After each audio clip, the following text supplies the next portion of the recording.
Welcome back to the Tournament of Champions here at the KCI Expo Center for day 2. We're going to bring you the coverage of the men's CSI today. I'm Sean Green, joined by Ryan Mooneyham. Mooney, yesterday with triples and doubles, that brought a lot of action and a lot of fun.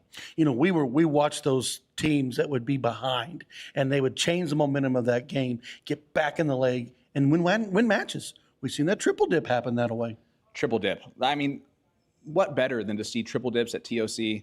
And today in the men's CSI, we might see a few of those as well as, man, we got a great field of 32 very talented players. As we were doing the walk-on, I mean, I couldn't pick out, you know, the true winner. I mean, there's 10, 15 guys in there that could raise that trophy today easily, and there's always one other two in there that you may not realize that's going to come through and could win this thing. Yeah, I agree with that. And let's talk about a few of those big names, right? Mike Maloney lost the last 2 years in the finals. Does he get over that hump today?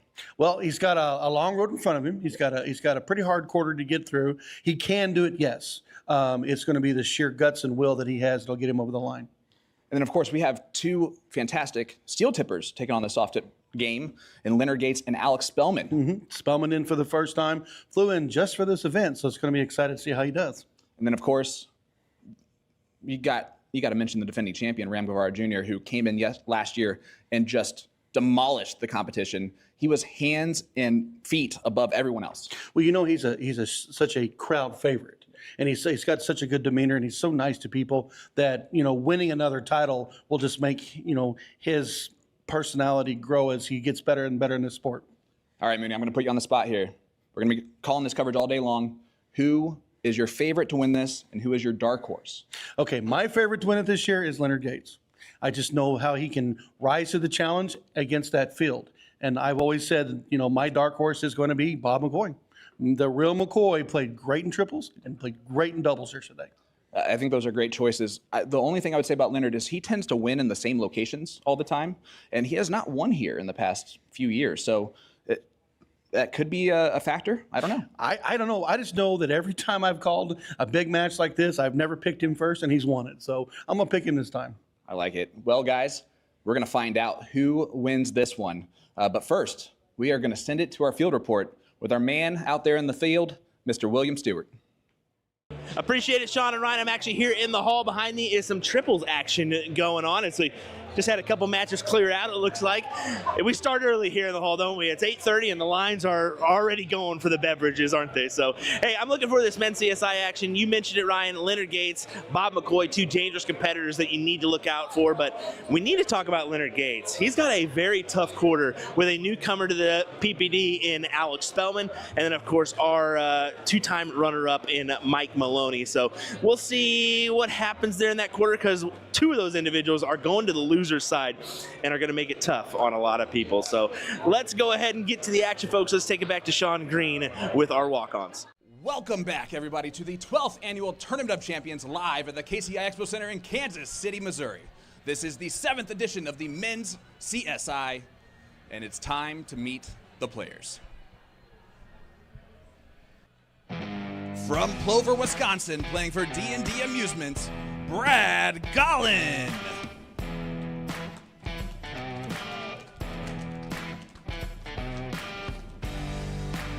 From Duluth, Minnesota, playing for Midwest Coin Concepts, Brett Hollanday.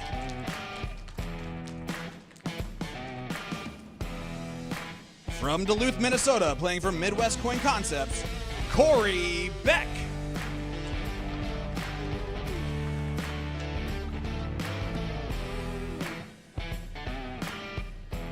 From Duluth, Minnesota, playing at Midwest Coin Concepts, Kevin Beck.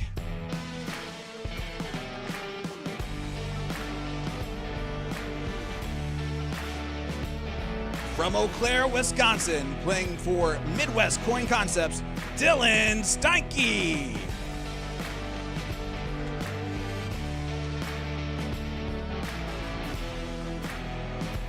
From Phoenix, Arizona, playing for Troy Vending, Mike Scarborough.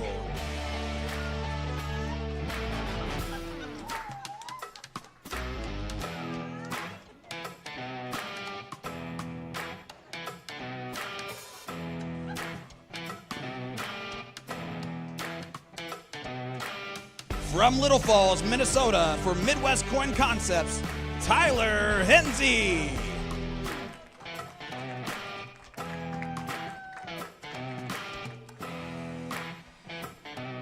From Waterloo, Iowa, for ECS Inc., Jesse Sherbon.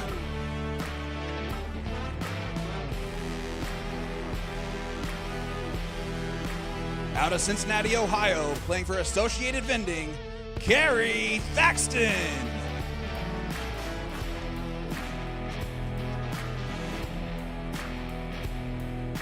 From St. Louis, Missouri, playing for Playmore Coin Op, Eric Gregory.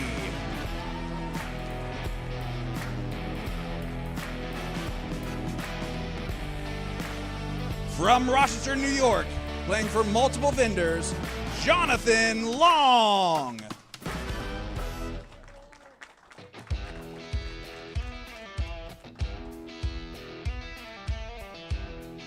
From Phoenix, Arizona, playing for Troy Vending, Mike Carter.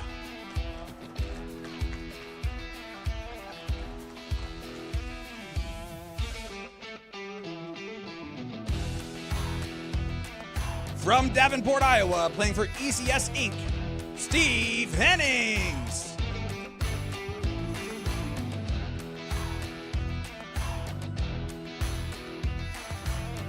From Blue Earth, Minnesota, playing for CNN Entertainment, Jordan Elzinga.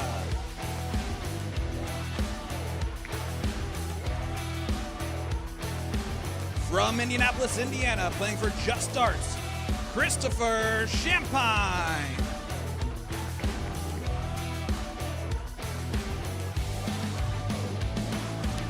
From Rio, Illinois, for Excel Entertainment, Nick Yeast.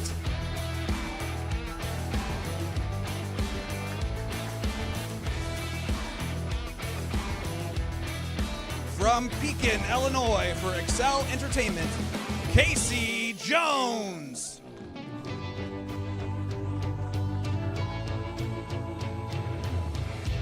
From Sioux Falls, South Dakota, playing for MG Leagues and Music Service, Jake Smith.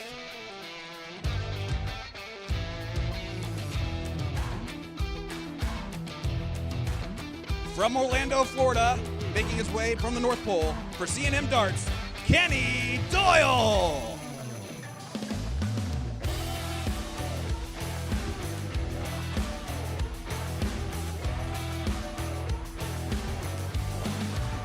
From St. Joseph, Missouri, playing for Acme Music and Vending, Derek Hinkle.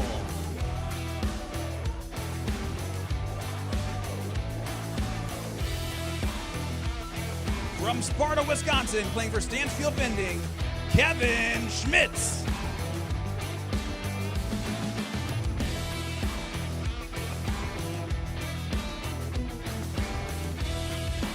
From Polka, West Virginia, the home of the Dots, playing for Derek Music Company, Brian Bigham.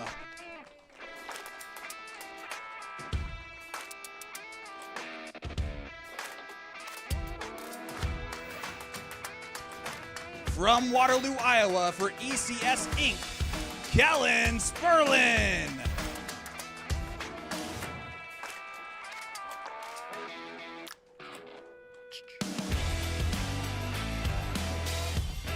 From Reedsburg, Wisconsin, for Stansfield Vending, Sean Kaflish.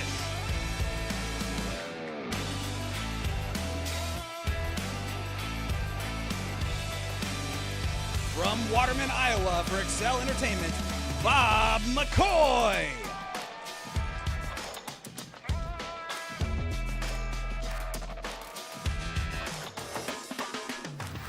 From Ashland, Wisconsin, for multiple vendors, Ryan Jervis.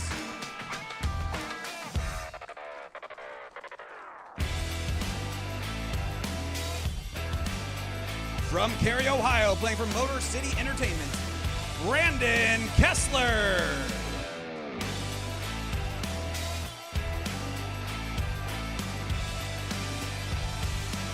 From Little Falls, Minnesota, playing for Midwest Coin Concepts, Rick Henze.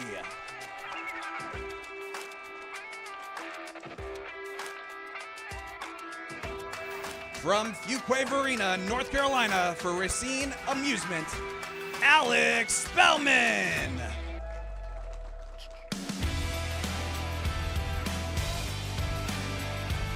From Houston, Texas, from Star City Amusement, Leonard Gates.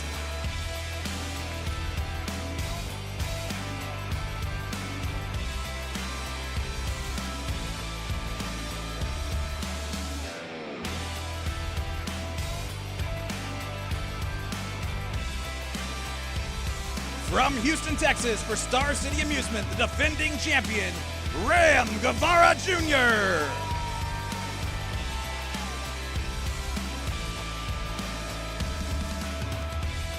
And from Plainfield, Illinois, for Excel Entertainment, Mike Maloney.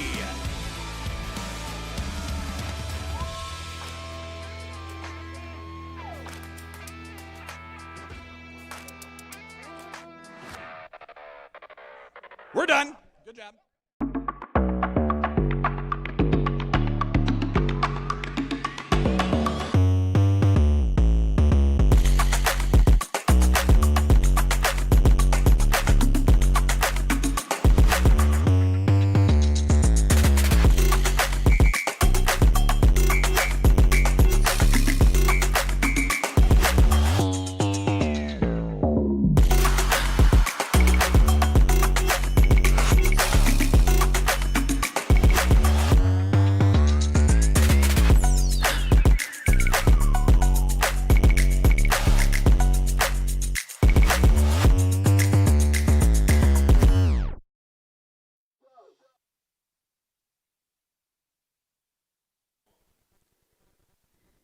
Welcome, ladies and gentlemen, to the Sunday Fun Day at the Tournament of Champions live at the KCI Expo Center in Kansas City, Missouri. Sean Green with Ryan Mooneyham on the call for this men's CSI. Ryan, $24,800 on the line here as the prize pool for this event. This is an exciting start for the weekend. I know we've got other action coming on, but this is the first big major of the day of the week. And crowning a champion and handing them $10,000 is exciting. Plus, placing low in this field is going to earn you a nice payday.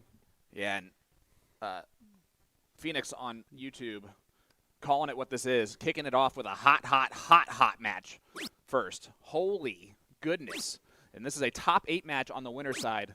Race to 3, best of 5, all cricket.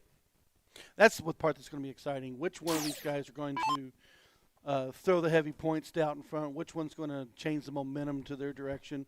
They're by themselves, so they can take chances. Yeah, of course, Leonard Gates, Mike Maloney getting going here. Actually, these are the 2 most recent runner-ups in this men's CSI. My favorites in the field right now on the stream. Also, we're looking at Mike Maloney and Gates. I don't know how many times they played together, but they know each other very, very well. Yeah, absolutely. As Soldier looking to get it going. Does take out the 20s, gets rid of that high ground. I like that move, but Mike still has the 19s, and that's where I don't like the move as much. It's Mike more than capable of just 9 marking these. Just like that. Big 9 mark. Boom goes the dynamite. Mike Maloney with the first of many booms today. Yeah, it was interesting to see that Gates didn't sound the 18 a little bit longer, but he is notorious for coming back late. Well, speaking of that, Leonard Gates was down 2-1 against Brett Hollanday in the first round. Last leg decider, Leonard went second and was able to get the job done against Brett. So he's already escaped a potential upset early. And sometimes that can give you the momentum that you need to roll through the bracket. Oh, of course.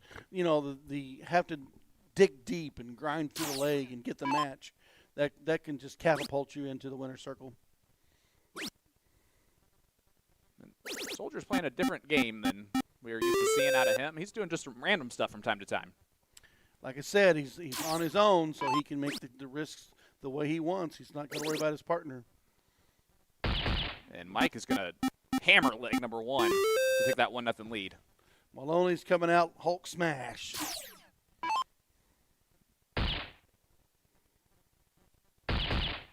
And it was important for Mike to get this first leg going first. Oh, yeah. And you want to get yourself settled. Yep. I mean, you've already had a couple of matches, but now you're coming against one of the tournament favorites. Settle in, get the first leg. Get yourself prepared for a long battle. And we called this what it is, right? This is the tough quarter of the entire bracket. This is the quarterfinal here on the winner's side, which is why it's called a quarterfinal, by the way. And yeah, Leonard Gates defeated Alex Spellman in the previous round. Mike Maloney over Brad Gollin, the newcomer from Wisconsin, who made it in the field last minute today. Yeah, so we watched Brad last night. Very impressive player. He did get the first match, but he ran into Maloney. The one-loss side of the bracket is off and rolling here currently. And then we got the last chance bracket is starting to fill up. Kevin Beck, Jonathan Long, Eric Gregory, Derek Hinkle, Jordan Elzinga, and Steve Henning so far in that two-loss last chance bracket. Well, you know, as we have seen yesterday, going 2 losses, you're not out of it. You can still win this thing. Leonard Gates controlling early in this leg.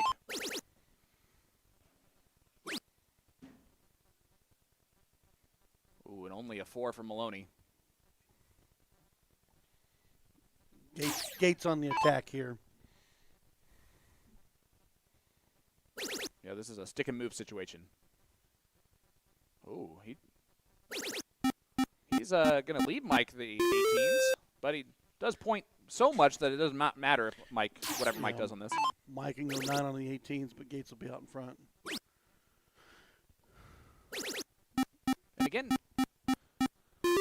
Leonard's doing a little bit of a different strategy than we're used to. Well, he's making his opponent think. If you play the straight point game, yeah, Leonard can dominate you, but if he's got you crazy thinking about what he's going to do next, he'll catch you with a surprise, and then next thing you know, the leg is over. Yeah, would you argue there's a little bit of just trying to get into Mike's head here with these kind of weird moves, even though he's still staying out in front? I would not doubt that. Plus, when these two play each other on a regular basis, does Maloney know enough about Gates to mimic what he normally does? That's always possible. And there you go. He gets the point lead and kills those 18s finally. So now up 2 wedges. Maloney's going to go to the 16s. And, yeah, this is not going to be a winning leg from him. And I don't like the fact that he, got upset after dart 2. I understand it, right? You are pressing right now to stay in this leg. Yeah, that's the words that I would use is pressing. But Leonard with a gosh dang it out there. Mike just shrugged his shoulders at it like, all right, well, we both messed up that round. Now, though, Mike's got to be like, really? Like, I missed my opportunity to maybe get a shot here. Man, he does have a shot, yes. Take the board down? Yeah, but did you see his eyes? Mm-hmm. Talk us through why that was not the right move. I think because they rush. He rushed to the 20, rushed back to the 16s. His mind was quicker than the throw, and that could have created that issue. Now, had he maybe taken a more calculated jump at that, he probably could have grabbed the 20s and 17s off from underneath him. And I also just didn't like the fact that he hit the first dart exactly what he wanted to do, and he did not know what to do with the second dart. He saw his eyes go down to the board and then up to the 20s, like in the same motion. But he does get a 38-point lead.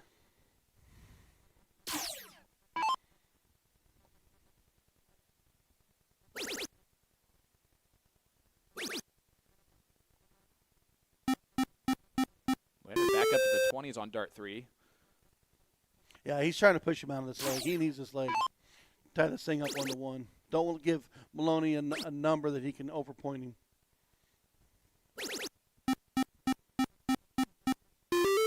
We're back to a 38-point lead, randomly enough.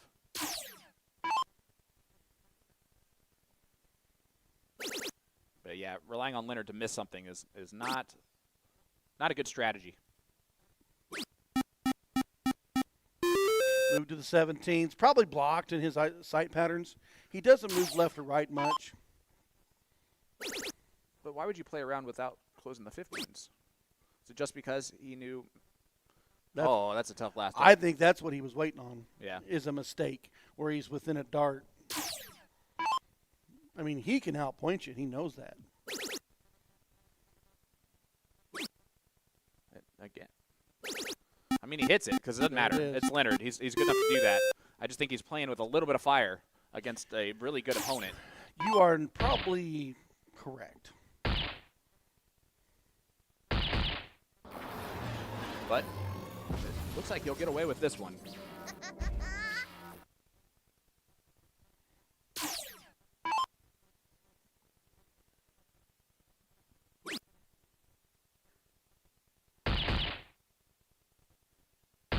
There it is.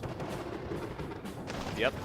1-1 scoreline now as we head to leg number 3. And Leonard giving us the face there.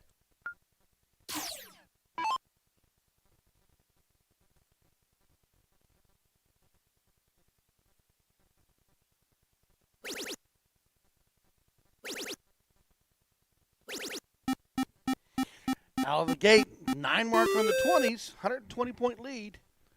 Yeah, the second 9 mark of the match goes to Mike Maloney.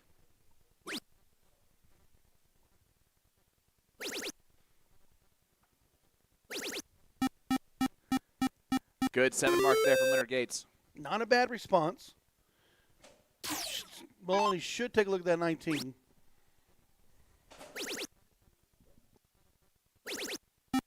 And that 19 goes goodbye, and he adds the 17. Maloney out in front. Gates has got to work that 18s.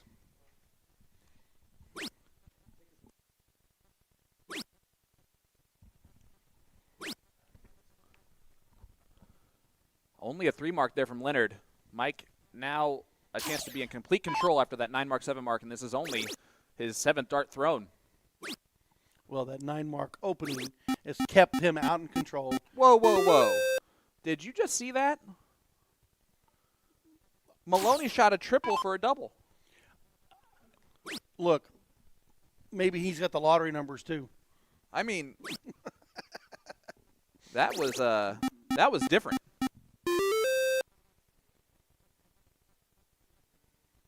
Seven, 3-3, playing that 5.0 on the crossover to the middle. And there, folks, is a coffin shot like anybody's business. 1 dart away from taking leg number 3. Man, Maloney giving us both of our calling shots there. Maloney being Maloney. Hulk smash at its finest. It will be a 2-1 lead for Mike, barring a miracle. And there it is. Leg number 4. Leonard will go first. And I've seen Leonard in this position already. And come back from 2-1 down. Crowd starting to fill up there, Sean. Yeah, and as the day goes on, as players and teams start to get out of triples, you'll see more and more start to make their way into the venue, into the streaming area. Gate starts off with a 7 mark. We want to talk about how much we appreciate everybody joining us here at USA Darts and Partners Promoting Darts Productions. The full production is available on Facebook and YouTube on Partners Promoting Darts and USA Darts. Also, we have for the first time stream number 2 available on YouTube on PPD and USA Darts YouTube pages. Stream 2 is called Stream 2, and the main coverage is going to be this coverage right here, where you get to hear the sultry voice of Ryan Mooney. And a couple of last chance already off and rolling. And that is, how about Kevin Beck and Brett Hollanday? So Brett playing the brother of Corey. Jonathan Long, Rick Hensey. Rick Hensey's in the last chance. Hey, this field is incredible. I mean, it's a hard one to win, and the Juggernaut is a fantastic player. He just so far has not been his day. And there's a massive 9 on the 19s from Maloney. Yeah, Maloney gets another 9 mark.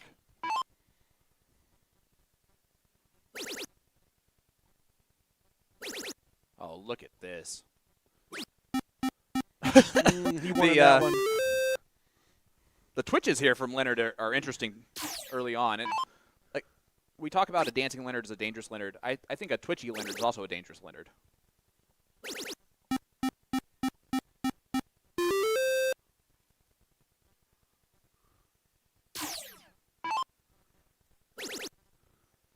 And you see him here just trying to stick with Mike. And and he did that with the high ground down 35 points. Did he try to close the 19s of Maloney? I don't care if you need to take chances at certain times. That's not the chance to take because of this. How do you not expect that, Moon? As soon as he did that, I'm like, Maloney's going to sweep the board, and he just did that. Yeah, that's a rut row as soon as that happens. Row. And it's not even if he hits that and closes the 19s, it still gives Maloney a 6 mark to take control. Yeah, and if I'm Mike Maloney, I don't move around the board here. I just hammer the 17s, ensure the victory. Ideally. Ooh, that is not ideally there from Mike, and you can see what it means. His opponent has the opportunity here to switch the momentum in this leg quickly right back to him.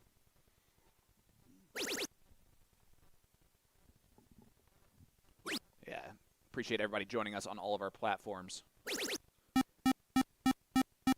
Bringing you this great first match of the day. This is just going to get better and better, Mooney. We have a triple elimination. We're going to have some last chance matches, race to 1 cricket. The loser side is a race to 2 cricket. And it's about to get extended out to a race to 4 for whoever wins this one. And then our king seat match, race to 5. Maloney smashed in another 9, but it might not be enough. It isn't enough. 9er from Leonard Gates. 9 on the 16 from Loney. 9 on the 17th back from Gates. He did not take a look at that 16 because he wasn't ready for it. He was wanting something like this. Now there's a setup for the Maloney double here at some point, but not yet. And it might not actually happen at all. That might be it for his opportunity to do that.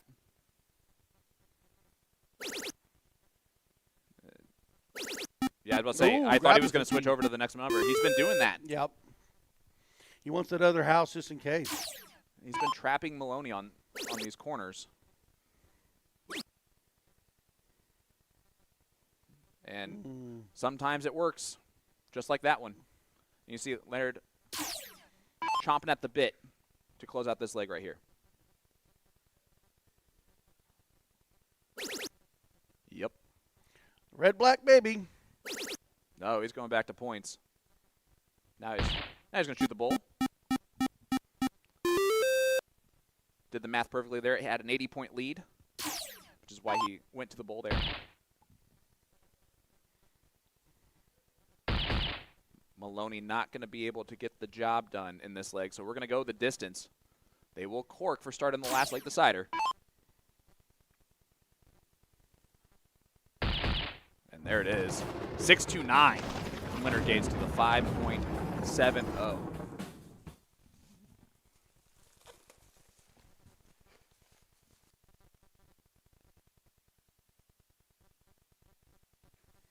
We're going to cork to see who's got this one.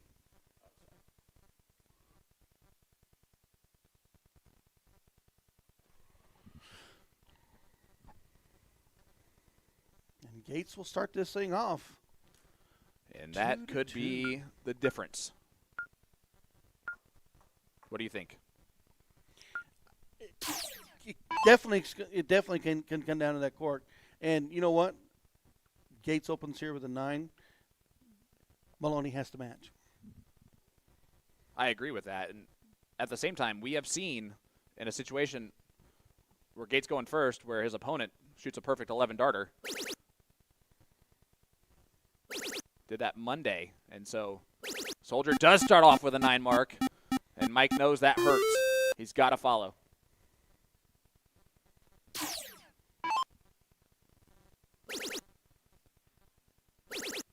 he's going to.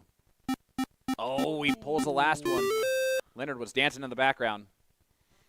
Snatched that dart out from underneath it. Only grabs the 6. And look at him just out pointing. And clears the 18s again. Trapping Maloney once again on one number.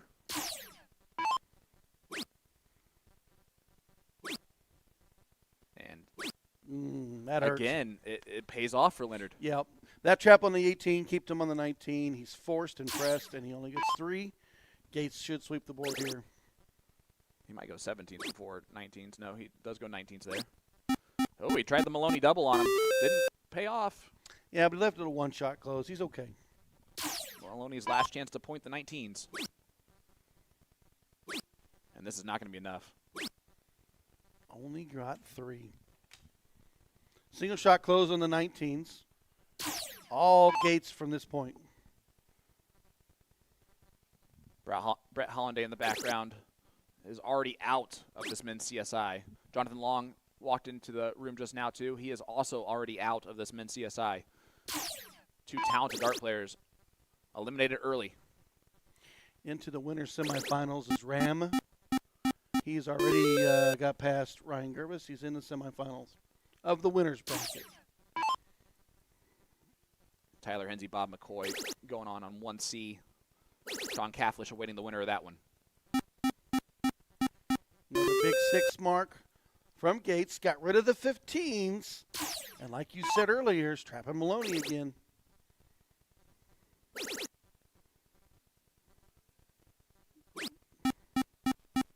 You think he's a little bit rushed the way that third dart was trying to fall out of his hand? Yeah, but again, in this situation, you know, we said it earlier, pressing is going to happen. Mm-hmm. And it's a big last dart. Didn't like the lie on that one. You definitely see that. He's been using that 17 for the points.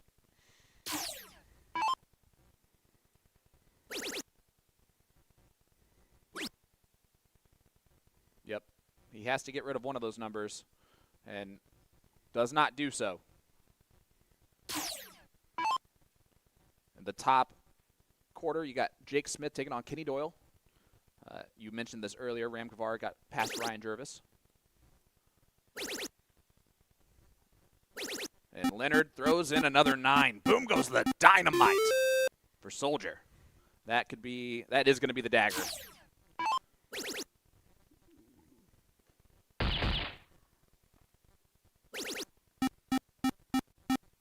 I mean, we have seen stranger things happen. Maloney does take down 2 wedges just to be safe.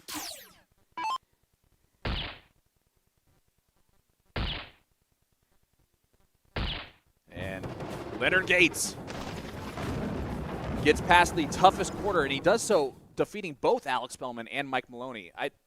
No matter what happens from this point forward, you're going to be able to argue quickly that Leonard Gates had the toughest road out of this top 4. Yeah, it'll be Tyler Hensey, Bob McCoy. The winner of that will take on Sean Cafflish, and then the winner will advance to play Gates in the semifinals of the winners section of the bracket. And here is Tyler Hensey taking on Bob McCoy. This is a last leg decider here, Moon. Who will take on Sean Cafflish?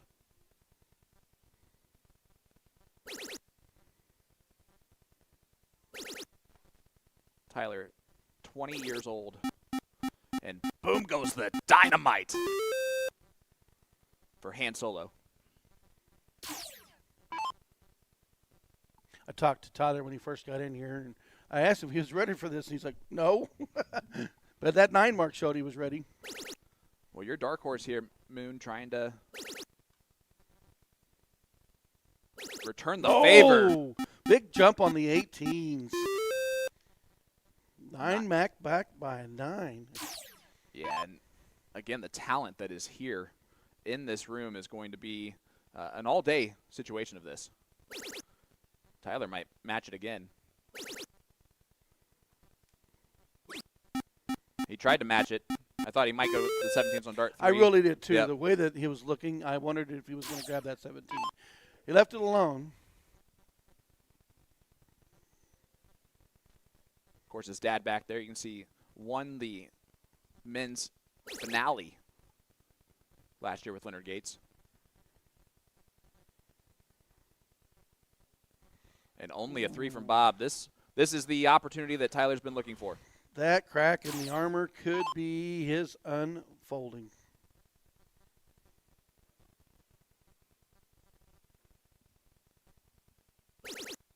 Great first start from Henze. He's going to move to the 17s. Tried the double, but he did it in a safe fashion. Had an opportunity with that 2-shot close, stayed inside the double 17 and was able to third dart it to take him down, force him to the 15s. And look at this 20-year-old throwing a 6-3-8 in a last leg decider against the real McCoy. Against the throw.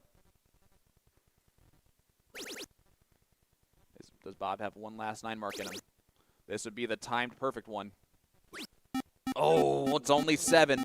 Yeah, and he can do it too. As soon as he seen it not hit, he dropped his head. He did grab the single, but Henze, opportunity here to get rid of the 16s and point up that opportunity here to get rid of the 15s and point that 16 alive. That was a big dart there on dart 2. Is he staying? He did stay. Ooh, that could be a mistake that could come back and haunt you. I think it will come back and haunt him. If Bob plays Bob darts here in this throw, it will. Bob can throw 3 simple darts and force his opponent to the bull. A triple here would be huge.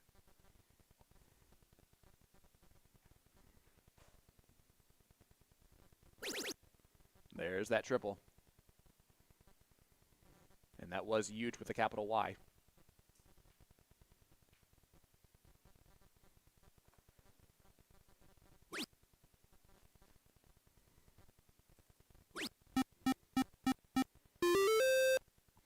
And back and forth, these two have been going at it. It is a heavyweight match. Each one's throwing haymakers. Henze to the bull.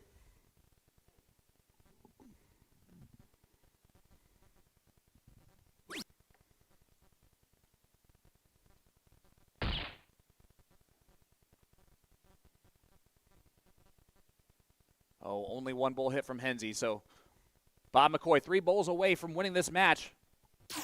And the opportunity to take on Sean Cafflish. This would be in the top 8 of the winner side.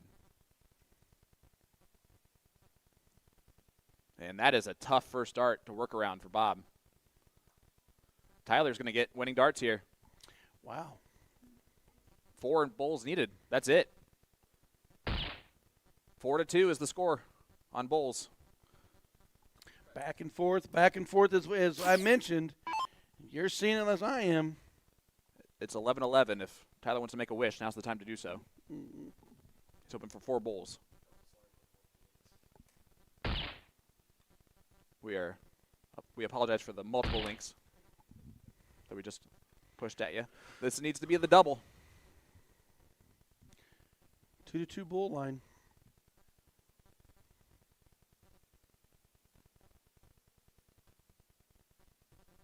He hits it! Game shot. Tyler Henze, a big 4 bowls finish. And Bob's going to kick himself for not being able to hit 3 bowls. That, by far, was a very exciting finish for both of them. Bob came back, forced him into the 4 bowls, and Tyler Henze delivers.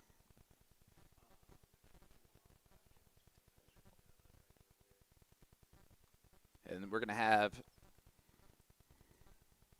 a 1-loss side match going on out here. You can see that is Fat Cat, Kellen Sperlin. He's taking on Christopher Champagne. All cricket race to 2.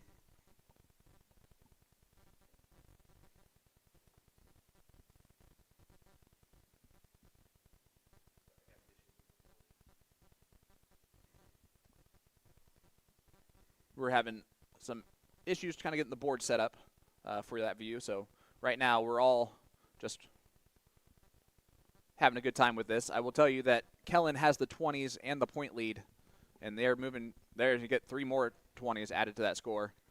So major point lead. Chris has 16s and 15s. Yeah. That is bright. The winner of this gets Mike Scarborough. Magic Mike.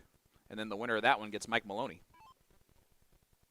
So the road gets tougher. Yeah, we're trying to figure out the brightness that we got going on here. Sorry, they can see our futures. That's a clean 1K from Kellen Sperlin. 1,000 points to 891. And the 7 mark from Champagne, not enough to even get the point lead.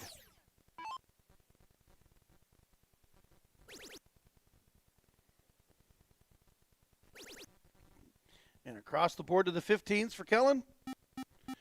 Didn't get it to happen, but that trip 20 was huge. 16s are gone. Champagne to the 15s.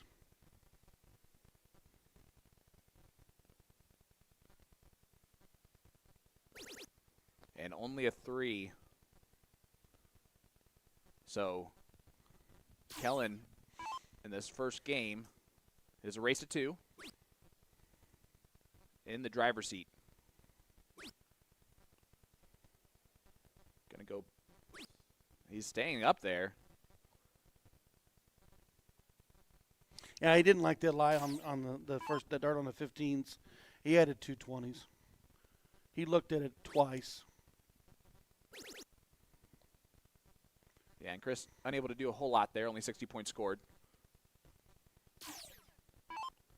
So let's see what Kellen can do from this point. Gets that point lead by a lot more. And there goes the 15s to the bowl. Great game, gentlemen. Leg number 1, 1160 to 1047 in points. And they're throwing, both of them throwing over 5s. And, I mean, it's an outside shot, but you can't do much more than that to set it up. I mean, he's got himself in position. Should he miss?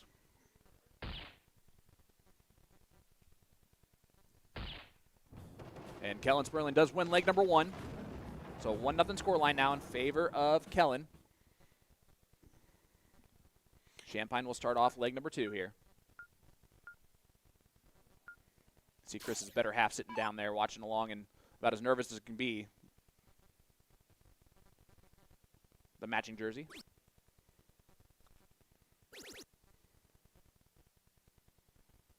Chris kind of short arms that last dart. Yeah, I was sitting watching that third dart go up there, and he, jerked it right into the 1. Not enough velocity to get it up there. All right, let's talk players that are out of this men's CSI so far. Brad Gallon. Gallon just got defeated by Kerry Thaxton. Jesse Sherbon. Corey Beck. Derek Hinkle is already out. Wow. Jonathan Long and then Brett Hollanday. Those are some big, talented players. Yeah, that field is just ridiculous with talent. Still on the no-loss side of the bracket. Tyler Hensey, Sean Cafflish. That one will be on 1D, so I believe we will be able to bring you that coverage for sure. Next, Ram Guevara is in the top 4. Leonard Gates is in the top 4 of the winner side. And then Jake Smith, Kenny Doyle battling out there on just board 227 outside the streaming room. In this next round, though, in the top 4, it will be a race to 4 at that point. So the format gets a little bit harder. Well, and if you drop 2 legs, you're going to be not as worried about maybe being out of it. So it's going to have a little more the ability to get yourself resettled. The other side of it is if you're up 2-0, you got to keep grinding because you still got to get 2 more.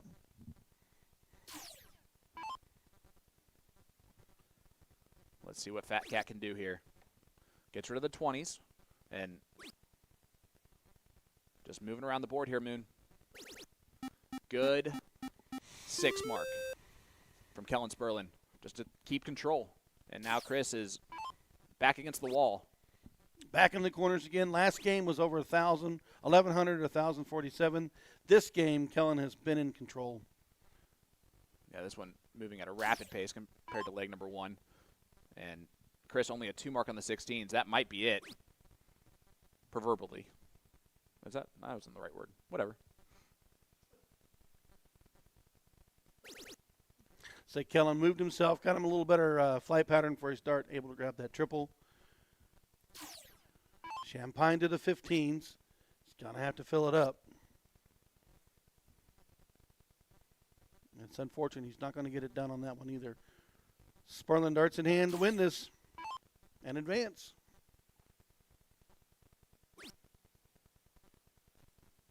And again, on this one loss side of the bracket, the winner of this one gets Mike Scarborough, and then the winner of that one gets Mike Maloney. Yeah, it's definitely a tough road to get through to the high top 8 placements. I don't care how you line that bracket up. Yeah, and you can see Chris just kind of moving around. He knows this one's over. And Chris will go to the 2-loss side of the bracket. Kellen Sperlin, Fat Cat, to continue rolling in the 1 loss. And he has a date with Mike Scarborough, who had the most interesting walk-on today. Magic Mike and the Fat Cat.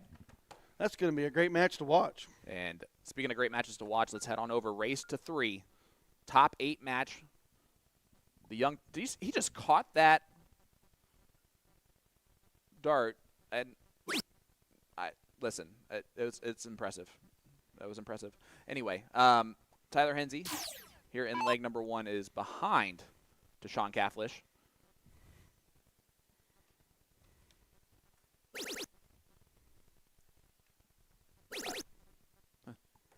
Cathlish got by Mike Carter and then Nick Yeast to get to this point. Tyler Hensey, Christopher Champagne, and then we just saw that epic battle between him and Bob McCoy. Yeah, Sean Cathlish from Reedsburg, Wisconsin. Tyler there in Little Falls. So Sean, who's been playing phenomenal in the CSC this season, this would not be a surprise if Sean Cathlish made it through this. And I'm pretty sure during the CSI pre-show, I think someone mentioned Sean Cathlish getting through this quarter of the bracket. I forget who that was. Oh, it was me. You are correct. And then I had them blaming it on the name, and then I had to bring the facts to back it up. And again, Cathlish has been shooting extremely well. But so has Tyler Hensey. Nice 7 on the open. Leg number 2, race to 3, so neither one of them is in full control. And again, everybody can follow along on CompuSport. TBD major tournaments, 25-26 is where you're going to find the men's CSI. You can see the banner back there. Defending champion Ram Guevara Jr. trying to repeat. He's already moved through Ryan Jervis, Brandon Kessler, and Derek Hinkle. He'll either take on Jake Smith or Kenny Doyle in that top 4 spot.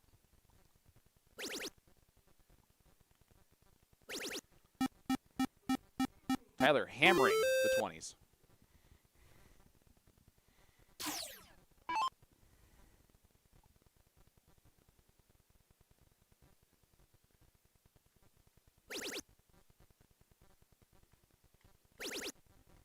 Here comes Sean. Nice. Boom Nice. goes the Wisconsinite. Very, very nice. 7 playing an 8.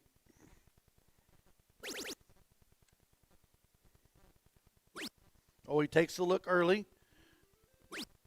Oh, he wanted Twice. to get rid of it. Will that come to haunt him now? It absolutely could. It absolutely could.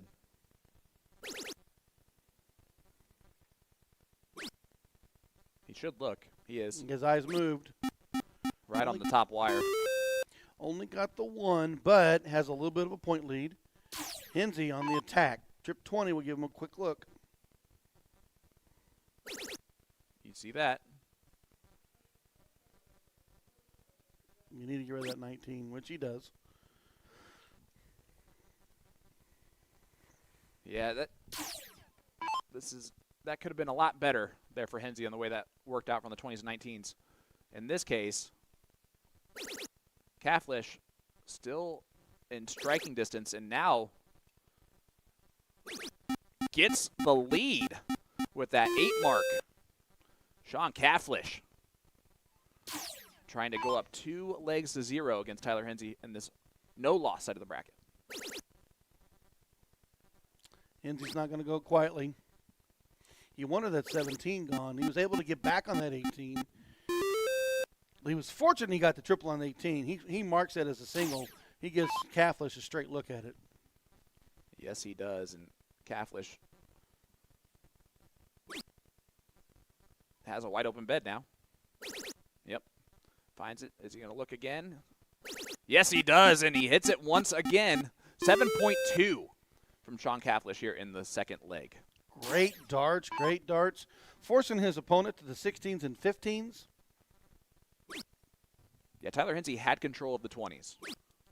And he's throwing a 6.0 going first. And he's still losing. And that is telling you how great Sean Cathlish is playing right now.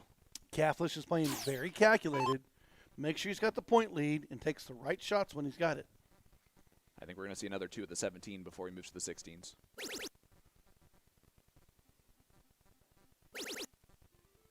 Well, I was wrong again. I don't know if that last dart was at the 17s or the 15s, since it's the dead center of the 2, and I don't think he knew what he was going to shoot at before that third dart. He could have changed his mind in the shot. Like, no, grab the 15s, and didn't quite line it up. Tyler needs a 9er here. Not going to happen. Not going to get the point lead. We've seen Cathlish here before. Start on the 17s. Yep, attacks first on the points. There goes the 15s, and right at the bowl for Sean Cathlish. And the problem here is that if you go down 2-0, you are going to have to break the throw of your opponent in leg number 4 if you want to stay in this. Exactly. And it looks like Sean Cathlish is going to take that 2-0 lead.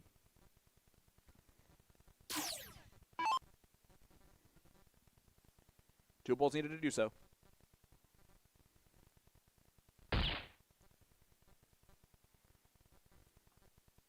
Winner of this match gets Leonard Gates in the top 4. And Sean Cathlish, 6, 7, 8. Count it on up there. That's an impressive round. Very calculated player, utilizing his point values before he made striking darts at his opponent's wedges. Good job. For the kids at home, 6, 7, 8 is what he shot there.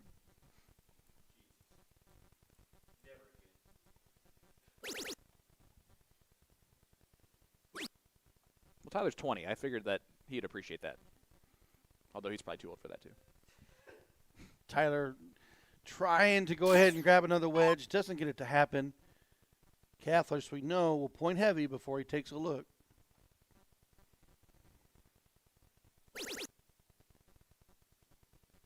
I don't know. A lot of players do a lot of stupid things for the 20s. Not Sean, though. Does stay there, just like you called out Mooney.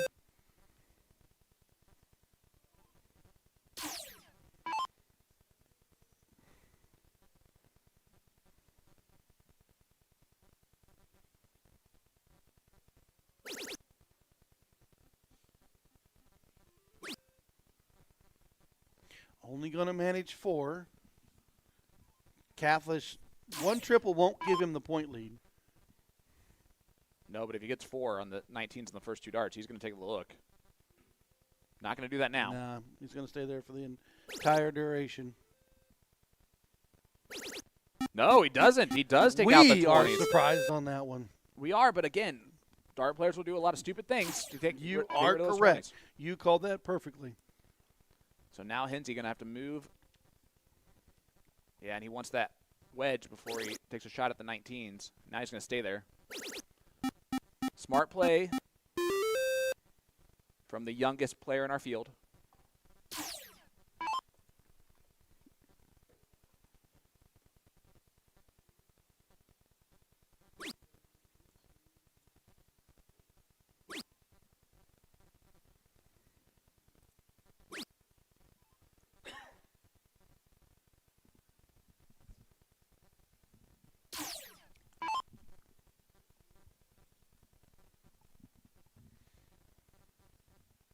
Let's see what Tyler can do here. He steps back to kind of rethink his options. And his option was to start on the 19s and not hit the triple. I mean, it pays off, but if you're going to switch on dart 2, if you don't hit the triple, why not just start on the 18s? You know, I thought the same thing, but, you know, second hand, it worked for him. Had he had missed, we would discuss it in more detail, but it worked. He's got the point lead, and he's got rid of the other segment. Catfish, a big 7 mark. The Wisconsinite trying to stay in control.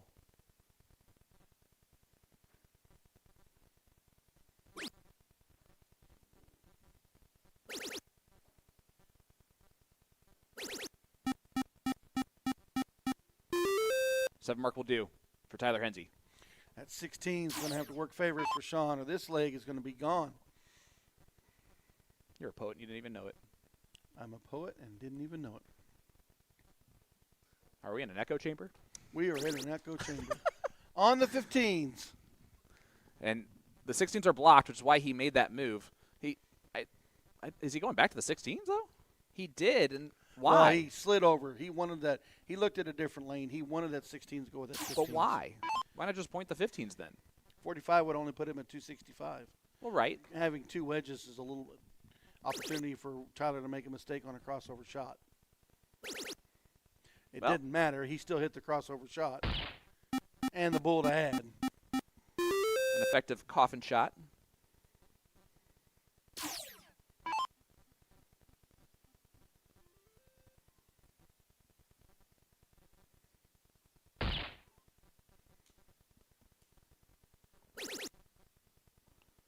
Sean just trying to do something to stand this leg. Tyler should be able to get this done.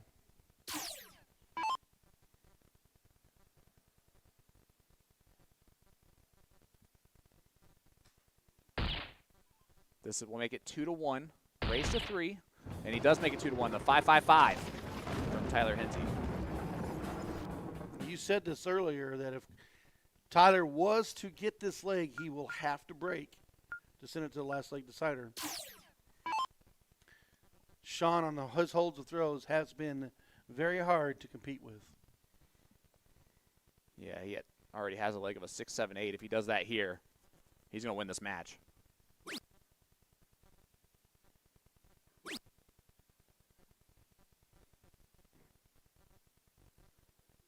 Did you say second hand or did I? I don't remember.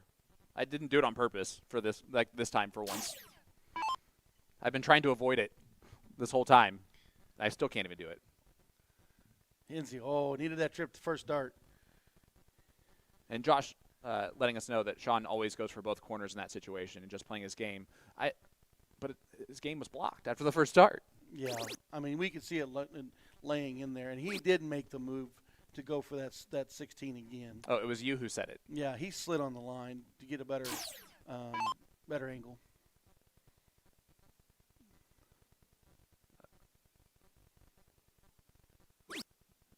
Nick's predictions that he said was going to be perfect in his CSI selection show. He was 11 for 16. I think I'm 1 for 19. We're like 71%. I'm in like 12%. Henze unable to get that first dart into the treble or the second. Not even in the 19s. Ooh, that's a tough dart right there.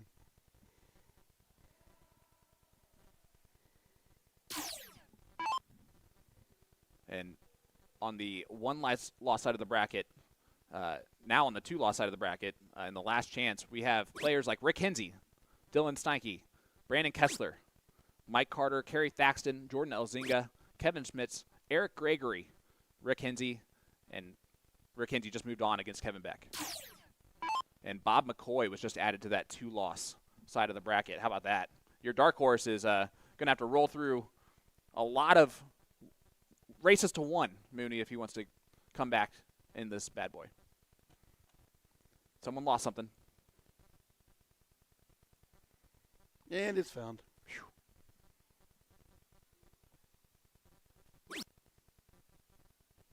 Brian Bigham took down Bob McCoy. Bigham is now playing Nick East, so just you can't.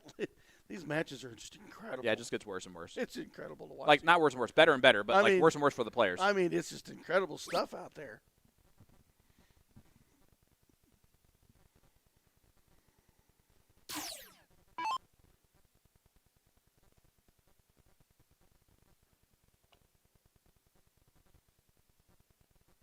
All right, we'll see what Catholish can do. There goes the 18s. Going to keep moving around. He's trying to end this right here, Mooney. Tyler Hensey well back in this leg. Needs to get it going here. You can't keep letting Sean stay out in front. It's got to be a 9 mark. And it's not going to be. And he's throwing a 2-3-3 right now in this leg number 4. And he posted a 6.78 while ago. Now a 3.0. I mean, that hot and cold won't win you this. Catholic right here. Get rid of the 17s and keep moving forward.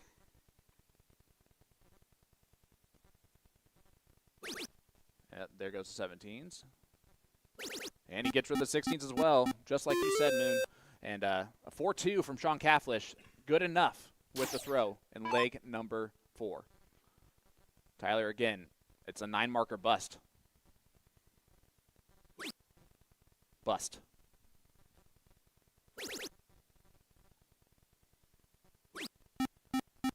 Man, he really did another triple.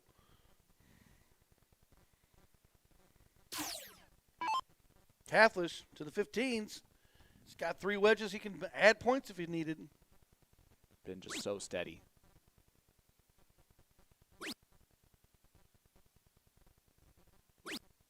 Shakes his head that it took 3 darts to close, but job accomplished. I was like, sometimes you just need 3. And if you're Tyler Hensey, you got to take the shot at the closes, right? At least get rid of Make the it 18. 4-3? Yeah, I mean, at least yeah. That's the best chance. It was not in his mind. No. I mean, 18 on the first dart, then you can take 2 triple shots. But it could be. That might be it. It could be in his mindset about not hitting anything, and the frustration could just keep building. Sean Catholic, Leonard Gates. 3 bowls go in here in the top 4 of the winner's side. Tyler Hensey just will move to the 1-loss side of the bracket. And Sean Catholic does get it done. 3-1 victory for Catholic over Hensey.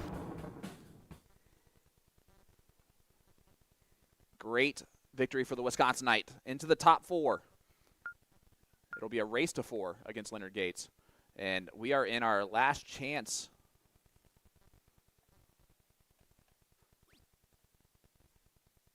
Last chance bracket here. And this is a second round last chance. So one of these great players in Eric Gregory or Kevin Schmitz will be out. It's a race to 1, and Kevin Schmitz out in front early. The Rabbit trying to hop his way to the finish line. And this will be good. That'll work. Yeah, you can see Gregory's face back there. He shook his head like, there goes the 16s, there goes the 15s. And he's laughing about it because he knows all he's got the bull, but he's got too much open against him. Winner of this one faces Dylan Steinke.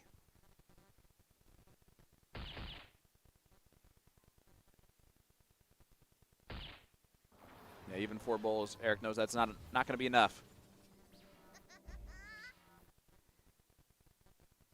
If you miss on the first two, you can bail out on points, but there's really no reason to at any point in time. No. Yeah, well, you got the fly off there for points. Yeah, you saw him stay. That one rode the flight up.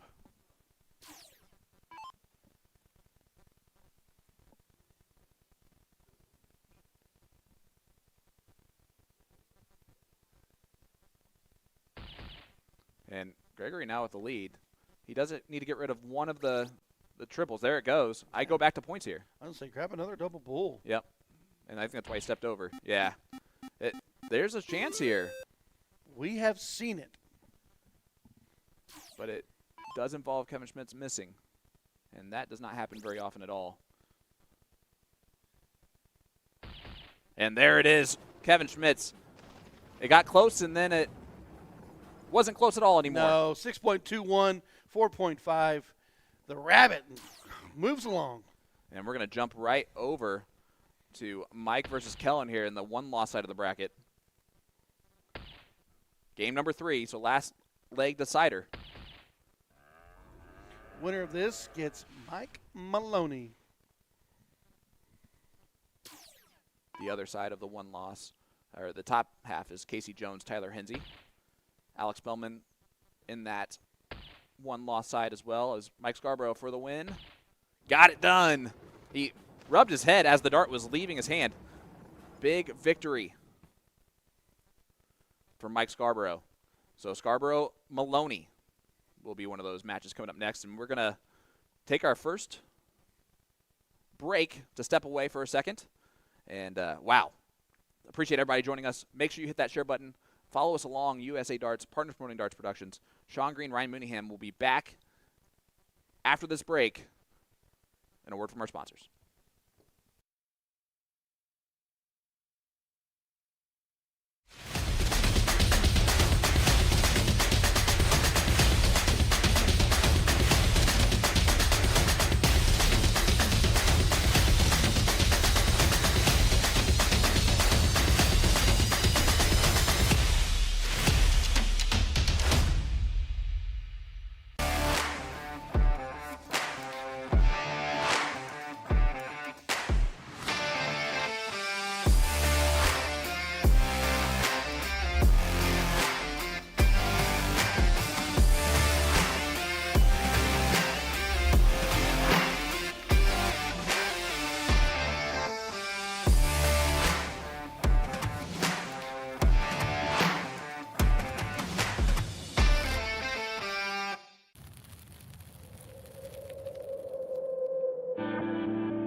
tell by the way they're scoring, there may be nothing in it. One man misses, does the other man get? Yes! Double 12! That is the most amazing leg-outs you will ever see in your life! I can't stop! Double 12, and the 9 Dark King lands another one! Covered by Team Michael. Double 12, back going! The ascension is complete. Incredible stuff. The world #1 is world champion.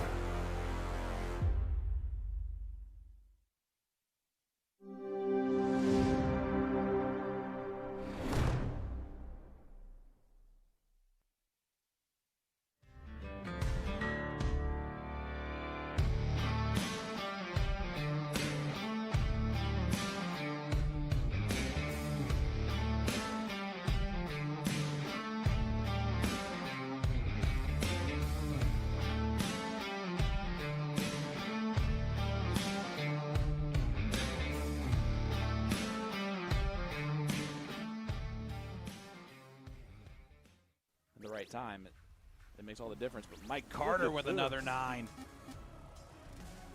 Oh, look at this.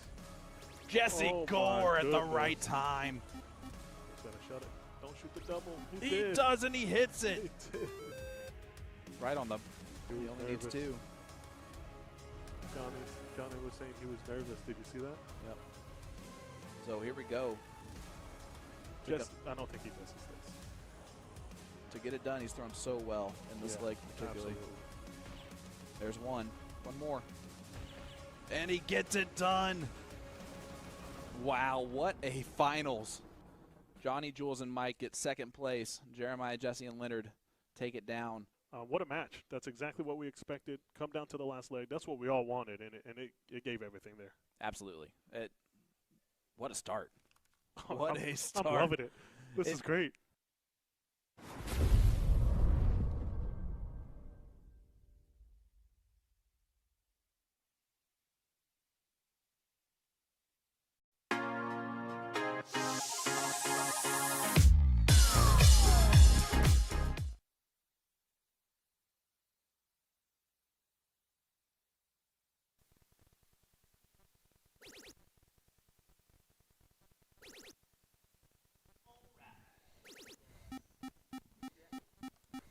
All right, everybody, welcome back. Welcome back. William Stewart, Ryan Mooneyham here. We figured we'd just jump on over to this matchup between Mike Maloney and Mike Scarborough since they got underway pretty quick.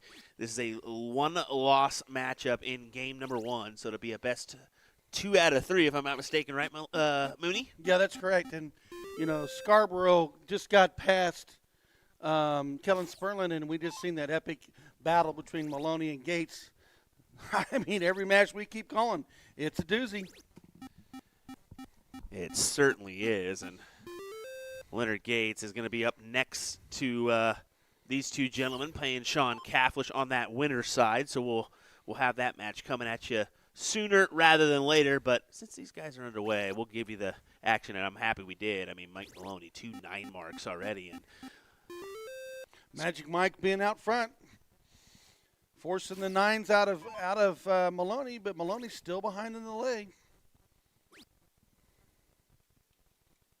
Oh, big dart there. Got the point lead by a little bit, but took away that trip 20.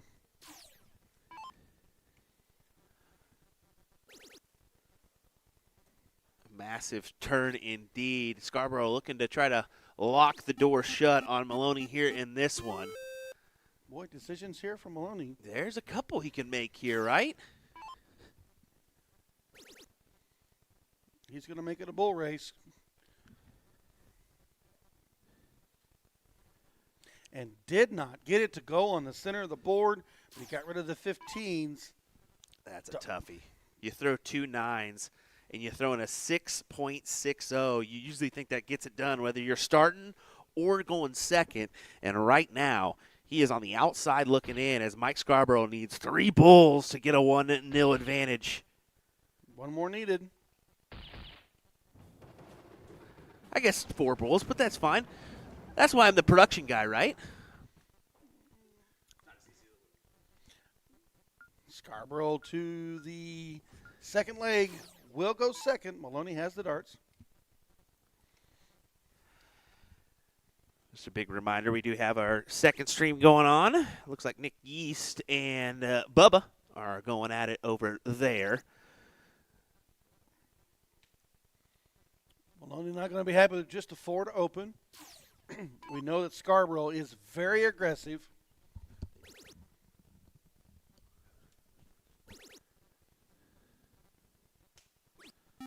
And that's a big 7 to match. And the 20s are gone.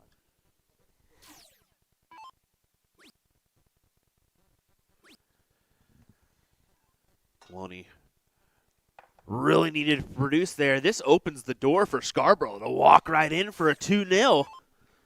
Maybe a little bit of press on there. We've noticed when he's moved into segments and he's behind, he tends to throw just a little bit quicker. Scarborough's been playing fantastically well. Yesterday, actually went to the Scary Hair in Colorado and earned his CDC Tour card.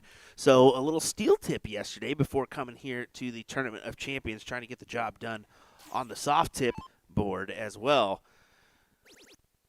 He's got somewhat an advantage. He forces the hand of Maloney, and he collects. What a shot for Mike. 1-point lead, though. That's a Hulk smash right there. Scarborough's been really good on the 16s and 15s. He is aggressive. You think? He took the shot at 17, didn't go.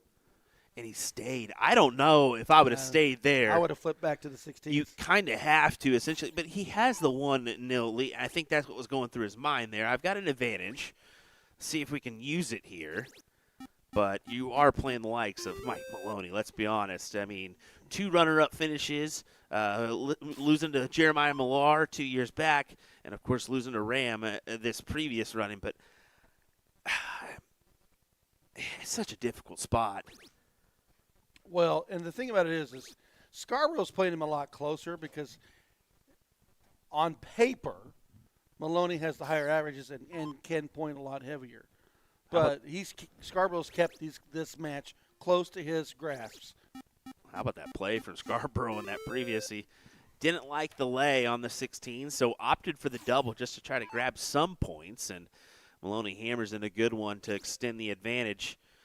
But there is a chance here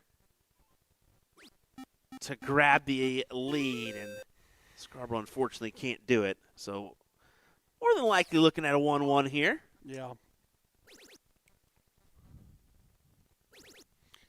Crossover shot, goodbye to the bull. Yeah, 1-1 indeed. One thing I've noticed when Maloney's in control, he's a lot slower on darts 2 and 3. When he's pressing, he is so quick with that third dart.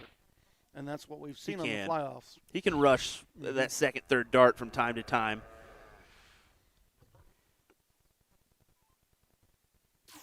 We also see that movement really start to happen at some point, and you see kind of a little head movement there.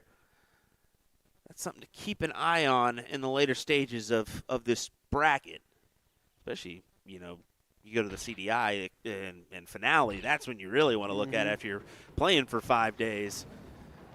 Well, 1-1.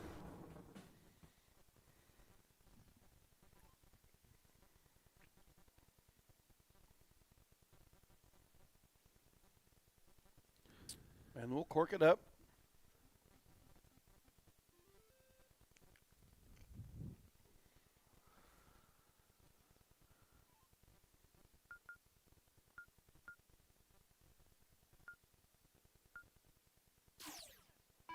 An advantage for Maloney as he gets the start here in this last leg decider. Who's going to come out on top and keep it going here on the one-loss side? You see Maloney just taking a second here, ensuring that he's A-okay to go and kick off this leg with the best darts possible. Good 7. Good opener right there. 7 mark is a great start. Only the 9 can beat him off the 19s.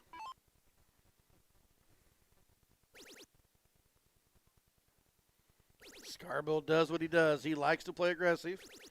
There's a monster 9, and the 20s are goodbye. Does he force Maloney's hand to take a look at his number, or a new house needed?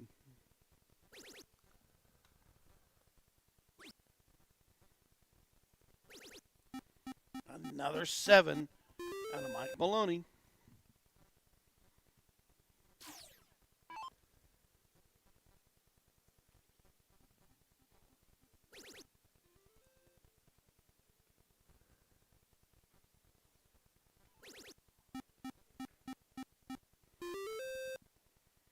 Does get the point lead. However, the control of this match is in Maloney's hands. Yeah.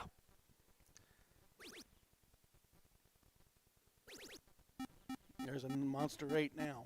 I don't know if you see that, but a 7.5 playing a 7.32. That is awfully I mean, that's nice. just nasty. Disgusting to be a matter of fact. Does look like Dylan Steinke beats Kevin Schmitz. It looks like Kevin Schmitz's time is up here in the CSI. Leonard Gates does pull off leg number 1 over Sean Cafflish, as that will be our next match that we head to. That is going to be a best-of-7 battle, so a race to 4 legs, so we're not missing out on an awful lot. No, this is a juicy leg. This is a juicy match. Exactly. I mean, this is a good one, and I'm glad we tuned in here first before going over and waiting on that Gates matchup. Scarborough's not going to let him get out in front of him with the No. points. He's going to make him chase him. Maloney, double 17 onto the 16s and 15s. Yeah, he likes the 15s over the 16s first. He's done that a couple times here in this matchup. Need a 9. Simply need a 9, Ryan. There's your 9. However, the momentum can shift right back to hook smash with a triple on the open.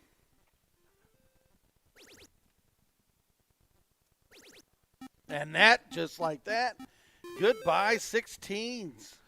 Massive, massive darts both ways.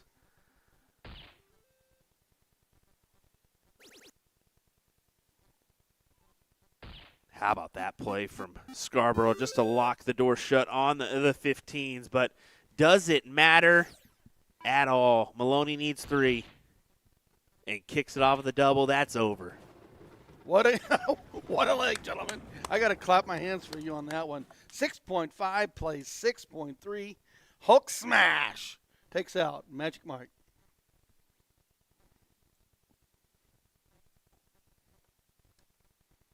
And we should be joining the Gates Caflish, excuse me. I did it again. Sean Caflish. Sorry, Sean. Match.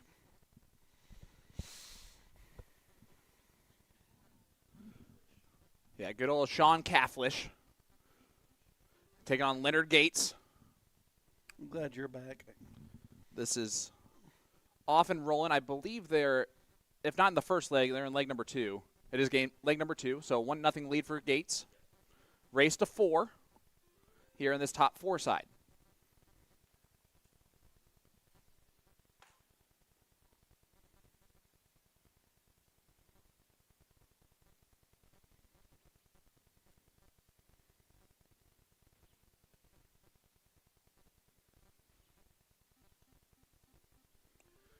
Big 5 mark from Caflish is going to most likely solidify this one. A 3 in the black from Leonard ties up the points, but that's it. So about to be 1-1. Wisconsinite and Soldier.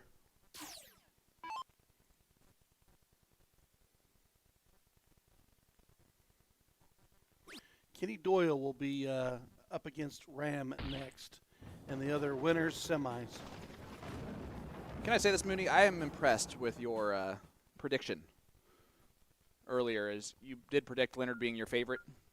I did immediately kind of give reasons why I thought that was not the case, and you have been proven correct so far.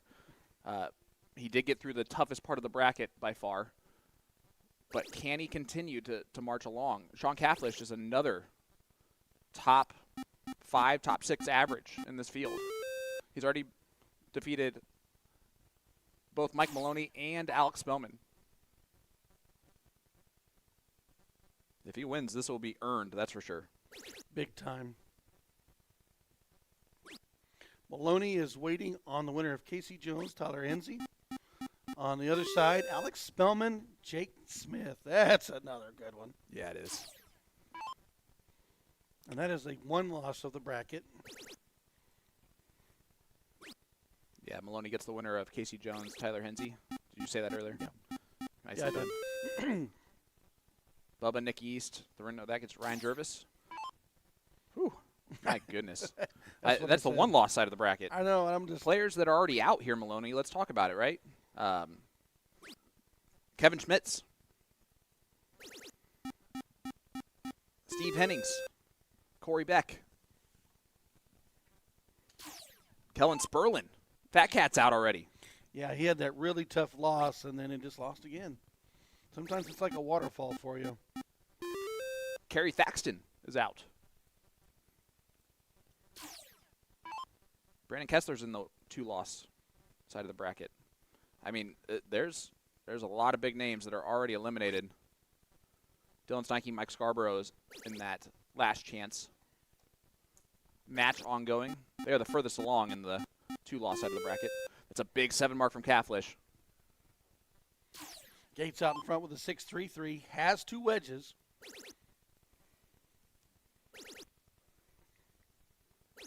And boom goes the dynamite. Leonard Gates, a perfectly timed 9, will give him complete control of this leg. Sean doesn't go away quietly. He does got 16s and 15s to work with. Ironically, I also do not go away quietly either. Although I need McCafflish.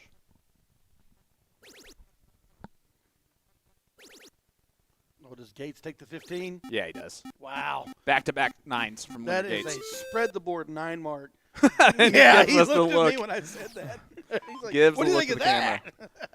Reminder, during the walk-on earlier, Leonard's two signs for those that were wondering. The first one said, "I'm the best counter in darts."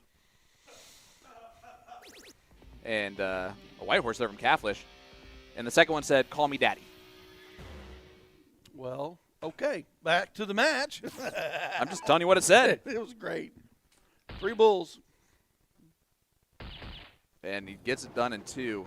And Leonard stares at us again. 2-1 lead now for Gates over Sean Catholish. 7.06 Decent. to Sean 6.4.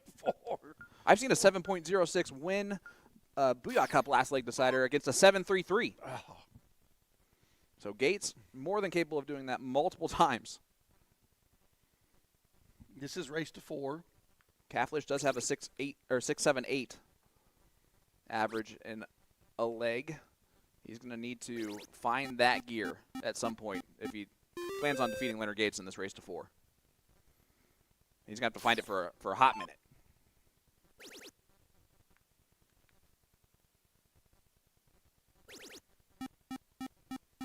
Because Leonard is feeling it right now.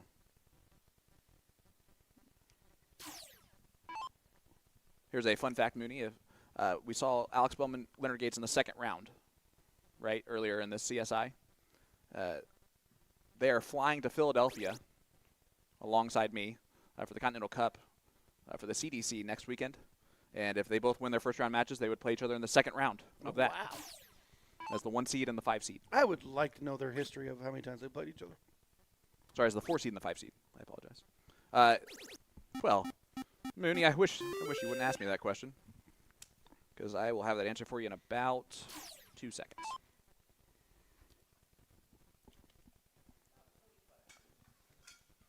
I can tell you in the CDC, they have only played each other 4 times.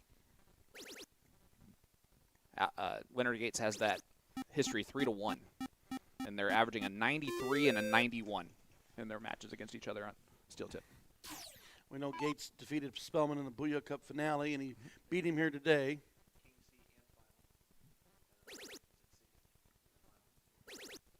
Yeah, Leonard, I think, has Alex's number right this second. We just mentioned the Booyah Cup. That was for the King C and the final. Mm-hmm. Played at Music City against each other in the final there. So they have a lot of history otherwise. They both travel a lot. Sean Catholish, we mentioned that he was going to have that 6.78 in him. 7.0. How about that? Boom goes the Wisconsinite. He is going to definitely charge away with the leg number 4 to make this thing a 2-2. Gates can work the 15s, but, man, that hot hand right now is under Sean Catholish. Over 1,300 people watching live across all of our platforms. Thank you so much for that. Send us more.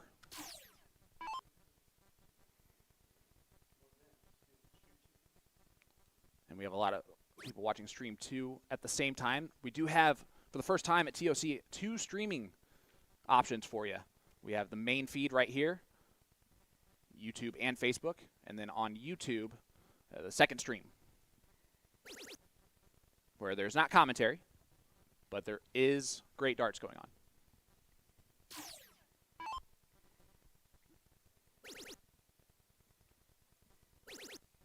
Soldier's going to make this a little bit tougher on Catholish. Not going to go away. 6-6 playing to 6-4. Whew. And this is, again, this is a top 4 match. We're not even in the king seat yet. No. We're not to the finals. No. There is so much potential for even better darts to be coming later on in this. You're going to want to stay with us all day long, folks. I know I'm going to be, since I just realized that I'm in Kansas City, so the Colts game isn't on live.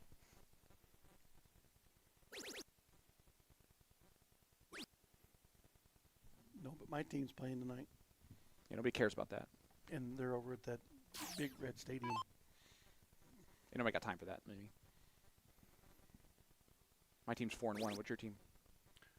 Back to the match. The first time ever I can say that. Catholish not going to take out the Bulls there, but a happy little accident on the last So one. that fly off in the 16 just kind of helps it. But, I mean, we've seen stranger things happen. No, not anymore. The Wisconsinites going to tie this up 2-2. But again, what you've seen so far is the playful nature of Leonard Gates, and That's a dangerous Gates. that is a dangerous, dangerous Leonard. But when he's not showing the pressure at any point in time, he is tough to beat. 5-8-7 from Sean Catholish. Had a 7.0 halfway through that leg, which got him to this victory. But can he keep up with Leonard? Leonard going first. First opportunity to get within one leg of the king seat. Match.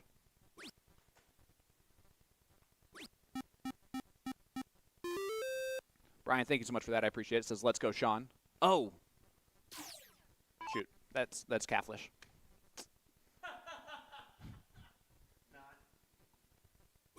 I thought it was for you. I mean, that's what I'm going to assume. Yeah, right now, the other top 4 battle is brewing on our second streaming board. Ram Guevara Jr. and Kenny Doyle. So Sunshine State Santa taking on Screwston.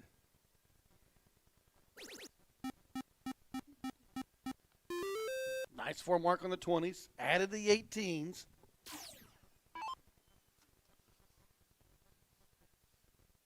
I'm going to be honest with you, Mooney. I don't remember who I picked to win the CSI during the selection show, but I'm going to assume that I picked Ram Guevara to repeat.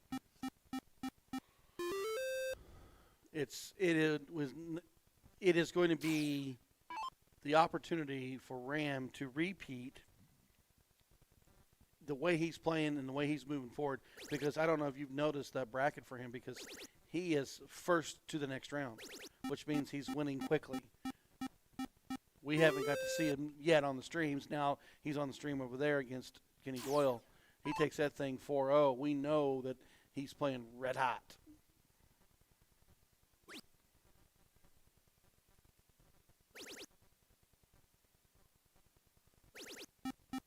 Catholish gets the 17s, adds the 19s again. Yeah, but again, well behind. Leonard out in front with the 7.0. And this is what Leonard does so much better than most, is that when he goes first, he turns it to a new gear. He is very difficult to He's have his throw broken. almost unbeatable. If he's out in front, he will stay out in front. And again, great look at that was last year's Booyah Cup. The last leg decider of the king seat. Alex Bowman against the throw throws a 7.33 and still can't beat Leonard. No, but I think there's a car alarm going on going off out there. there he goes. They can get rid of that 19.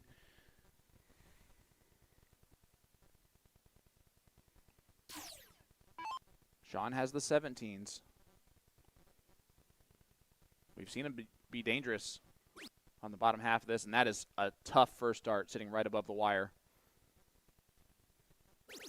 Yeah, he only has the right side of that triple, and he hits it 2 times. I was going to say, Wow. His flight pattern he chose worked out for 2 trips, forcing Gates back to points.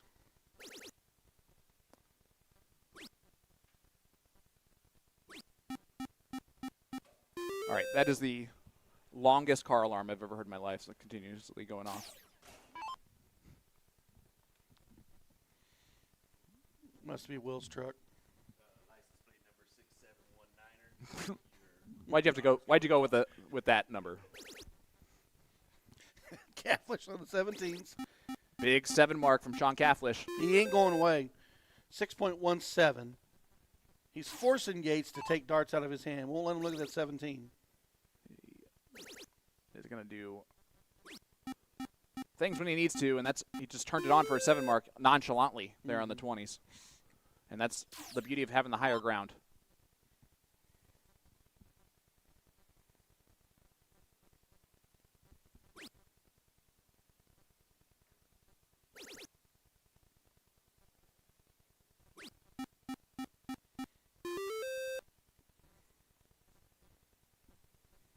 Five, 8-6 from Leonard.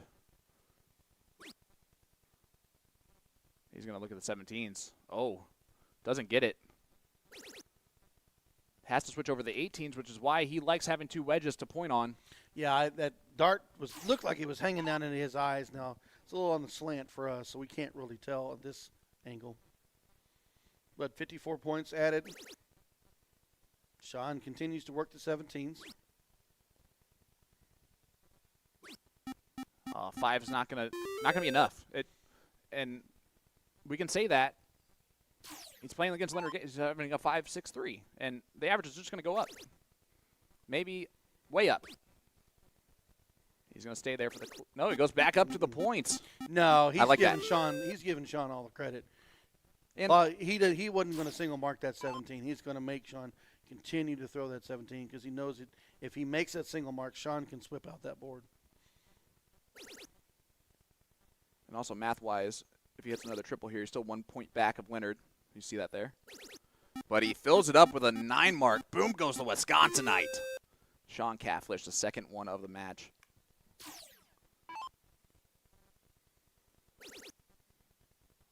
Tyler Hensey, Mike Maloney. Going to get started in the one-loss side of the bracket. Alex Bellman awaiting the winner of Bubba and Ryan Jervis. And then on the 2-loss side, you got Dylan Steinke still taking on Mike Scarborough.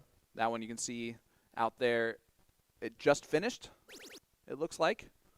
And then Jordan Elzinga, Brandon Kessler, and Mike Carter, Jake Smith, again in the last chance side of the bracket.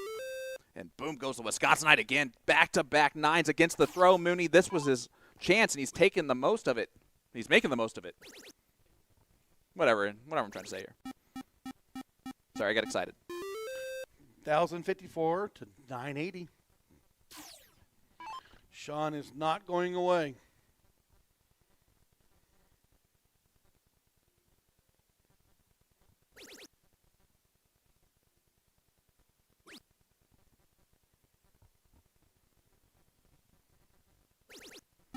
And he is not going away. Good 7 mark. 6.55. But again, Leonard with 2 higher wedges. You got to wonder when the Wisconsinite's going to take some looks at this, and it might be right now. There could be a door right there. Sean could sweep the board right here if that trip 16 falls. A single will not give him the point lead. So this start is important. And it is just a single. It'll keep him there.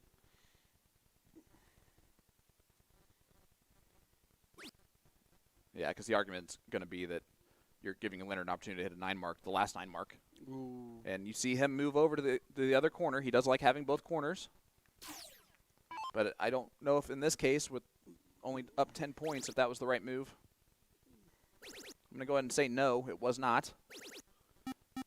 Gates took away the 15s, added 120 points. That's a trap. He's trapped him in the 16s now. Yeah, and that's not a good place to be. No, it's a tough number to play on.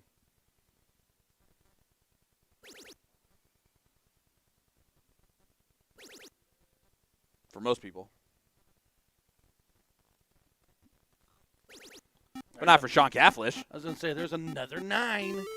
Problem is he's down 3 wedges, and he's only up 34 points. 1,268 playing 1,234. 6.38 and a 6.0. Leonard has done everything he's needed to do to stay in this leg and end up winning this leg if it all goes according to plan now. Impressive display from Leonard going first. That's in the double, it looks like. Registered a single. Told you. Peeking in, making sure. See the tap in. Board don't lie until it does. And then we fix it. And then you fix it.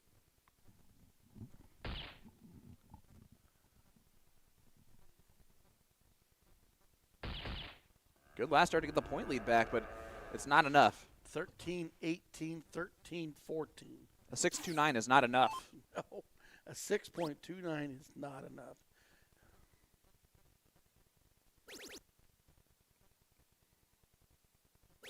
And Leonard just hammers in a 7 mark on the 20s.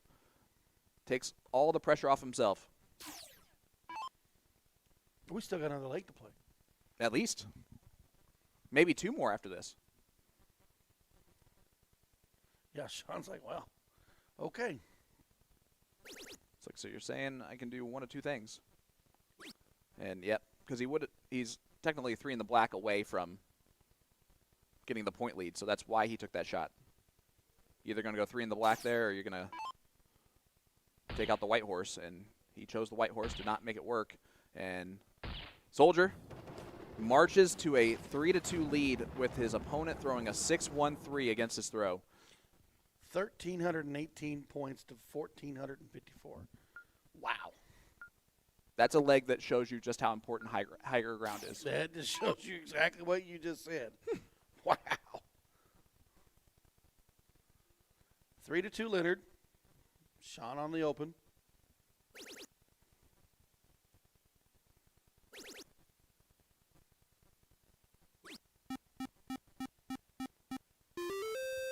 Did get the 6 on the 20s, won a challenge the 19. Only managed to get 1.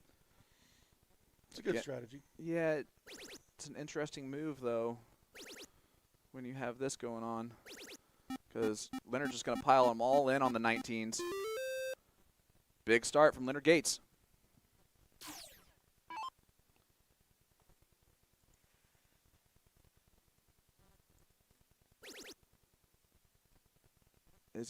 He's looking down again. Going to go back up. Does get the 19s. Big 8 mark from Kaflish to follow the 9 from Leonard. Now I like the 19s. Look. Is he going to go back-to-back? No. Oh, he won that 20 going.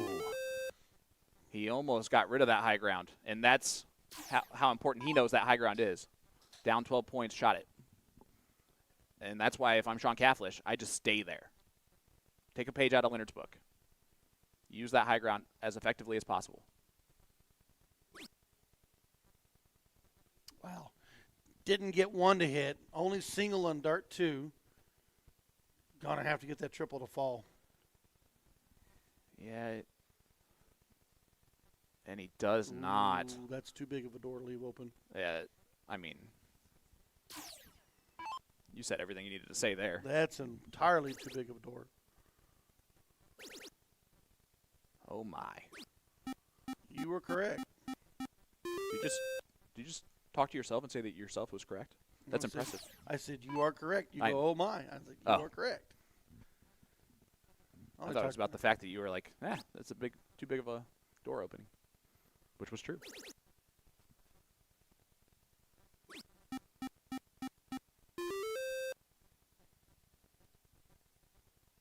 Not enough.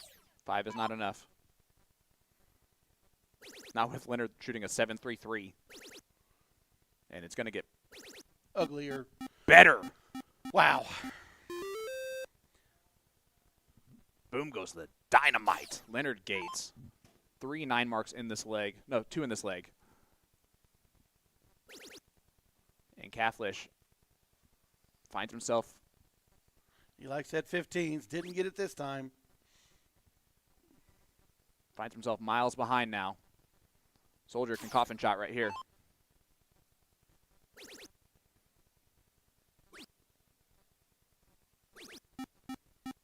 Effective.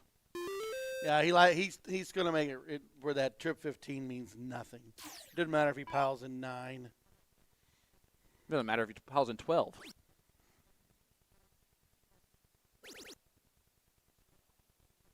.4 from Leonard Gates against the throw.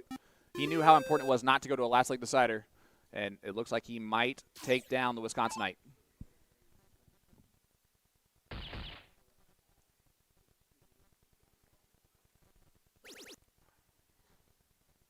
And there it is, Leonard Gates, 7.17, Mooney. Sean is shooting 5 and 6+ every leg. I can't ask for Sean to play any better. I mean, he battled and battled and battled. Gates just went to the next level. That gear is incredible to watch. And we're going to see that gear more often as Leonard Gates books his spot in the king seat match. Who will he take on? Ram Guevara Jr. or Kenny Doyle? You guys have been watching that on stream number 2. And we are going to turn our attention to Tyler Hensey versus Mike Maloney. Last leg decider. And you can see how great Hensey's shooting right now. He's thrown 12 darts, and he has everything closed with the 15s and bowls.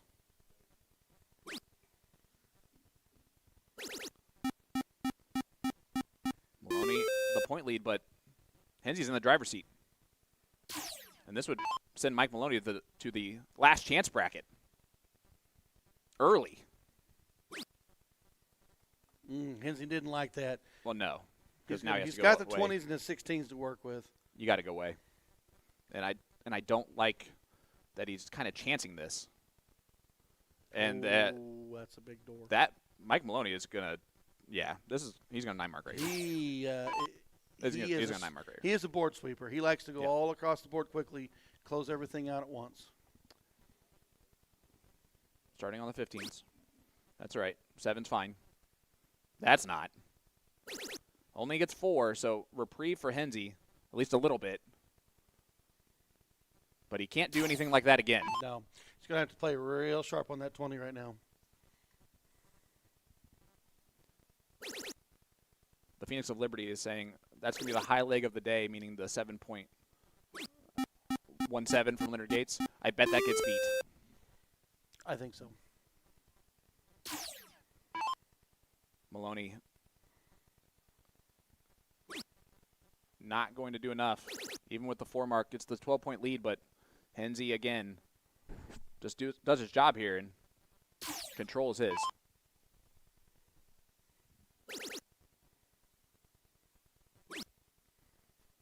And to be honest, boom. Tyler's playing with house money anyway. That is a big round right there. That double bull's killer. The leg's not over. Anybody can win. Oh, nope. Mike just told you it was over.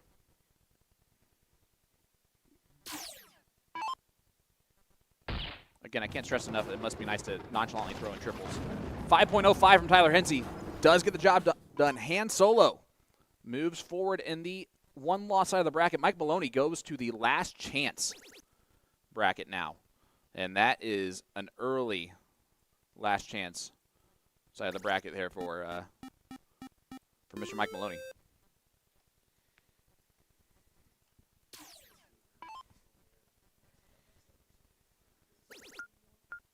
This says this is game 1, so I'm going to guess they had a little mess-up situation here. And Ram wins that one. So not over with yet. It looks like we're going last leg decider.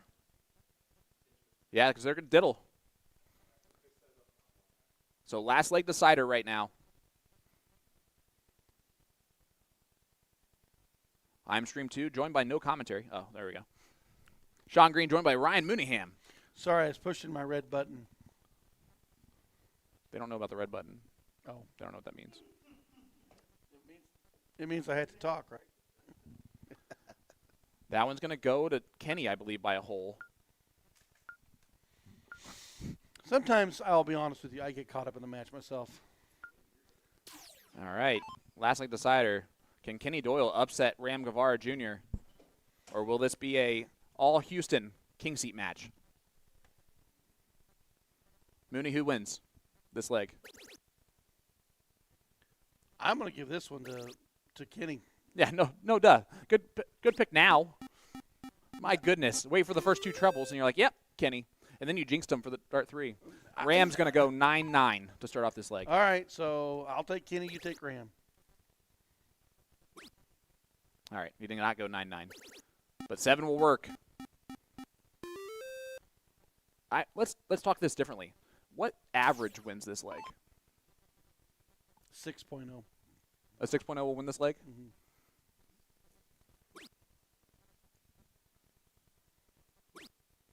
that's the case, then I will give that advantage to Kenny Doyle with him going first. But opportunity Kenny's here. going to play Ram closer. He's not going to let Ram get way out in front. Not on the points. Ram can't even look at the 20s. And only a 3 mark on his honeypot. That'll hurt. That could be a massive, massive 3 mark only for Ram Guevara Jr. He is our defending champion of this men's CSI. And it's not like there's a whole lot in this. It's just the first loss for whoever loses this match. They're still in a great position. Oh, another big 7 out of Doyle. And Kenny Doyle in the driver's seat. 9 mark needed from Ram. He does get rid of the 20s. Again, dart players will do stupid things to get rid of those 20s. It's a good move. I mean, Kenny can waste 3 darts on the 18, or he can force him into the 16s. And I think Kenny's going to get rid of the 18s on dart 1. See how you do that? Oh, big 7. That's huge. That's nasty on that 15. Grabbing that single, then triple behind it. Back against his wall, or against the wall here for Ram. Oh, look at this. He won't go away quietly. No, he won't. Boom goes the dynamite, Ram Guevara. You knew it was going to happen. You knew he was going to do something big to stay in this leg. But Interesting. 16s playing 15s. still, the opportunity for Kenny to take control. He's looking 16s. Who was at the door? He's Oh. playing a tie ball game, assuming that Ram can't hit 3 bowls and close the 15s. But I don't know if that's the risk I'm willing to take. Did not hit the double on dart 2, and he does not get rid of the 15s. So the risk might pay off if Kenny slams the door on Ram Guevara.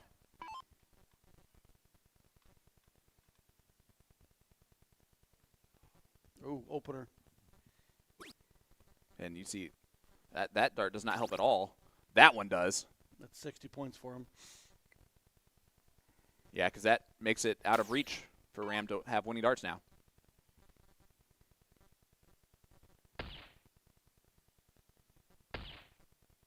He needs more than 4 to even get that point lead, and not going to get that done. So 3 bowls needed from Kenny Doyle to book his spot in the king seat match against Leonard Gates.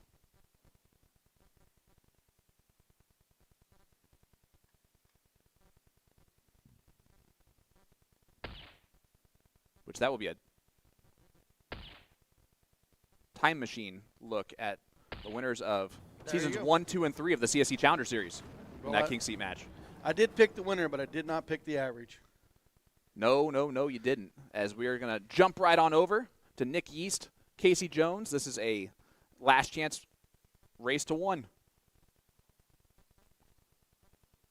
And again, the talent that is in this last chance bracket.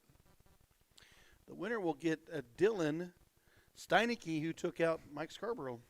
So Scarborough's out. I love it when you try to pronounce last names, especially when they're easy. Everybody can leave now. Steinke. Back to the match. Nick Yeast is playing Casey Jones, if you guys didn't know that, and a 1-leg shootout.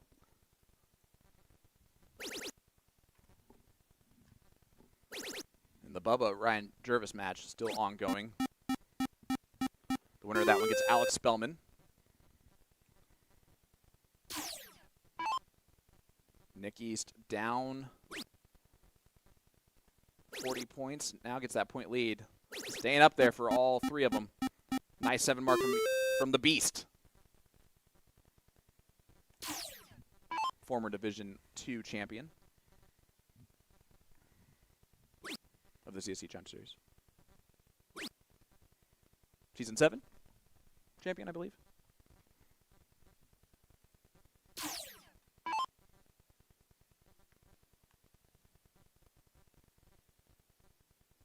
Let's see what the Beast can do.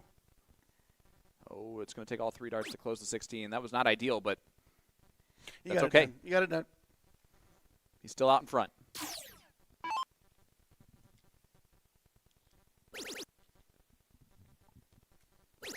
Casey looking to fill this up. 7 is not going to do it here.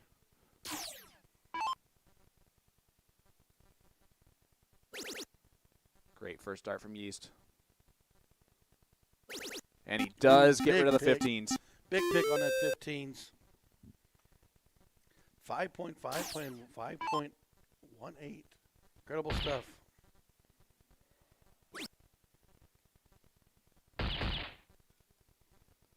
All Casey does is close out the bowls. Yeast 3 bowls away, and he does have a bailout plan option that will add an extra bowl if he has any point willed. But he doesn't have to bail. Nick Yeast Game shot. Winner, winner. takes out Casey Jones from this tournament.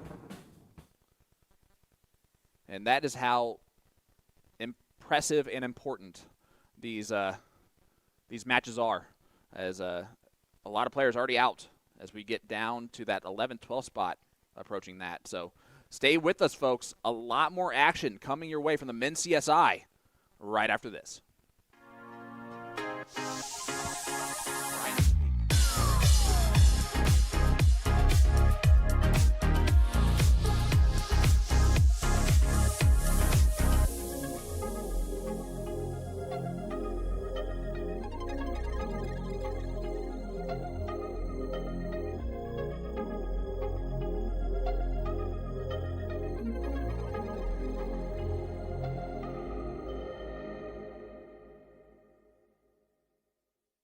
Let me tell you about A to Z Darts. We're a specialty dart store with over 10,000 different products. We create in-depth videos and blogs to help improve your game and showcase our products. We give helpful advice on how to practice darts, the fundamentals of form and mechanics, and how to make better decisions when purchasing your darting equipment. Whether you're brand new or a seasoned player, we try to provide fun and informative content. I'm Jen, the creative director for A to Z Darts. I've been playing for over 10 years, and I've traveled the world competing in and promoting the sport. This is Will. He runs our live streaming company, USA Darts, and travels the globe as well to broadcast major darting events and interview PDC players alike. You'll find over 2,000 different sets of darts on our website. Guessing right now you're pretty interested in our resources? Learn about form, throwing mechanics, practice routines, scoring and grouping, checkout methods, cricket strategy, and much more. Visit a-zdarts.com to take advantage of our blog or follow us on social media at azdarts today. Enjoy 15% off our October Dart of the Month special, the Target Japan Black Mark Dragon 3.0 darts, all month long, and bring your game to the next level with its fierce design and performance. These darts feature a front-loaded barrel with tons of milling and knurling that mimic the rough scales of dragon skin for different grip reference points throughout the dart. Finished with a sleek black coating, they'll fit right into anyone's dart collection seamlessly. As a bonus, the entire Target Japan Black Mark series will also be 15% off this month, including the Heracles model, which is currently one of our top 10 best-selling darts. You can also get a chance to win your choice of a Target Tacoma Shell Dart wallet in the color teal, purple, gray, blue, or black with our monthly raffle. How do you enter? Just purchase our October Dart of the Month special and you'll automatically get entered. The giveaway ends November 1st, so don't miss out on your chance for free stuff. Tap the banner on our homepage at a2zdarts.com to shop the Dart of the Month, and don't forget, we ship internationally. Best of luck to everyone. For nearly 40 years, Horizon Darts has been the go-to source for dart enthusiasts worldwide. From top quality brands sourced globally to our very own Laser Darts, the makers of the legendary Black Widow dart. Laser Darts has been scientifically proven, utilizing XRF technology to stand as the highest quality darts in the world. And with our lifetime barrel warranty against breakage, you're guaranteed lasting satisfaction. Not sure which dart is right for you? Try before you buy with our lending library option. Visit our showroom, give us a call, or shop online at horizondarts.com.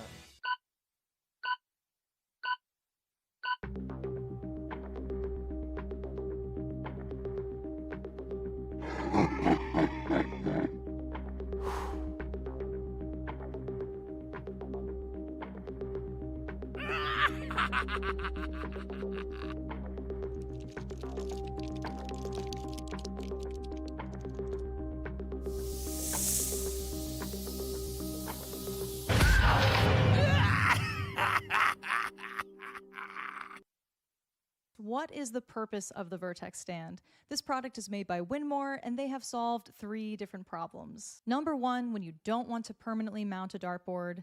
Number 2, when you can't drill into your walls. And number 3, when you want to travel with a dartboard. Not everyone wants a dartboard permanently mounted into a wall. Perhaps you just want to bust out the dartboard occasionally to entertain friends or family. The Vertex stand is perfect because you don't drill into the wall, you simply lean it against a flat surface. This is easily the most convenient product I've ever seen that you can set up or tear down super fast for portability. In minutes, you can have everything packed and ready to go with you for your next darts tournament or a friend's house or even camping. You can lean this bad boy up against a tree. On top of all of that, I love the idea of being able to easily travel with a dartboard. This thing is awesome. I was given it just to review, but believe me when I say it is not going back to A to Z Darts. They can try to pry it out of my hands. What is a bad habit that you see way too often in darts? Just one? I mean, name as many as you want. Dropping the arm that holds the darts on the 3rd dart, swinging the leg over to initiate walking forward after you've thrown your 3rd dart. Throwing wussy darts. Wussy darts. It's not like PC, but that's how I would call it, where you're in kind of a panic state, like me right now, and you don't trust your throwing mechanics, so the dart kind of just falls out of your hand. I see a lot of people when they compete for the first time, they just get so scared they just don't trust, and they don't snap and have that.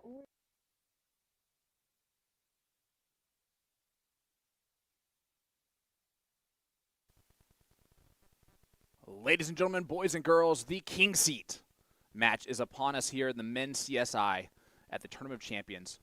Who is going to win the 7th rendition of this tournament? One of these guys is going to have the best chance and going to need to be triple dipped after this match. Race to 5 here. Sean Green joined by Ryan Mooneyham. Mooney, Kenny Doyle, Leonard Gates. Your favorite versus someone who's had some time off from the spotlight in darts, who is showing up big today. Yeah, I definitely played well taking out Ram. Getting through to the field to take out Ram in the top 4, now facing Gates. Gates still is my favorite, but Kenny will play Gates a lot closer and won't let him get out in front on points. Someone in the chat just made a crazy statement, said Kenny Doyle's had the easiest route to this top 4. Well, that means Bubba in the first round. That's definitely not easy. Kellen Sperlin in the second round. That's also not easy. Jake Smith in the 3rd round is a former champion 2 times. So, nope. And then Ram. I would say that, yes, compared to Leonard Gates, Kenny's had the easiest of the 2, but there has been no easy route to this King Seat. I don't see how it's any easier. You got to throw your game. You got to take down your opponents that's in front of you, and any one of those guys that Nick has got through, or I'm sorry, Kenny has got through, will be a quality player and has won. I can't believe you just did that. Do you know what? I know. I apologize. No. I don't mean like that. I mean the very first ever CSI Challenger Series match was Kenny Doyle, and I put Nick Doyle versus someone else. So sorry. It's just funny that you brought the exact name back. Kind of weirds me out a little bit. This is again a turn back time of the CSI Challenger Series. Kenny Doyle won season 1. Leonard Gates won seasons 2 and 3. So these are the first 3 winners of the CSI Challenger Series, if you don't count the before COVIDs. They don't count.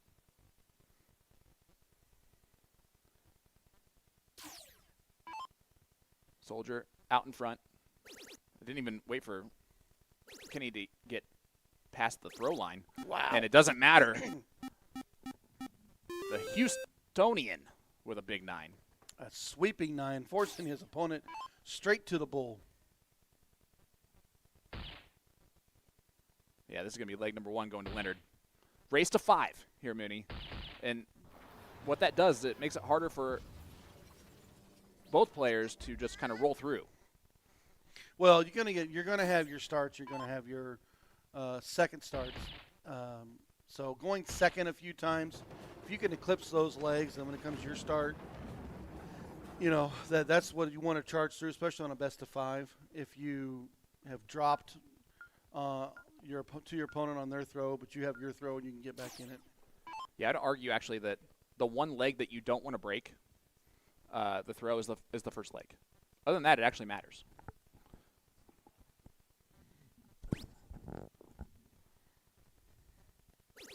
Kenny, though, going to get 5 of them. Again, this is the king seat. We have other things going on out there on our other streaming boards. Bubba's taking on Alex Spellman right now for a chance to play Sean Catholish. That's in the 1-loss side of the bracket. Tyler Hinsey defeated Mike Maloney, so now he has taken on Ram Guevara Jr. On the 1-loss side of the bracket. So Tyler Hinsey with a great run so far. And then the last chance is Roland. Nick East, Dylan Steinke, Mike Carter already moved forward in the 11-12 spot. And then Ryan Jervis, Brandon Kessler going on 1B. And that 1B match is the second stream going out there currently. So you can check that action on stream board number 2, board 2. Nice 7 mark from Leonard Gates. Yeah, Doyle just barely got a point a while ago, and he took away the 19s. He knows that Gates can get out in front of him with points.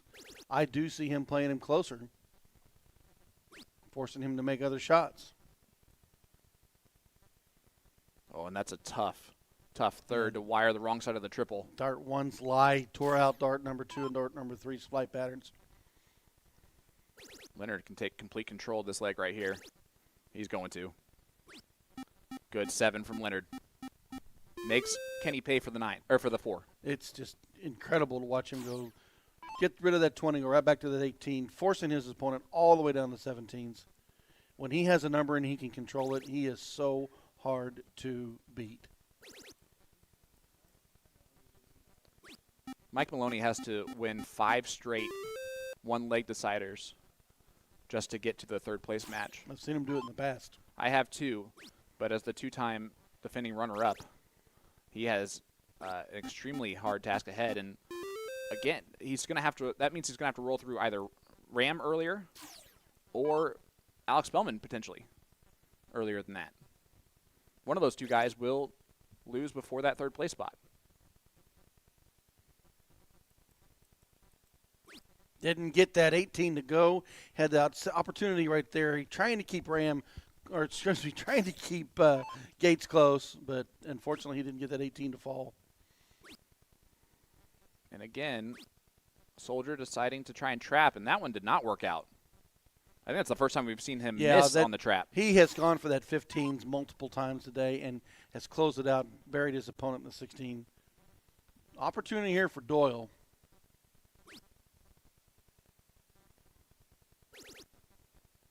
Kenny Doyle, cool under pressure. You have to know that that is a fact, Mooney, because he has been league partners with Nick Teixeira before. And cool under pressure, took the 18.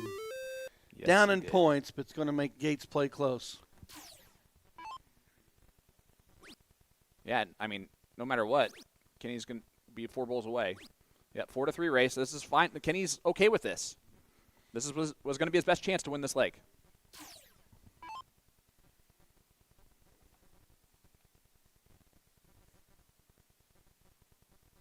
Now he needs double-double. Not going to do it. Ooh. 3 darts needed. Gates more than likely going to take a 2-0 lead here in this king seat.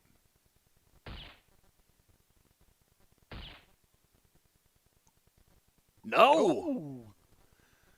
And it does happen. It does happen. And an opportunity here for Kenny to take the leg. There's the once that I've seen that happen.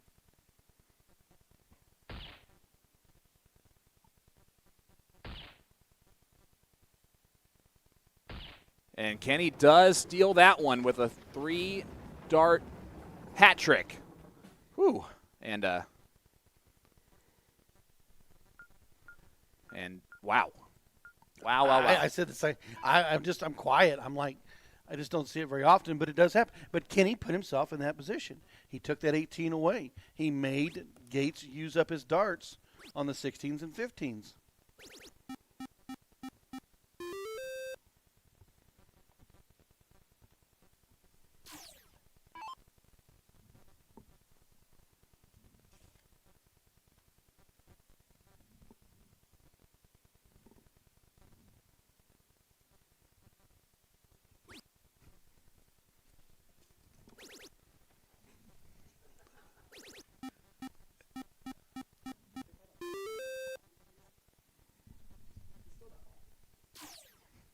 All right, Gates stepping up after that quick break from Ryan Mooneyham. And what's happening is that Ryan is so focused on the match right now. He is so enthralled in this that he's not talking very much. I apologize. I have just been laser focused on watching these guys play, and I should have been running my mouth, and I didn't. No, it happens to the best of us. I just get caught up in their back and forth match. Kenny's playing him close. It's exciting to watch. Gates is trying to get out in front. Watching both these players use their game against each other, and I apologize because I was just caught up in it. I can see Soldier going 18s here. Ooh, he pumped. Oh, he goes 19s. Wanted to sweep that 17, didn't get it, but Kenny's well back on this one. Yeah, Kenny might go trip 17, and then that last start he might twitch to the 18s potentially. Could be, or he might take down one of the two houses. I actually don't like that move. I don't like the taking out one of the two houses if you go trip. It doesn't matter now. He'll stay there all day.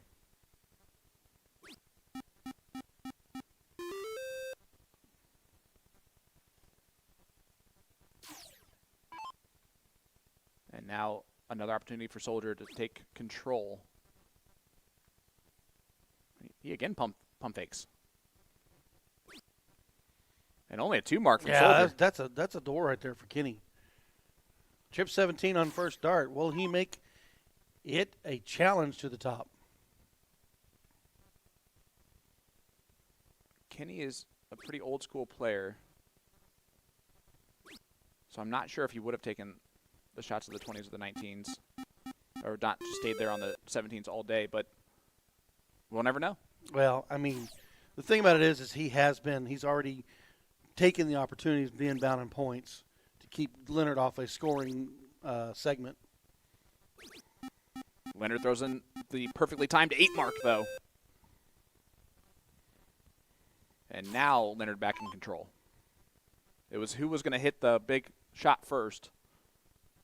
Does Kenny have a return haymaker in his back pocket? Needs that triple.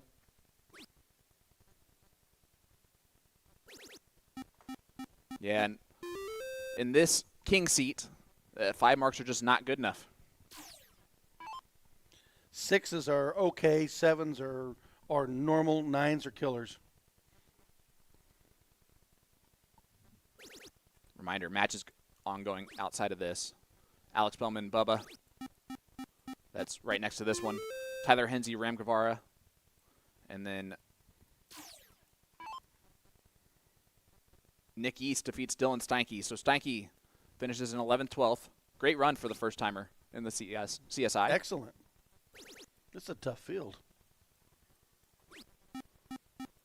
Only going to get 4 or 5 on the 16th. Gates, we know, likes to trap them. So will Gates take that 15 now? Yes. To the bull. An effective coffin shot there from Leonard Gates. It will be a 2-1 lead for Soldier. He's not even halfway to the finish line, though, so we got miles to go before we sleep here in this battle. Long format, race to 5.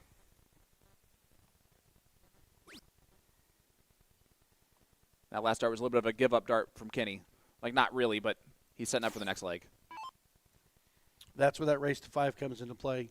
Only a 2-1 scoreline. You are definitely not out of it. And you can get ready for the next leg. 5.74 from Leonard Gates.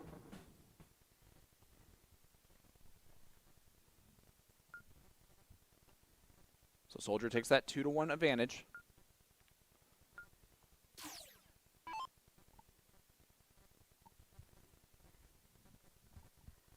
battle of a couple of the older gentlemen in the field. Leonard, shockingly older than he looks. I don't think he's aged a single day since I've gotten into darts. Good 6 mark there from Kenny. He probably hasn't aged either since I've gotten into darts. I've known him for 20 years. He hasn't aged much. But I have a lot. And there's a lot. That big 9 there to take away the 20s. Gain the 19s. Force your opponent to either chase me or start a new wedge. Kenny's going to start a new wedge on his honeypot, the 17s. Does he look at the 19s here? He does and cleans it up. Good sweep on that. That's a good response from the 9 from Leonard. Gates has been good on the 18s all day. Only 5, though, this time. And again, I know it's nuts to say only 5. It's crazy that you would say, and only 5. Well, when these guys are shooting a 6-5 and a 7, only 5 is a real thing. Does Kenny take a look? He did. That time unable to capture that last dart. So the opening, once again, with Leonard.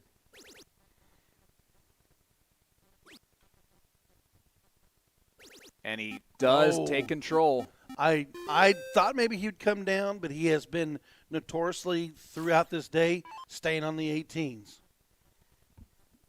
So now Kenny onto the corners. Looking up at the 18 here.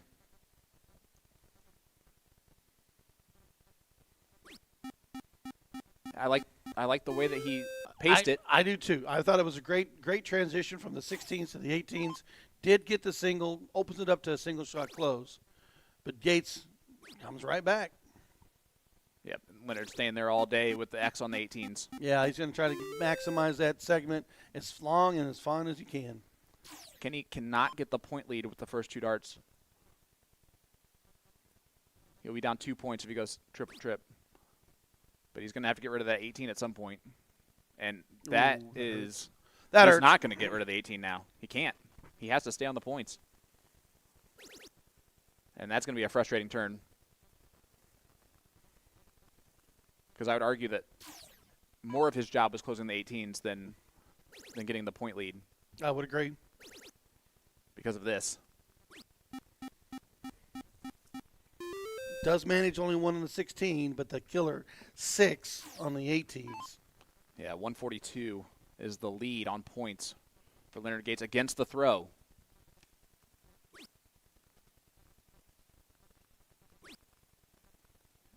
And what a bad time to start hitting singles. Man, you're there, you're challenging, and then all of a sudden it's single.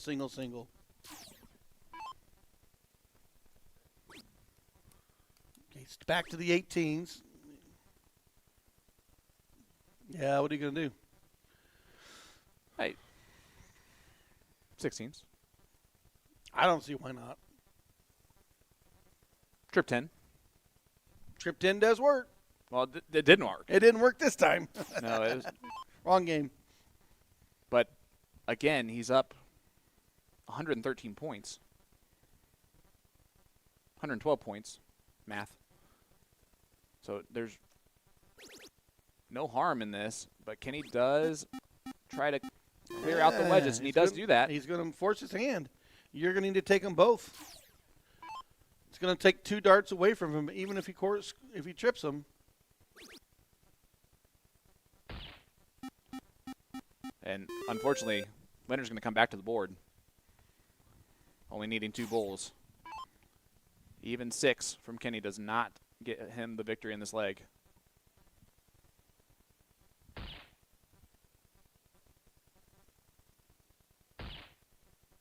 Just in case, he would love a double here. Does find it. So 2-2 on the bull race. No, 3-2 on the bull race, excuse me. But Leonard only needs 2. Stranger things have happened. But not this time. That was not a stranger thing at all. There was no upside down there. 6.0 from Leonard Gates.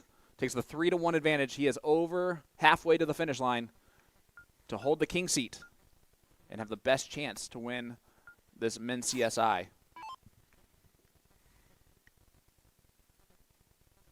He was finalist 3 years ago. I do not know if Soldier has a title for the men's CSI. I don't think so.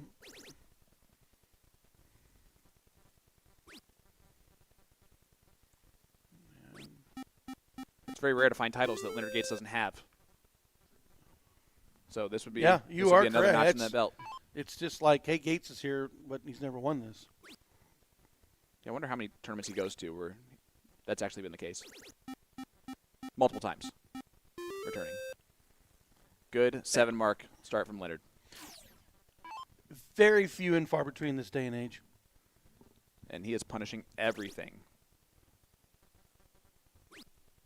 that Kenny is making mistakes on. Yeah, but look at there. Kenny got the 17s to work for him, got rid of the 19s. He is going to force Leonard right back to the 18s. Ram Guevara Jr. does defeat Tyler Hensey. So he awaits the winner of Sean Cafflish versus either Bubba or Alex Spellman.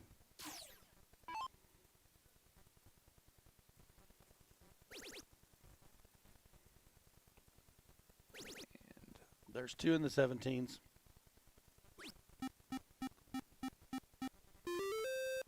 Yeah, does not get the close on the 18s. Still an advantage. Ryan Jervis, Mike Carter battling it out in the last chance side of the bracket. The winner of that one gets Mike Maloney. So Mike about to play some more darts here in just a minute. Doyle's been heavy on the 17s. He's got a mark on the 18s. He wants to get rid of it.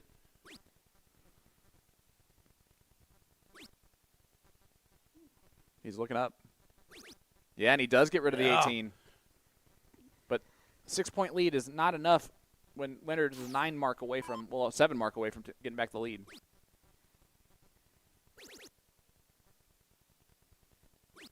He does take the look. Got the point lead, got a new wedge, but the momentum this leg has switched over to Kenny Doyle. He's got that 17s in handy right now.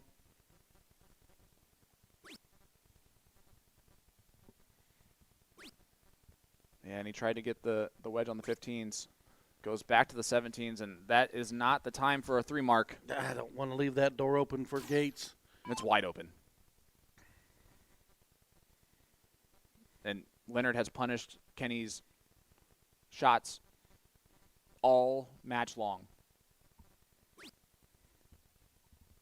He's not going to punish as much as he should. Does get rid of the 17s, but still an opening here for Kenny to take control. Kenny's got the mark on the 15. He trips it, he can get rid of the 16. I mean, it's still anybody's leg. But these are an important 3 darts. Big last dart incoming. And it's not going to get the close.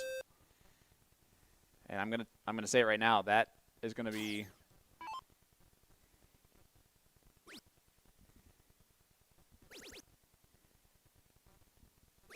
Yep. Big double there on the end. That was going to be punished. 41-point lead for Leonard Gates.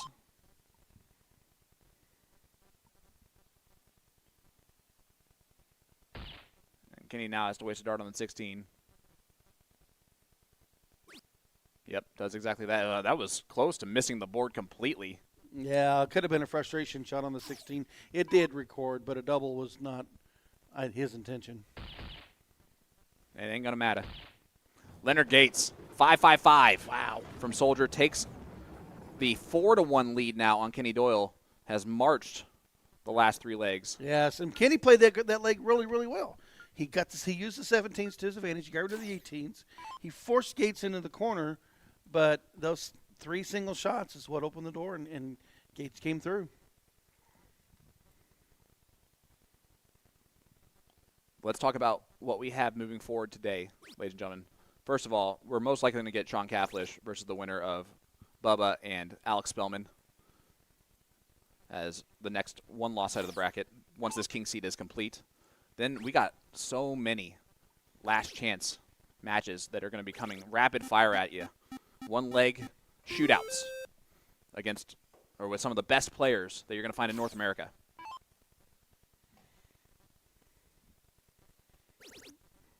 Well, since there's no Canadians in the fan, in the United States. Oh, Doyle makes a move, gets rid of the 19, opens the 18, grabs another point, forcing his opponent to the 17s. And we know Gates is good on that 18, but he first has got to get that 17 going. It's a going. And you rattle off 7s the way that man does. Good Lord.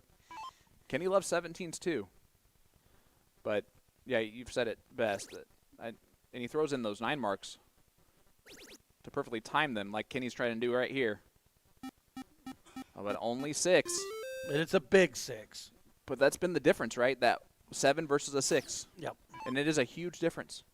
You are correct. And this will not be either of those. Only a 2 mark from Gates. Advantage Doyle. Can trap Gates into 16s. Can close out the board. He can sweep that 15 now and go to the bowl.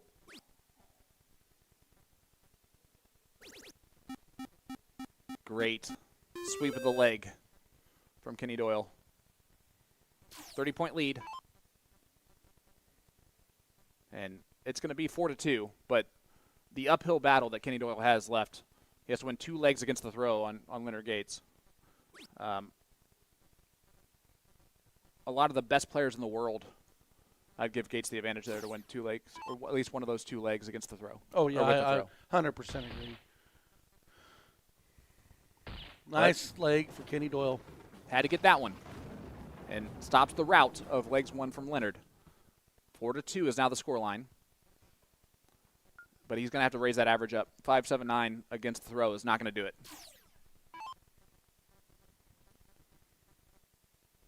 And Leonard knew he could take off a leg there. Well, you know, he didn't have the best of legs, and he didn't like how he threw in the corners. But as soon as he needs to turn it on. But as soon as he needs to turn it on, you are correct. There's 9 right out of the gate for the 20s. He's looking for Kenny to only throw 5.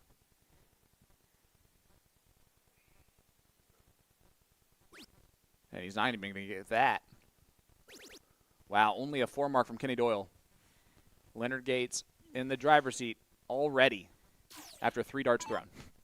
Gates will probably grab the 18s while he's there.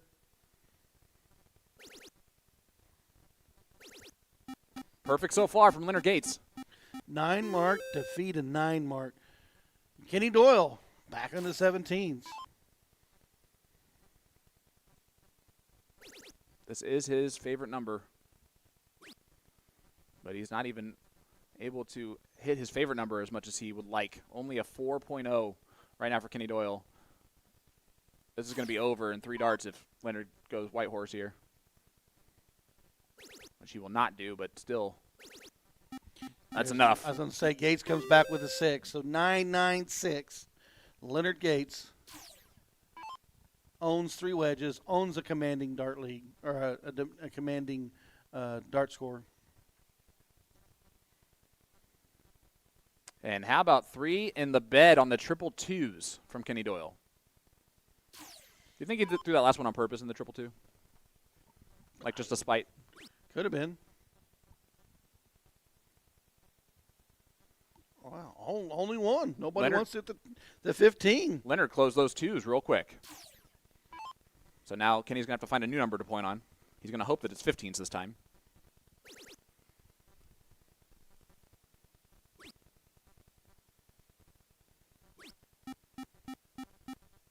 Only manages 5. Take your time here. Yeah, he goes bulls first. I love this. And double 15. He's going to hit the triple. Shot. 6.0 from Leonard Gates. He is the king seat now of this men's CSI.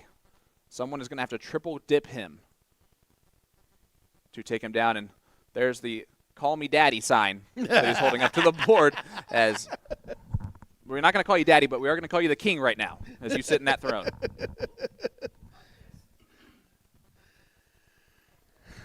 But there you go. As we move right on over to Alex Spellman doing what Alex Spellman does best, yelling at himself. He's a pretty good critic of himself. He just kind of coaches himself at the line. Yeah. A lot of people look at it as like a negativity and stuff, and I just don't really see it affect the way that he plays the next dart or the next shot. He's over it by then, but he has to get over it by yelling at himself. That was a weird sound. Oh. Did you hear it? I did. Okay. Spellman not going to fill it up here. This is our first look at the Jackal. I've always been amazed at his shot on how he doesn't move. He's very, what's the good term? Technical. Yes. Very technical. Yes. I think he would say that his throw is a very technical throw. And he knows every single technical aspect of his throw. Bubba probably just answered with, I'd just throw darts.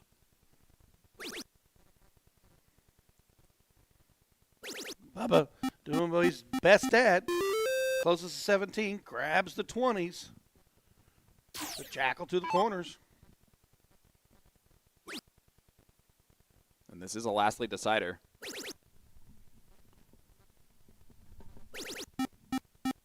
So if this does go the way of Brian Bigham, Alex Spellman and Mike Maloney will both be on the 2-loss side last chance bracket. Like you mentioned earlier, Sean Kaflish has the winner of this. You're 0 for 2 on pronouncing that last name. It's catfish without the T. Catfish. And Ram is sitting in the waiting on the opponent after that. I'm just going to use first names. It just killed me. Spellman needs to fill him up. And that is crisscrossed. He's going to look up. Oh, and only the single 20. He would have been happy to be down 4-3 with Brian having to close the 15s too. But instead, Bubba should be in control after these 3 darts. Yes, he will be.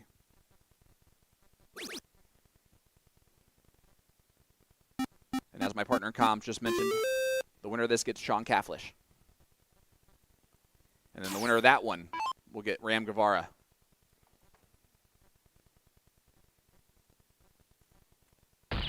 Kenny Doyle awaits on the 1-loss side of the bracket in the final area of that. And Spellman makes it 4-3. Not quite as good as what he was trying to set up last round, but not much worse. No, that's a good play right there. Make your opponent throw the 3. Big dart incoming. He has to step over a little bit. This could be awkward. Nah, Bubba got it done. So Brian Bigham sends Alex Spellman to the last chance side of the bracket. Yeah, he's just angrily throwing, I think. Yep. All right. Folks, again, we have so much action still left in this men's CSI. The king seat holder is going to be Leonard Gates, but the 1-loss side and the last chance bracket will be rolling. So stay with us. We'll be right back after a short break with some of those. Ryan Jervis, Mike Maloney will be the next match we get, so don't go anywhere, folks.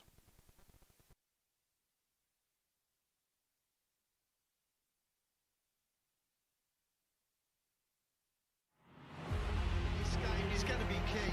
You can tell by the way they're scoring. There may be nothing in it. One man misses, does the other man get? Yes! Double 12! That is the most amazing landouts you will ever see in your life! I can't stop! Double 12! And the 9 Dark King lands another one! Covered by Team Michael. Double 12! Back going! Luke Humphries, the ascension is complete. Incredible stuff. The world #1 is world champion.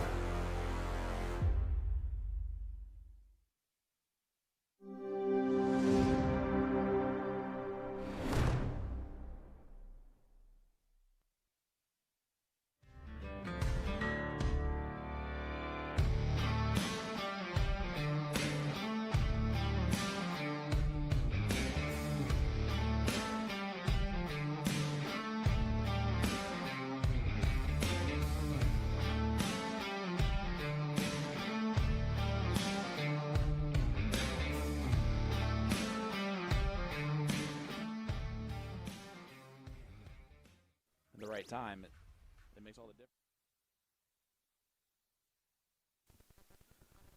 Welcome back, ladies and gentlemen. Race to 1. Last chance bracket, and Mike Maloney, Hulk Smash, one of the favorites in the CSI, could be out to Ryan Jervis in 10th place. Sean Green going to be joined by Ryan Mooneyham on the call of this one. Mooney, this is a shocking last chance bracket. Well, it also testament to the other players in the field that a favorite has had a couple losses to end up down here. Now, it's also on the shoulders of Maloney to continue to fight to stay in this. You know what? Your throat is starting to get real raspy and starting to sound really nice. Well, whatever I can do to make Sean Green happy with me. Well, how do you pronounce Ryan's last name? I'm not even going to try. It's Hulk Smash against Ryan. It's Jervis. Ryan. We're going to make him do the walk-on tomorrow. No, I do not want to do that. All right, Jervis stepping up. An opportunity to steal the 20s and point the 19s more. And just like you said. Big dart from Ryan Jervis. About as right-handed as you can get. And I got to remember that. I keep wanting to say that Ryan's left-handed. Mike Maloney throws in 7 of his own, but finds himself back.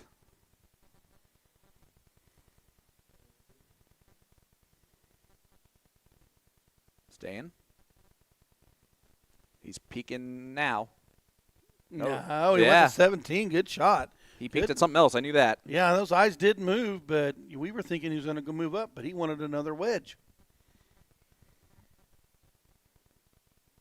And Hulk Smash could be smashed out of this tournament in as many as 9 darts. But there's still a long way to go in this. Ryan's got to stay consistent. That's a great second dart. And right back to the 17s. I like the move. 222 points to 164. And Maloney has to go to the corners. That was a good move on grabbing some more points. Used the 17. Forced his opponent 7 mark on the 16s. Ryan still is in control here.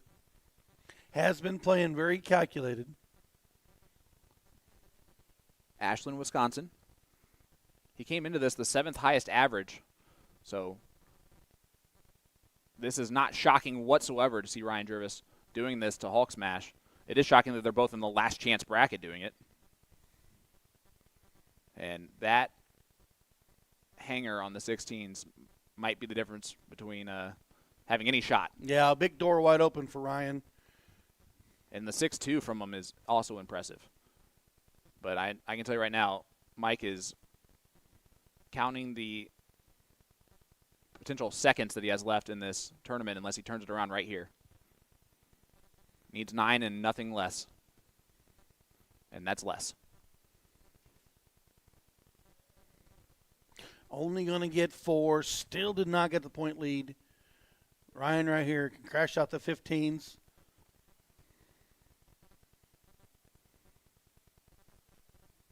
Maloney would be back to the board.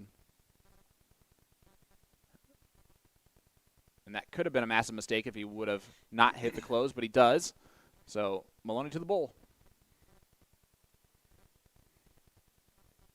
Yeah, and it's the tough part of this last chance bracket, right? You can be a wire outside 3 times in a row, and you're gone. Yeah, you talked about that last night. You only afford so many misses. And an unfortunate for Hulk Smash, the misses were just a little too much today. It'll be a 9th, 10th finish for Mike Maloney. His worst showing in the last 3 years in this men's CSI. If Ryan can close the door. And so far, not so good. But Mike only getting the 1 bowl and then wasting a dart on the 333. He's going to kick himself a little bit. And he doesn't like the fact that that first dart is high. Yep, and that might be the last dart he throws in this That CSI. probably is correct. This should be the end of Mike Maloney. Not forever, No. but just in this tournament. But And it game is. shot. Ryan Jervis reaps the Hulk smash. And an upset for the Wisconsinite. And an upset for any of the Maloney fans that are watching along with us across our platforms. This one right here setting up to be a great battle. Alex Spellman.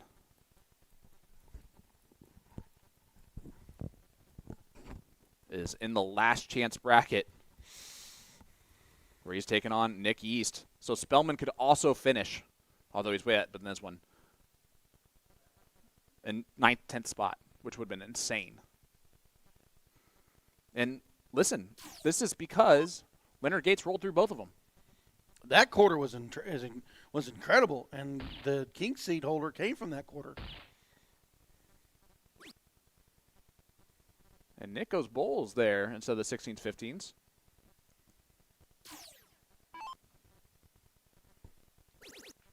And Spellman just going to march along. Yeah, this will work. Big coffin shot.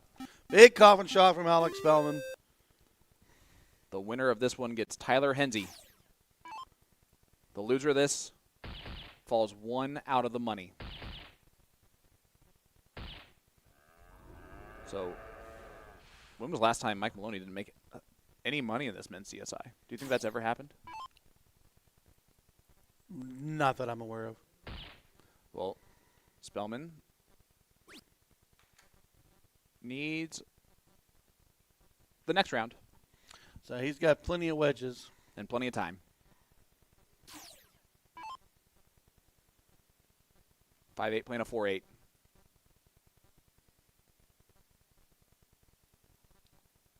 Tyler Henze's had quite the run to get to the 7th, 8th spot, but he's about to experience the Jackal in a last chance match. And Ryan Jervis is awaiting the winner of Bubba and Sean Cafflish, which will be on 1C. You can see them warming up there. So, Mooney, I think you and I are going to step aside for a brief second as you see Bubba approach the board just now. So they'll probably warm up for a minute or two before we get rolling in this men's CSI. We are getting down to the wire, my friend. I think this is incredible. I mean, some of the predictions are correct. Some of our predictions are way off. Yeah, there's 10 players left in this tournament at this point. You've got Bigham and Sean. You've got Ram and Kenny, Nick and Spellman. I'm sorry, Spellman just beat Nick. So Tyler Henze and Gates. That's about it. Yeah, so we're going to step aside real quick. We'll be right back to bring you coverage of the Sean Cafflish match right after this. Look at that beautiful face of Ryan Mooneyham. Yeah, I like your hair better.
And we are back at it.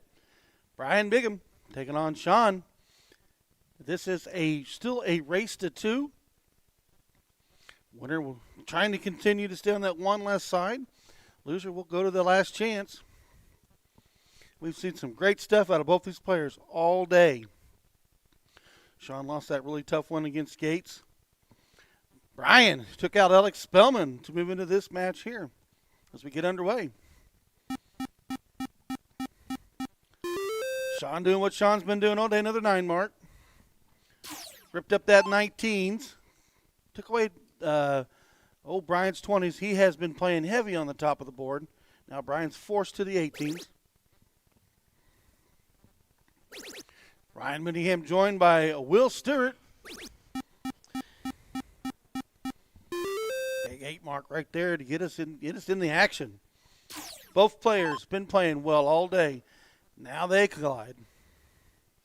Yeah, I think that after last night, Brian needed to come in here looking for a performance. I think that he was a little bit unsatisfied with the final last night in that triples event. So, yeah, coming into today, wanting to make a run here, it is a difficult taking that L right off the bat to Kenny, but has since made a good run of this.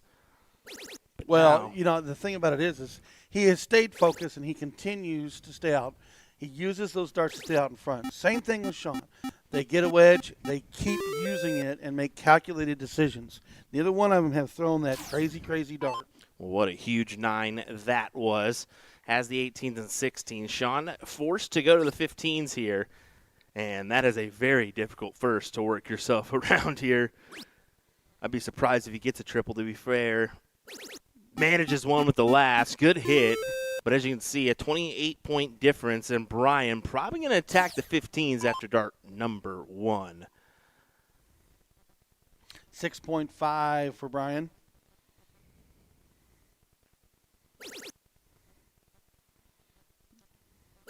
You are correct. He did attack that 15.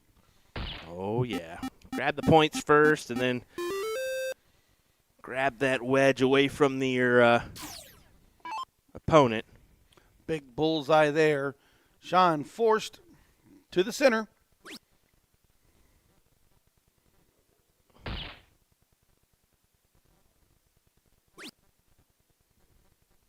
I think that was a crap dart at the 18. Yeah.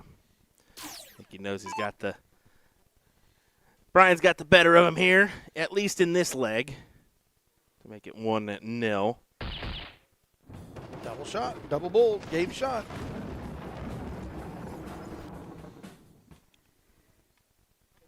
$6.5 for Mr. Bigham.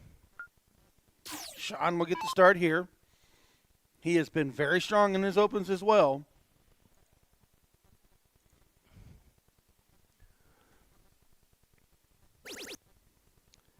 Ramgraver awaits the winner of this one, followed by Kenny Doyle, who's in that third place position. Big 9 from Sean Cafflish. That was a monster turn. Got open to the 2 wedges and added 60 points. Brian forced to the 18s or 17s.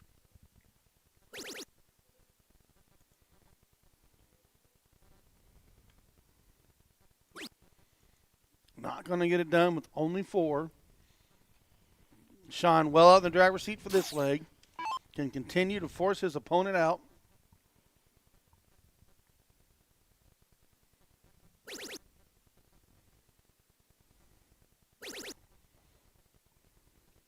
Oh, incoming. I thought it was going to happen. You were ready to yell. Nice sweep of the 17s to go with the 18 on the close. Unfortunately, Bigham's got to work with the 16s or the 15s. Ooh.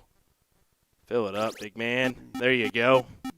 Big 9 there. But does it really matter? I'm not sure. I mean, 60 points and he's right back out in front, can attack your 16, so Cafflish has the upper hand here in leg number 2. There's your 60 you called. Yeah, 16 incoming, and 15 as well. Why not? That's a dynamite shot right there. That's a big dynamite shot. Huge. Needed it as Brian texts his girlfriend and changes the song at the same time. Just kidding. He went from LL Cool J to I'm a Barbie Girl. Yeah, I was saying last night he was switching his songs from, Celine Dion to Adele. Cher. Little Sunny Cher. Well, 3 bowls needed to get the upper hand here. Throwing an 8.00. That's nasty. Absolutely stupid average here in this leg. Sometimes you just need 3 darts. That's it. Big win. And wow, will this cork decide it? Both of them had the start. Both of them took their legs.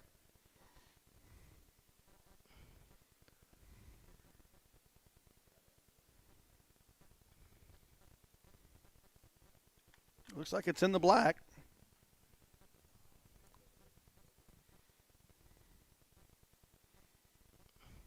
Alex Spellman beats out Tyler Hinsey to advance into the 6th place position. Tyler Hinsey will take home $600 for finishing 7th, 8th. Pretty good run for Tyler Hinsey. He played really well today. Yeah, I talked to Tyler before he got into that match, and he was very pleased with his day. Well, I just happened to walk by Rick Hinsey, and he actually mentioned to me that Tyler's actually been living with his uncle in Iowa, has not played much darts lately. I think he's had a month off. So to have a month off and to succeed, I mean, sometimes you just need a little time off, and it does you well. Get away from the game for a little bit. Sometimes you can put too much into it. Be surprised on how much a mental break will help. Oh, 1,000%. That's grow the game. If anybody's struggling, that's the first thing. When's the last time you had a break? Or if somebody has that dreaded dartitis word, hey, just take a month break. See where you're at after that. Well, look at this from Brian. Fill it up, young man. Yes, sir. That's a big start for Bigham. Only 4 out of the gate for Sean. And he now forced over to the 18s or 17s. For Bigham, it's massive against throw. He's not fully out of it yet. But we know Sean. He knows how to play, and he knows how to come back. Yep.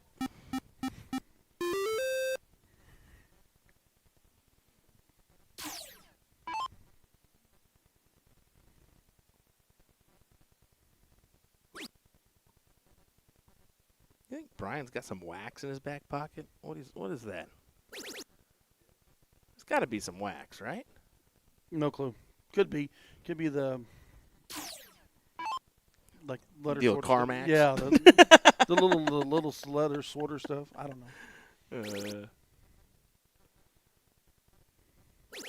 Let's say Sean attacks the 19s.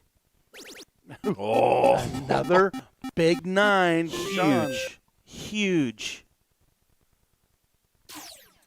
6.5 playing 6.67 in a last leg decider and the one loss side.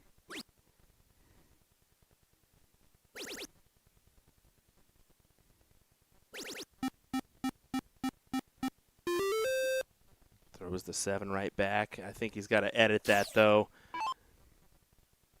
It's only a single. Good on you, Brian. As Sean acknowledges there and gives him a little knuckle. That very well could cost him this match here. Just being honest and doing the right thing.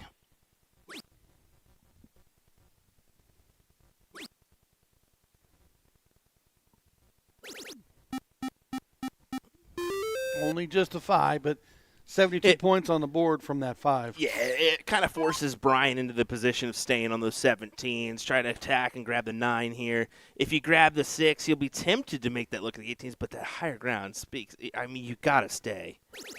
3 of them needed. One more. No, he's going up. I say you get tempted, man, but I don't know about the play. That's just don't know. 3-point game difference. Yeah, but I mean, trip 17 out of Sean out of the gate and opens the 16 or 15 wedge. Yeah, but what if Sean goes short? I go 16s first here, but that's just me. Yeah, he agrees. Try to grab a new wedge. There's the triple. Close it down or stay. He closes it down. Big time hit, and that's the risk you take, taking the shot like Brian just did. But you almost feel like, well, do I even get another look if I don't take it now? And that's what I'm saying. He'll be tempted to. Does he? You know, and he took the shot. Sean answers. Big testament for both players, keeping their grounds. Oh, my. Right back at him.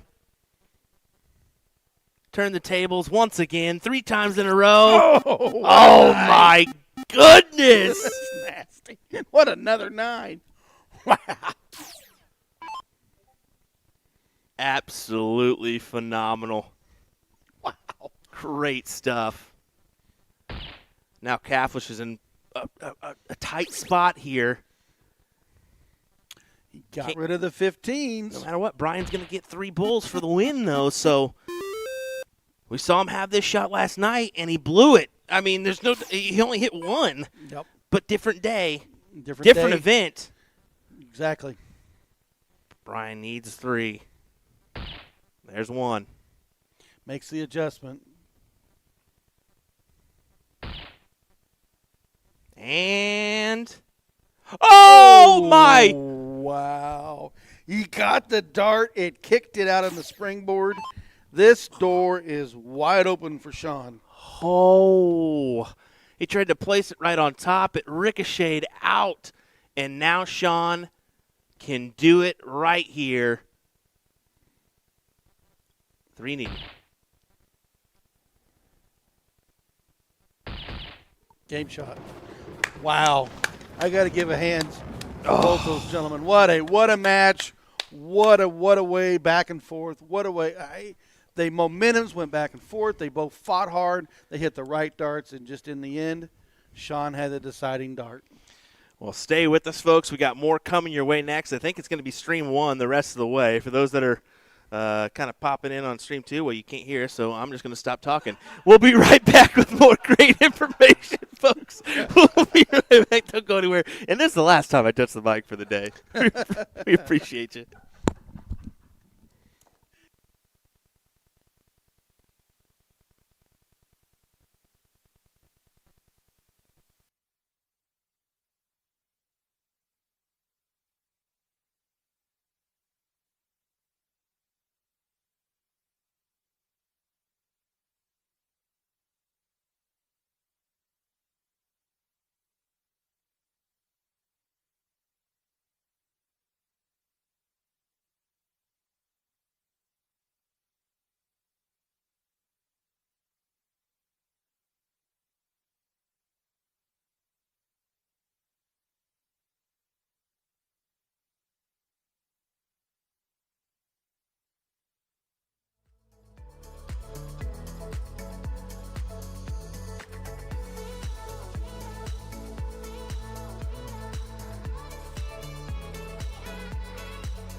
Welcome back, ladies and gentlemen, to the men's CSI here, the Tournament of Champions.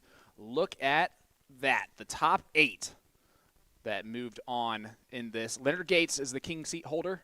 Ram Guevara Jr. is going to take on Sean Cafflish. Kenny Doyle sitting there in that 3rd place spot right now. The worst he can get is 4th, which is a $2,000 payday. Brian Bigham, Bubba, Ryan Jervis, Tyler Hensey, the only one out of the top 8 so far, and then Alex Spellman. What a top 8 of talent that is, Ryan. It's incredible. I'm just going to keep using that term all day. Speaking of incredible. Incredible players, incredible matches, incredible. Sean Cafflish, boom goes the Wisconsinite to start off against Ram.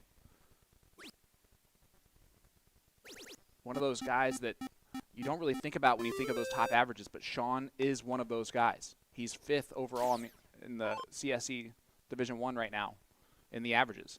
He's just a quiet player, but he's very calculated. He makes good decisions on the board. He's that silent but deadly.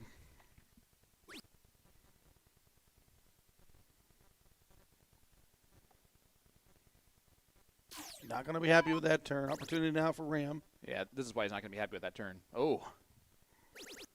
Ram did not get the 9 like I thought he was going to get after the first start. It's like we just assume now that it's going to be the best that they can do.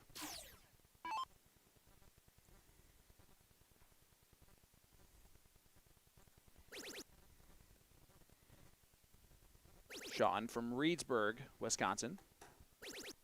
Big 9 there. Another one on the 20s. And the Wisconsinite is setting off some dynamite here in this one-loss side of the bracket.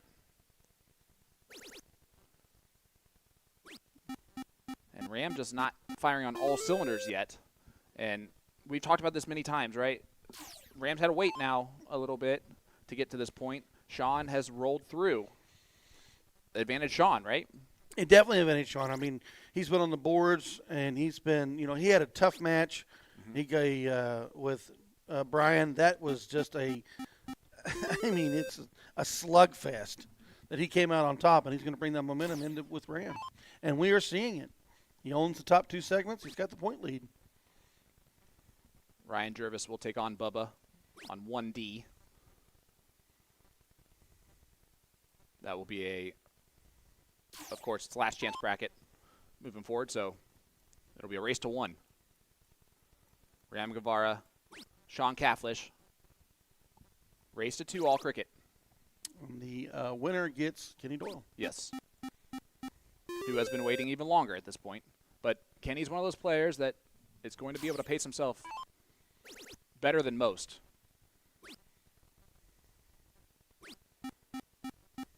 Especially if he gets a nap in. Mm-hmm. Good nap. I'm sure that's what that's probably what Leonard did. Like, that seems like a thing that he would do. Go get some sleep. Yep. It's like, I did my job. Daddy's going to go take a nap, and then he'll be back. I mean, he could potentially go ahead and hit up the casino. The worst he's going to get is $6,000. That's pretty good, isn't it? That's amazing. He's either going to win $6,000 or $10,000. Pretty good, isn't it? I don't know. I'm going to have the best nap ever if that is the case.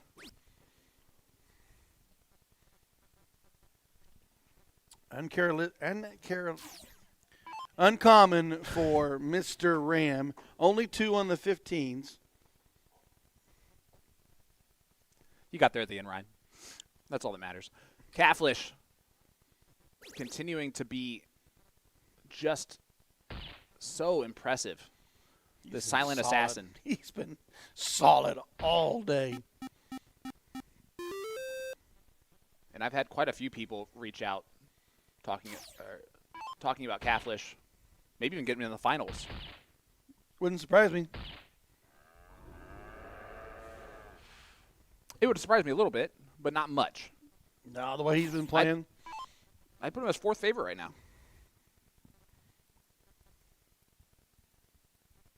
Game shot? 5th favorite. I put him as 5th favorite right now.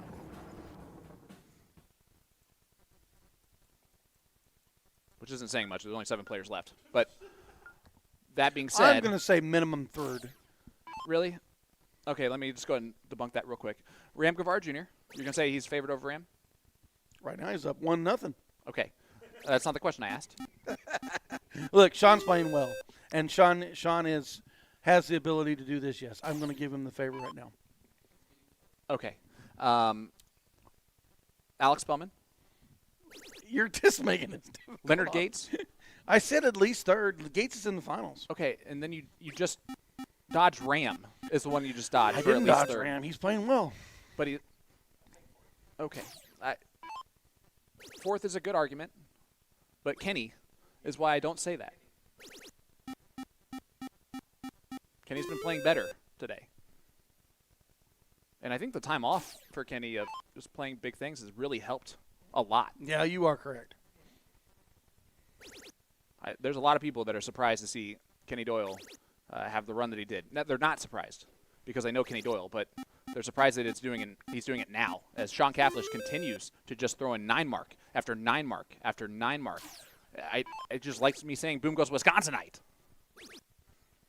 Ram's going to try and match with an 8, and he does that perfectly. Guys, back and forth. It's incredible. These are two heavyweight boxers just stepping up, pointing to the center of the ring, and just throwing haymakers at each other left and right. And the last swing is going to be the one that knocks out his opponent. Ouch, right there for that door to be left wide open for Ram, and it's one of his favorite segments. Yeah, it's gone right now. Well, it's going to take 3. Oh, Ram does not close the 17s. That one surprised me.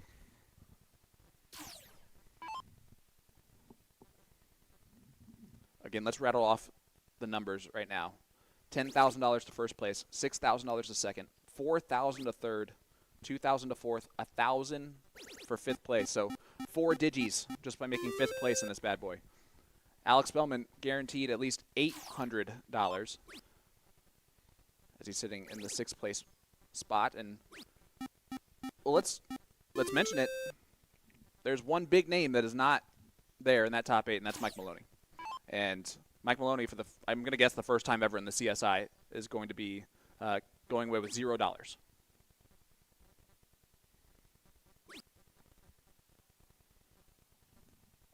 And if I'm in the venue and I'm playing this evening, I will probably avoid Mike Maloney at all costs because he will trap you into conversations about getting 9th, 10th place and everything that went wrong or right.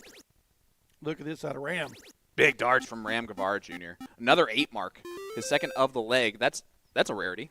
Get 2 8 marks in a leg. 6.5, playing 5.8. These guys continue to bring big stuff to the dartboard. Yeah, Sean's getting whooped right now with a 5.8 average. And that was so good. What a 5 mark. I mean, it's not going to matter, but it was the best thing that he could have done there. Wow, nice leg out of Ram. So, do we want to revisit the favorite? I'm gonna hold true. All right. I'm gonna hold true. Well, I'm gonna say this: whoever wins the diddle is gonna be the favorite in this leg. Well, of course. Just with how both of them are playing, they're both playing that equally right this second. I'm trying to give you back credit. That's what I'm trying to do, Ryan. And that is a great dart. Ram's gonna have to move over to the left just to have an opening on the double, and it's only 1 hole out, so yep. A good blocker on top of a great dart, and it will be Sean Cafflish, the Wisconsinite, going first. And if Ram loses this leg, he will move to the 5th place spot where he will take on the winner of Ryan Jervis, Brian Bigham, or Alex Spellman for 5th.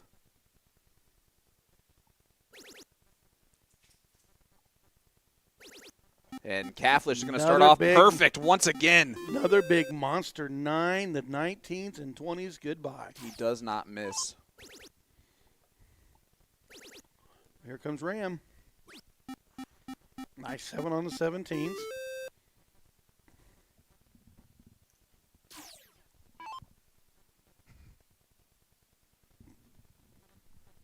And this is why Jen's our favorite. Yeah, Jen likes you guys. Well, it's you too. Oh, no, she forgot me. No. She said you guys. That includes you. I'm kidding. Good 7 mark from Cathlish, and he is way out in front. Man, he's Ram playing is great. against the wall, or back against the wall.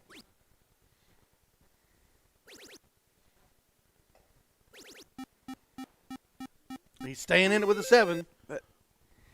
I'm going to say something really stupid right now. A 7's not enough right this second. No, we have been talking about that all day, Sean. A 7 basically just is like your normal round.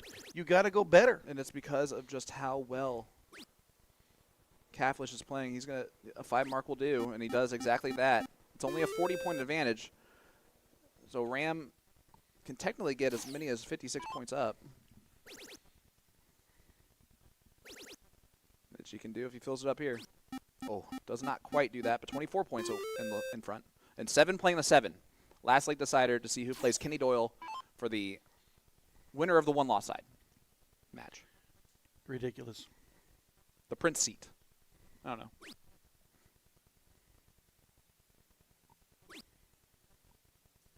I like the switch to the 16s because it made it for an easier switch on the 16. He didn't like that lie on that 20. It looked like it was hanging down. What I also like is if he trips the 19 on dart 2, we can take a look at the 16s with an easier transfer. Instead, Ram is going to fill it up once again. Ram Guevara, big 9 mark. He's not going to go away without a fight. That is for sure. Can Cathlish maintain one of the highest gears we've seen out of him? So far, so good.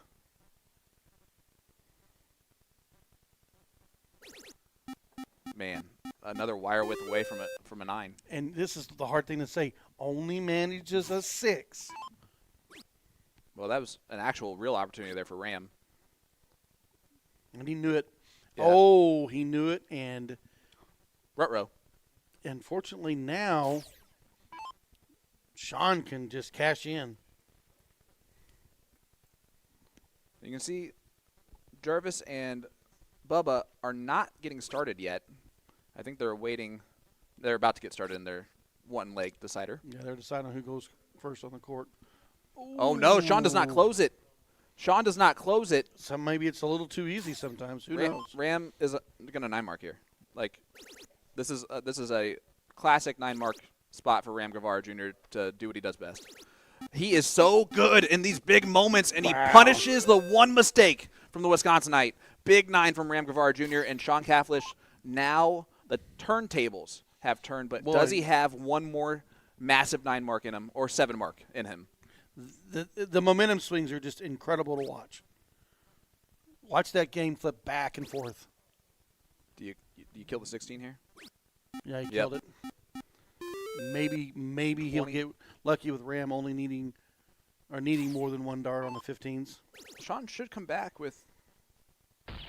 Yeah, he will come back with 4 bulls needed for the match. And he's been so good in these moments. If not, Ram's going to move forward. Oh, that's a great first start. 1 more for Cathlish.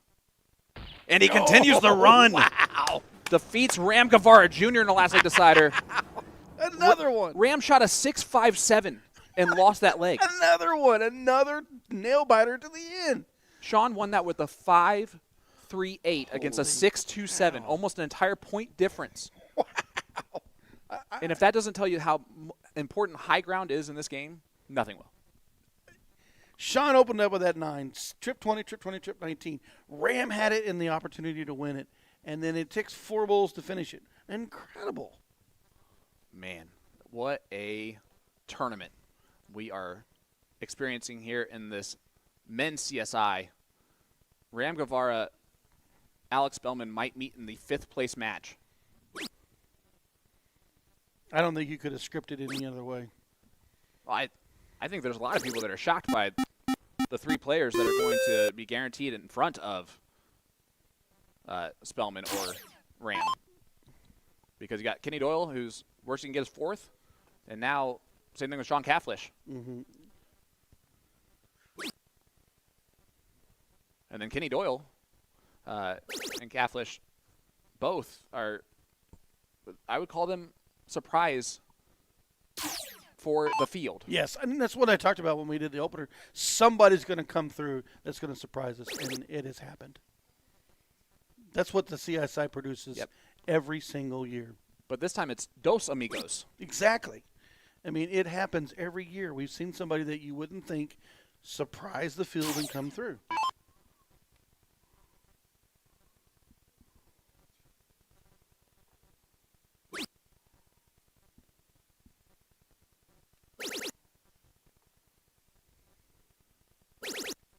And Ryan Jervis, the other Wisconsinite that's left in this thing.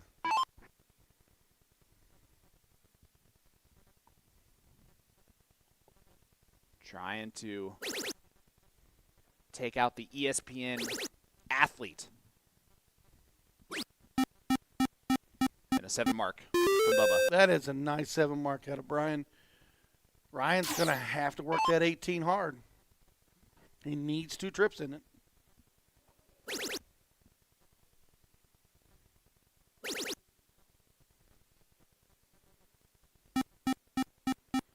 Just on the outside wire. Not bad.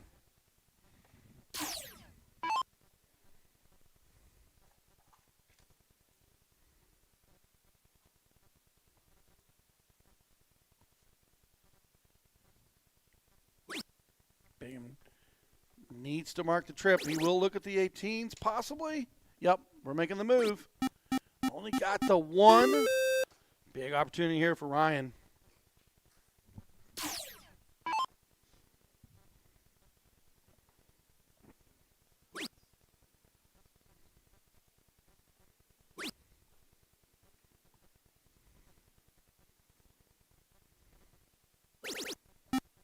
That good move to the inside. Grabs the trip 18. Bingham with the 17s.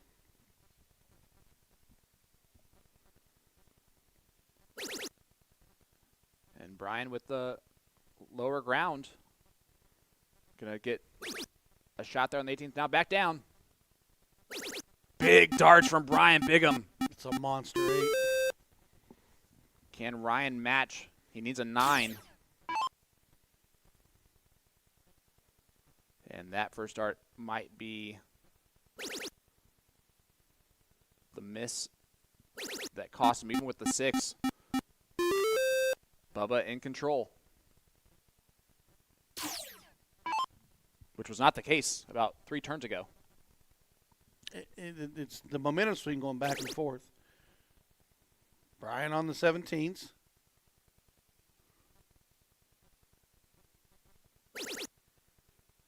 And he'll look to sweep the 15 away as well.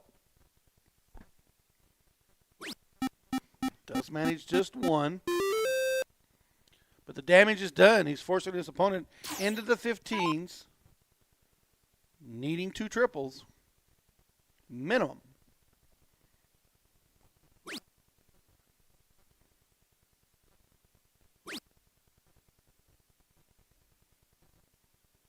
Oh, that has to hurt.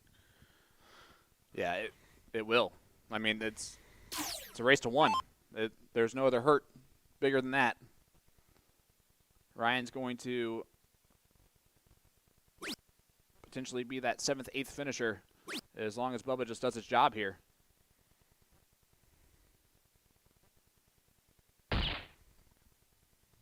Good enough. Perfect darts. I mean, got the close, got the bull. Did his job and then some.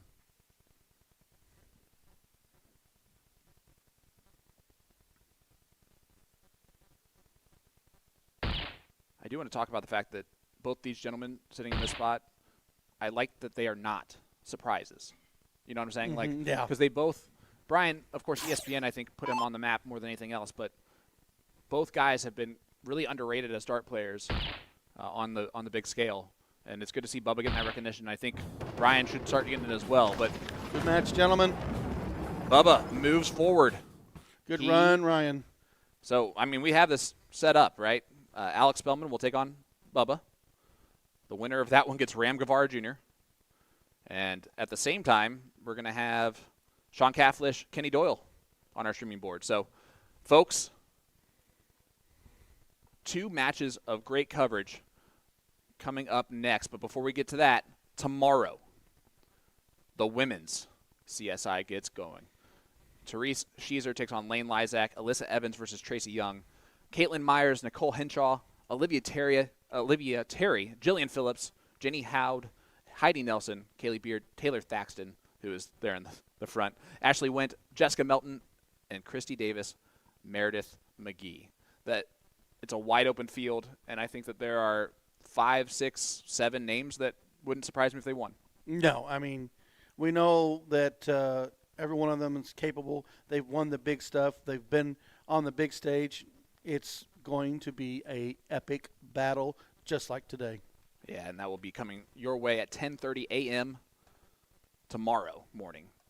So we'll be right back with the fourth place match, Sean Cafflish, Kenny Doyle, or Alex Bellman taking on Bubba. Don't go anywhere.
Welcome back to Kansas City, Missouri.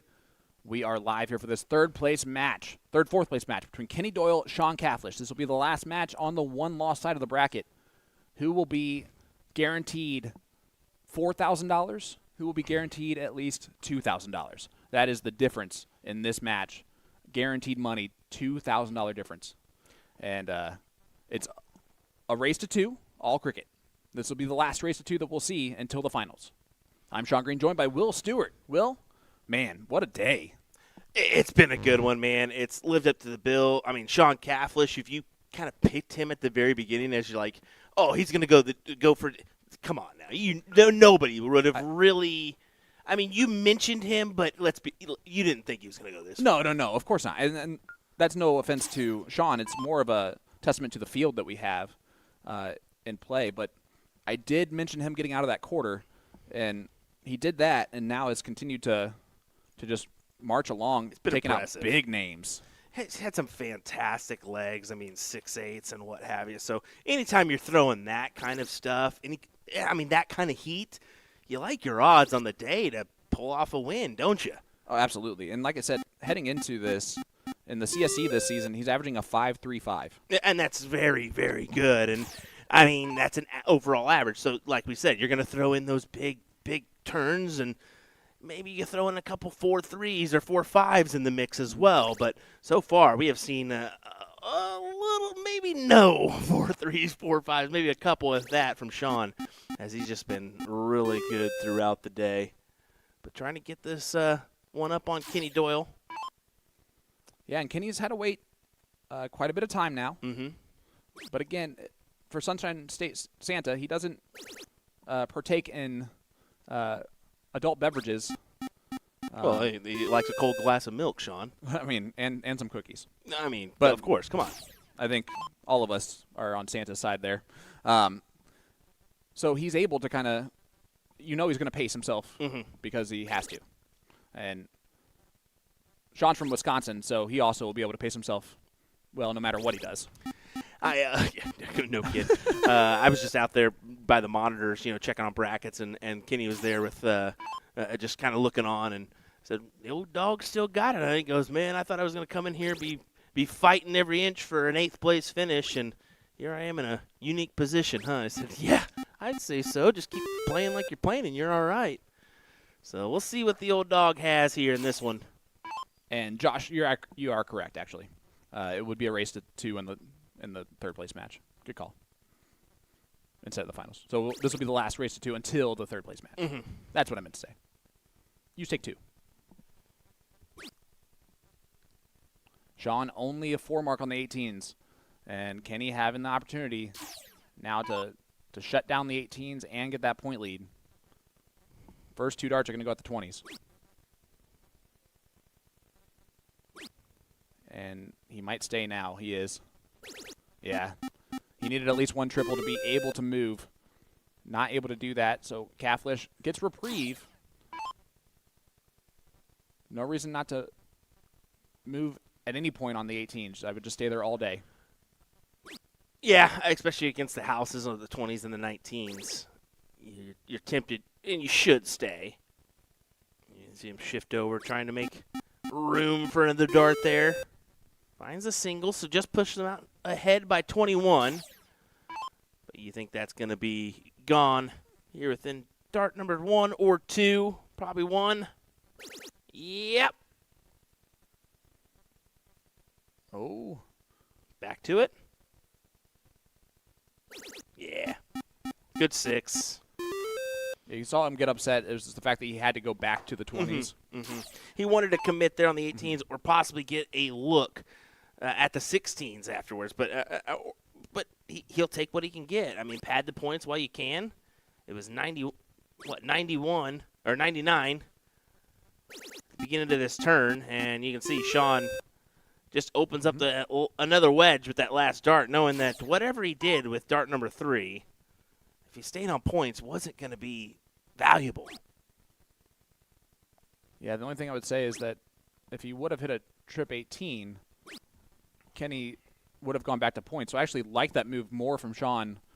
It takes 3 darts to close the 18, and now Cathlish, he's now obviously 2 numbers lower, but he's in a position to do what he could have done on the 18s earlier. Mm-hmm. Well, it gives him a look to possibly do something with the 3rd. I mean, it'd be a dangerous opportunity if you take a look at the 20s or 19s there, but it gives you options if you hit on that triple on dart 2, and unfortunately didn't. So only the 1 point.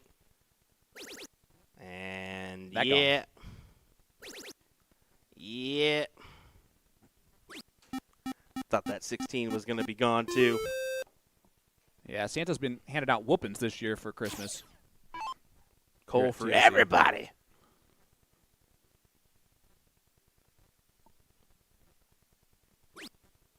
But Cathlish, he hasn't been as powerful yet in this match. It's hard for him to continue to be as powerful as he was earlier, but this is not a good sign in the 4s for the first time that we've seen in quite a while. He's had some legs where he finished in the high fives, but it's because he was throwing like a 7 and a 6 to that point. Yeah, just close the door. 3 fat singles gets it done for Doyle. You should have the 1-0 lead when he returns.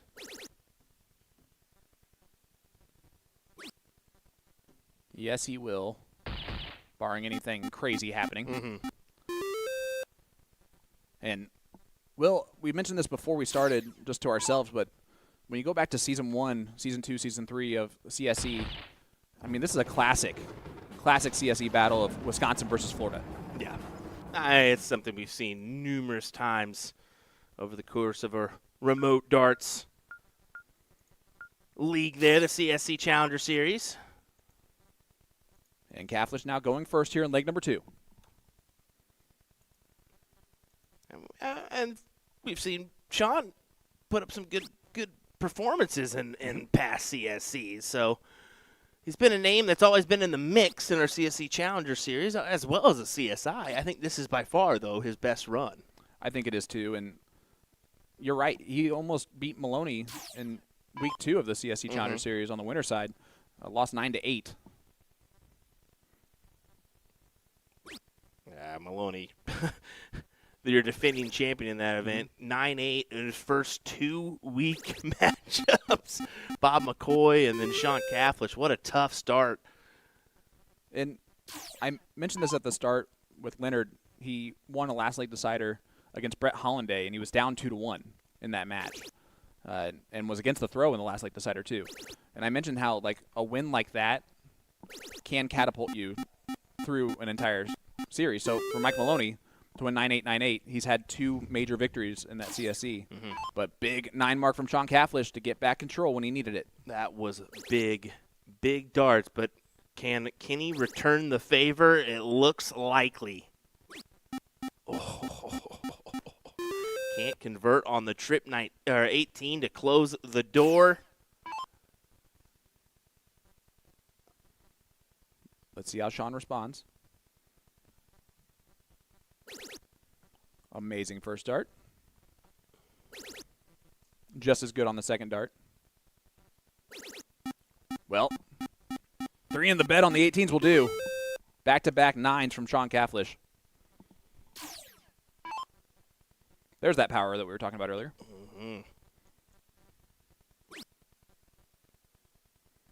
Kenny on his honeypot, but he's not going to get very many. Only 5.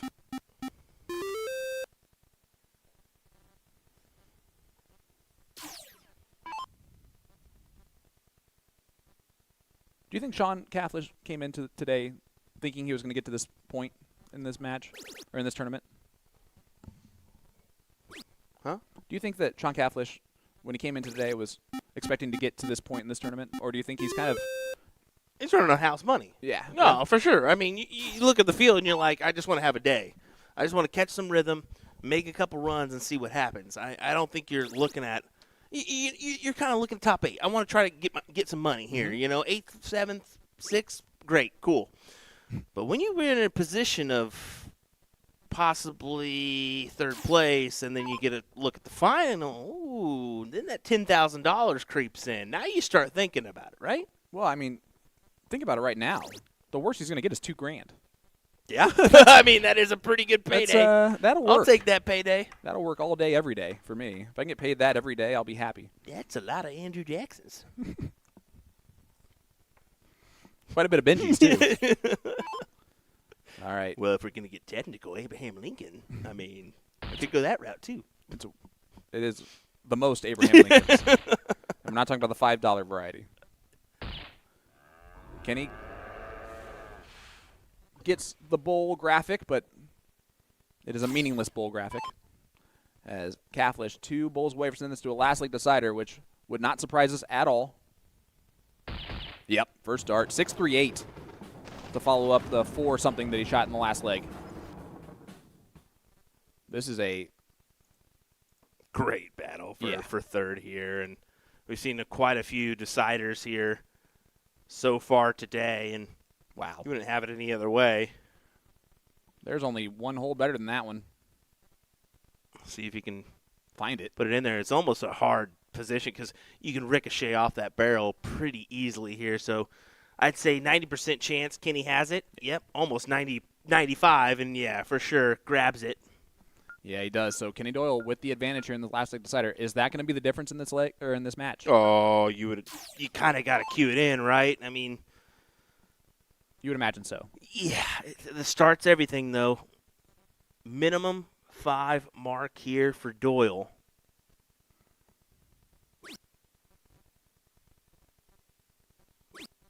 Oh no. Oh my no. goodness, it gave him a 5 on the third dart. And never mind on the advantage on the diddle. And that's what I said, the start is everything because we've seen Catholic come in here and bang a 9 right at this given moment and steals the advantage away. I'm predicting 7 here. Yeah. I'm predicting 7, maybe a 9. I think you are underestimating the 9 mark from Sean Catholic to start off this. What a punishment. How is he continuing to do this every leg? The rhythm is just there, Sean. He can't do anything wrong at this given moment. And to reduce Kenny Doyle to a 7 mark being not close to good enough, that tells you everything you need to know early on. We can't tell you how much we appreciate everybody joining along with us. Again, the match is coming up next. Not including the conclusion of this one. Alex Spellman, Brian Bigham. Boom goes the Wisconsinite again. He's back-to-back 9s. The winner of that one gets Ram Guevara Jr., and the winner of that one will get the loser of this. Just an update. Brian has 4 houses, Spellman none in that matchup right now. So not looking likely for Alex Spellman to come out of that matchup. He may have flew to Kansas City for not the payday expected. Still a payday, though, and that's important. But if he loses, at that point it will be $800 that he wins. But look at this from Catholic, still perfect. A white horse from Sean Catholic against the throw of Kenny Doyle, and he is 2 double bowls away from a perfect leg of darts. What did Forrest Gump say? I was running. And the Wisconsinite will definitely get the look here at double-double. And he's hit a lot of double bowls, too. He has. Even if it doesn't go double, double single is perfectly fine here. 3 fat singles is A-okay. Get the job done and just guarantee a minimum 3rd place here. But give us the double. Oh. He's not even going to throw an 8. Oh, he does. Last start, raised it up a little bit, but 7-7-5 in the last leg decider. A 12-dart cricket leg for Sean Catholic. And it's almost now he wants to keep playing because he's been playing up to that point. But we are going to shift over real quick to Alex Spellman, Brian Bigham, as soon as Will gets that up and rolling. Oh, there's no point. Okay, never mind. There is no point. Is it? Oh, wow. Yep. I think Brian's going to hit these 3 bulls here to kill it. And by the time I change over these cameras, it ain't going to matter. Yep, there's one. There's the double. So Alex Spellman out of this tournament. 6th place for the Jackal. And we have Bubba versus Ram Guevara Jr. Well, that is the absolute worst angle I could ever possibly give you guys of something. I do apologize because that was terrible. We'll give you the side view here. But, yeah, winner for Brian Bigham as he continues to fight on here in these opportunities. We'll see where he can end up. But, yeah, Alex Spellman, next time you're going to see him will be, well, this weekend at the Continental Cup in Philadelphia. So make sure you tune in for that one, a little steel tip in Philly. Yeah, I got to love that.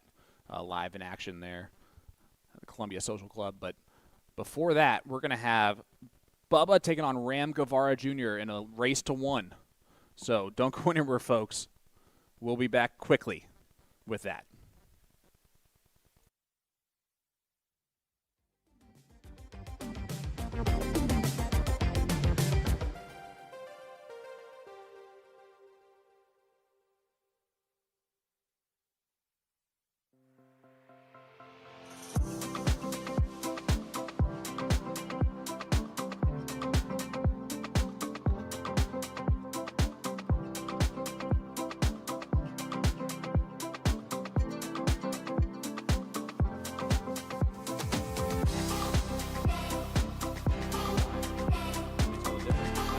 with another 9. Jesse Gore at the right time. He does and he hits it. Right on the base, too.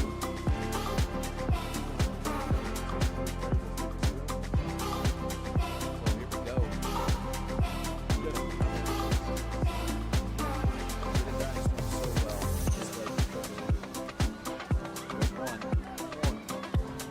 And he gets it done. Wow, what a finals. Johnny Jules and Mike get second place. Jeremiah, Jesse, and Leonard take it down. What a match. Exactly what we expected. Come down to the last leg. That's what we all wanted. And it came. Absolutely. And what a start. What a I'm start. loving it. This is great.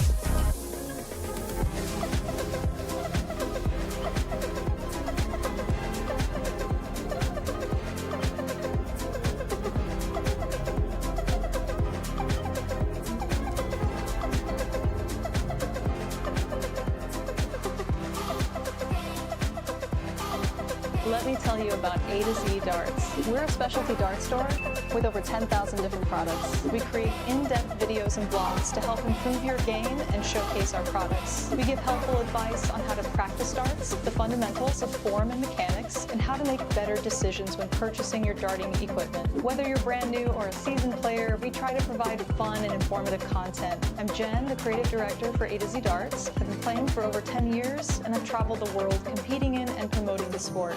This is Will. He runs our live streaming company, USA Darts, and travels the globe as well to broadcast major darting events and interview PDC players alike. You'll find over 2,000 different sets of darts on our website. Guessing right now you're pretty interested in our resources? Learn about form, throwing mechanics, practice routines, scoring and grouping, checkout methods, cricket strategy, and much more. Visit a-zdarts.com to take advantage of our blog or follow us on social media at AZDarts today. Enjoy 15% off our October Dart of the Month special, the Target Japan Black Mark Dragon 3.0 darts, all month long, and bring your game to the next level with its fierce design and performance. These darts feature a front-loaded barrel with tons of milling and knurling that mimic the rough scales of dragon skin for different grip reference points throughout the dart. Finished with the sleek black coating, they'll fit right into anyone's dart collection seats. As a bonus, the entire Target Japan Black Mark series will also be 15% off this month, including the Heracles model, which is currently one of our top 10 best-selling darts. You can also get a chance to win your choice of a Target Tacoma shell dart wallet in the color teal, purple, gray, blue, or black with our monthly raffle. How do you enter? Just purchase our October Dart of the Month special and you'll automatically get entered. The giveaway ends November 1st, so don't miss out on your chance for free stuff. Tap the banner on our homepage at a2zdarts.com to shop the Dart of the Month, and don't forget, we ship internationally. Best of luck to everyone. For nearly 40 years, Horizon Darts has been the go-to source for dart enthusiasts worldwide. From top-quality brands sourced globally to our very own laser darts, the makers of the legendary Black Widow dart. Laser darts have been scientifically proven, utilizing XRF technology to stand as the highest quality darts in the world. And with our lifetime barrel warranty against breakage, you're guaranteed lasting satisfaction. Not sure which dart is right for you? Try being notified with our Lightning Finder app. Visit our showroom, give us a call, or shop online at horizondarts.com.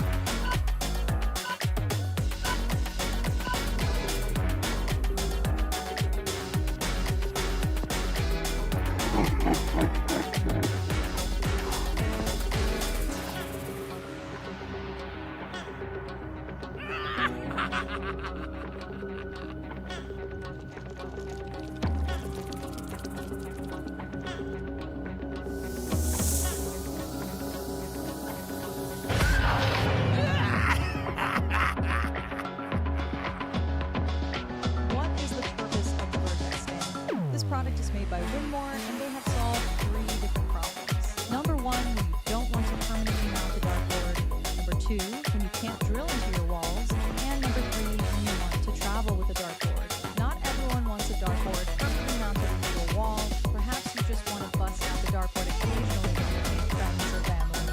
vertex stand is perfect because you don't drill into the wall, you simply lean it against a flat surface. This is easily the most convenient product I've ever seen that you can set up or tear down super fast for portability. In minutes, you can have everything packed and ready to go if you prefer starts from me, or a friend's house, or even camping. You can lean this bad boy up against a tree. On top of all of that, I love the idea of being able to easily travel with a dartboard. This thing is awesome. I was given it just to review, but believe me when I say it is not going back to A to Z darts. They can try to pry it out of my hands. What is a bad habit that you see way too often in darts? Just one? I mean, name as many as you want. Dropping the arm that holds the darts on the third dart, swinging the leg over to initiate walking forward after you've thrown your third dart. Throwing wussy darts. Wussy darts. It's not like PC, but that's how I would call it, where you're in kind of a panic state, like me right now, and you don't trust your throwing mechanics, so the dart kind of just falls out of your hand. I see a lot of people when they compete for the first time, they just get so scared they just don't trust and they don't snap and have that really nice follow through. And I was once one of those players, so trust me when I say what you have to do when you're in a panic state like this is you're gonna want to take a big deep breath, exhale slowly. It's terrible with the spike. And then sink your weight into the heel, relax, no tension in the arm, let the dart fall back, and then bang.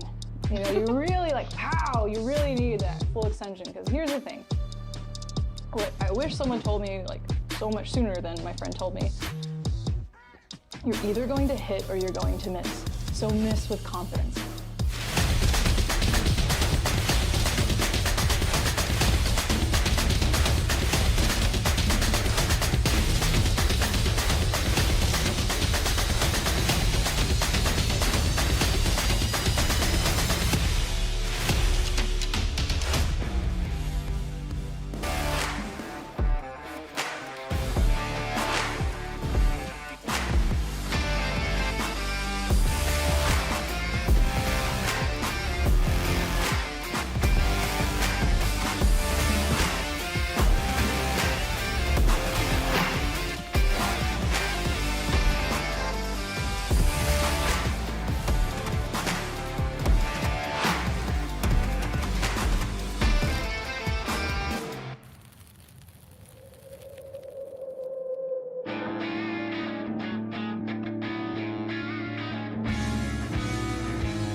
right time, it makes all the difference. But Mike Carter with another 9. Oh, look at this. Jesse Gore at the right time. He's gonna shut it. Don't shoot the double. He did. does, and he hits it. He did. Right on the. He He was only needs nervous. 2. Johnny was saying he was nervous. Did you see that? Yep. So here we go. Just, I don't think he misses this. To get it done, he's thrown so well in this leg particularly. Absolutely. There's one. We are down to the final 5 players in this men's CSI. The least amount of money guaranteed at this point is $1,000. First place is 10 grand. Leonard Gates, sitting in your king seat, has the best opportunity to get that.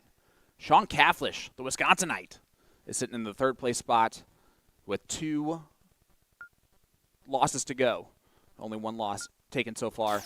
Kenny Doyle is in that 4th place spot. He will take on the winner of this match between our defending champion and Ram Guevara Jr. taking on Bubba, the ESPN athlete. And race to 1. Ram's going to start that up exactly how he should. I'm Sean Green, joined by Ryan Mooneyham. Mooney, that's a big 9 to open up for Ram. Exactly what it is. I mean, that trip 19 added after that 2 trip 20s, it forces Bubba to the 18s. Bubba has to go 7 or better just to even be in contention. And only with the 2, troubles are brewing. Yeah, that's not going to help. Ram could roll through this in the next minute and a half. Bubba to the bull. Sleeping some things. I mean, Ram. Yeah, there's nothing he can do. 2 darts. 2 darts is all that's needed. 1 actually, Yep. but 2 marks is all that's needed. Well, he threw 11 darts in that cricket match, and 655 will get the job done in a race to 1. And Bubba says, well, thank you very much for 5th place, Ram. Have a great day. As now it'll be Kenny Doyle versus Ram Guevara Jr. in a rematch from earlier. Brian Bigham, congratulations on 5th place today. Excellent matches out of you, my friend. It was a pleasure to call your match. Now we get ready for Mr. Doyle and Mr. Ram.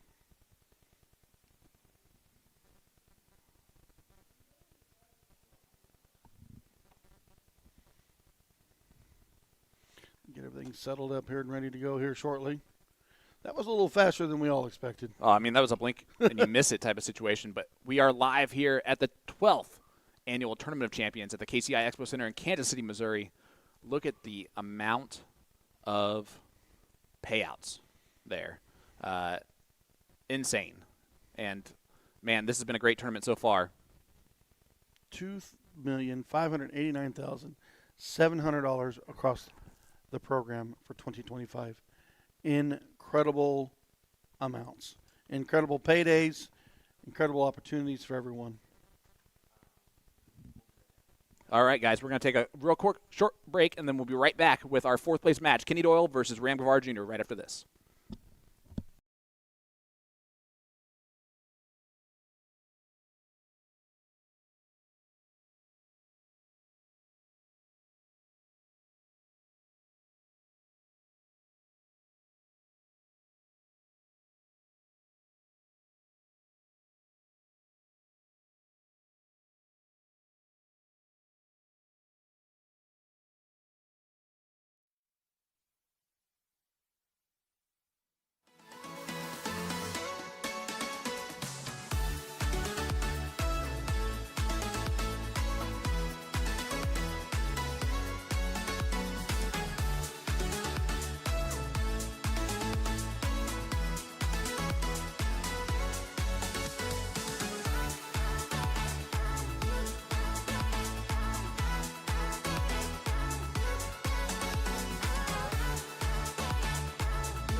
You're good.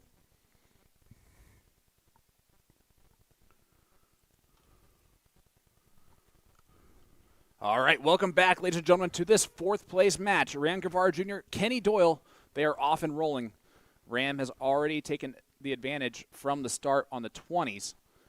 Kenny only got one mark to start off this match, but and that might be how this match ends. It's only a race to one, Mooney. I'm Sean Green, joined by Ryan Mooneyham. Mooney, this is our last race to one, unless we go to the double dip or the triple dip.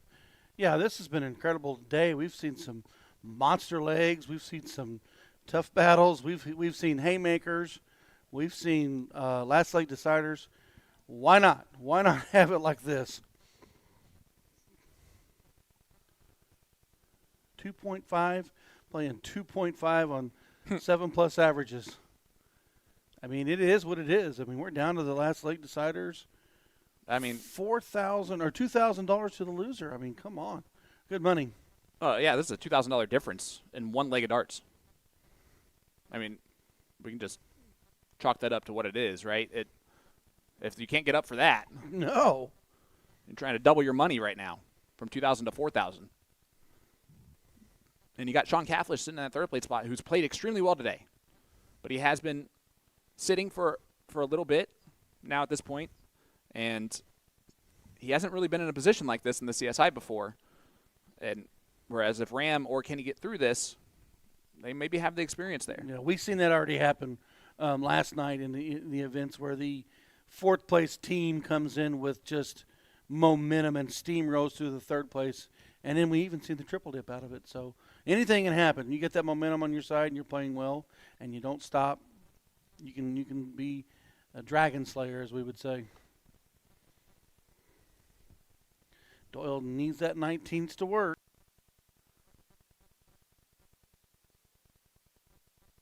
Does grab the 5. Forces Ram to the 17s again. 18s hasn't been touched. Just bounced it out on that second dart. Forces him to stay put.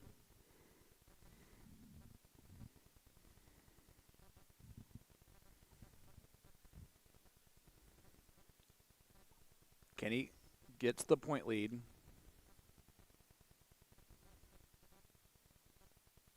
And look at that. Back-to-back on the 19s. Only managed 1 on the 7. But that 7 mark really pushes Kenny right out front.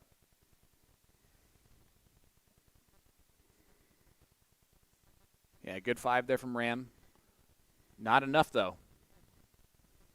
Kenny can get rid of the 17s really quickly, and if you get the 17s and 18s gone,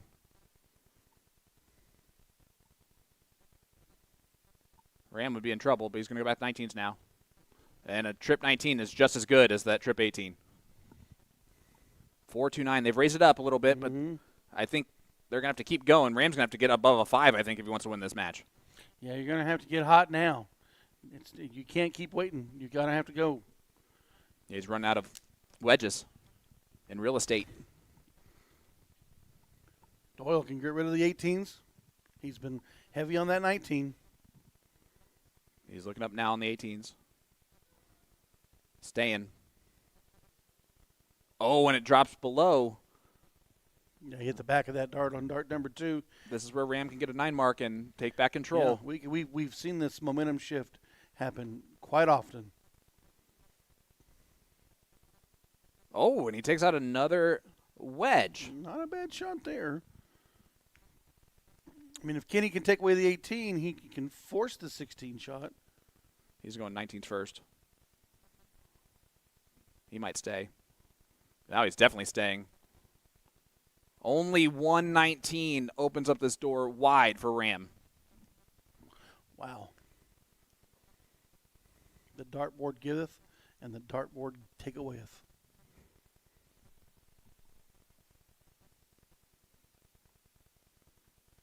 Oh, he didn't close the 19s.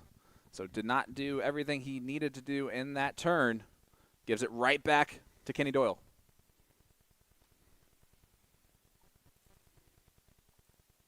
Back to heavy on the 19s. Look at Kenny. Closes the 18s as well.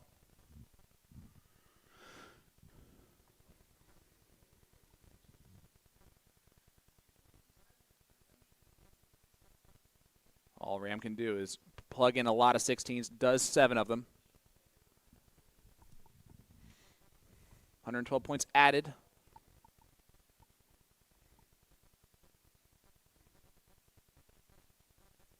Kenny another 19 gives him that point lead, and that triple really helps. But he's staying. Yeah, he has no business to move. No business to move, and now it makes it so that Ram needs a 7 mark to get back the point lead. Which means he can't miss it anymore. Oh, he gets rid of the 19s on dart 2. It does not hit anything on dart 3, though. 90-point advantage. Interesting.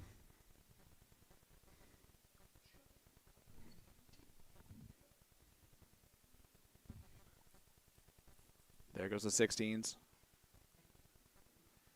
I was going to say 15s are bulls. He moves to the 15s. So 90 points, which is the exact amount that Ram can get here with a 9 mark. The exact amount. Oh, does not do it. We'll end up 30 points short of that, which is a big deal because that's 2 bowls. Right, Mooney? Exactly. Kenny won't win it here. And still 3 bowls away. This 5 bowls needed to win this match and send Ram against Sean Cafflish. Not going to happen. He had to have that double bowl in any procession in there to start that off. Now, just 3 still needed. We've seen stranger things happen on this. That's not going to hurt him at all. And there you go, double for Kenny Doyle. So Ram Guevara, the defending champion, is out. we will have a new champion in this men's CSI. Wow. All right, folks. We're going to take another very short break because the players are going to be rolling at this point. Our third place match coming up next, and it features Kenny Doyle taking on Sean Cathlish. You can see that right there.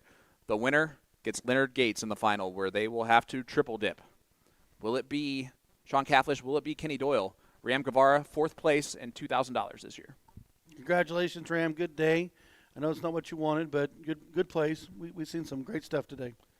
So, folks, we'll be back with pretty much the conclusion of this men's CSI right after this.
Well, tell me if you've heard this one. We have a Floridian taking on a Wisconsinite. I am Sean Green, joined by Ryan Mooneyham. Mooney, third place match here, the men's CSI. The winner of this one moves on to the finals, where they will battle against Leonard Gates, who has been hibernating for the last few hours. It's been a minute since he's been on the board. You are correct. These two have been playing the last couple. Sean has had a long run, and Kenny's now coming in from the fourth place match. So it's been quite a day for everybody.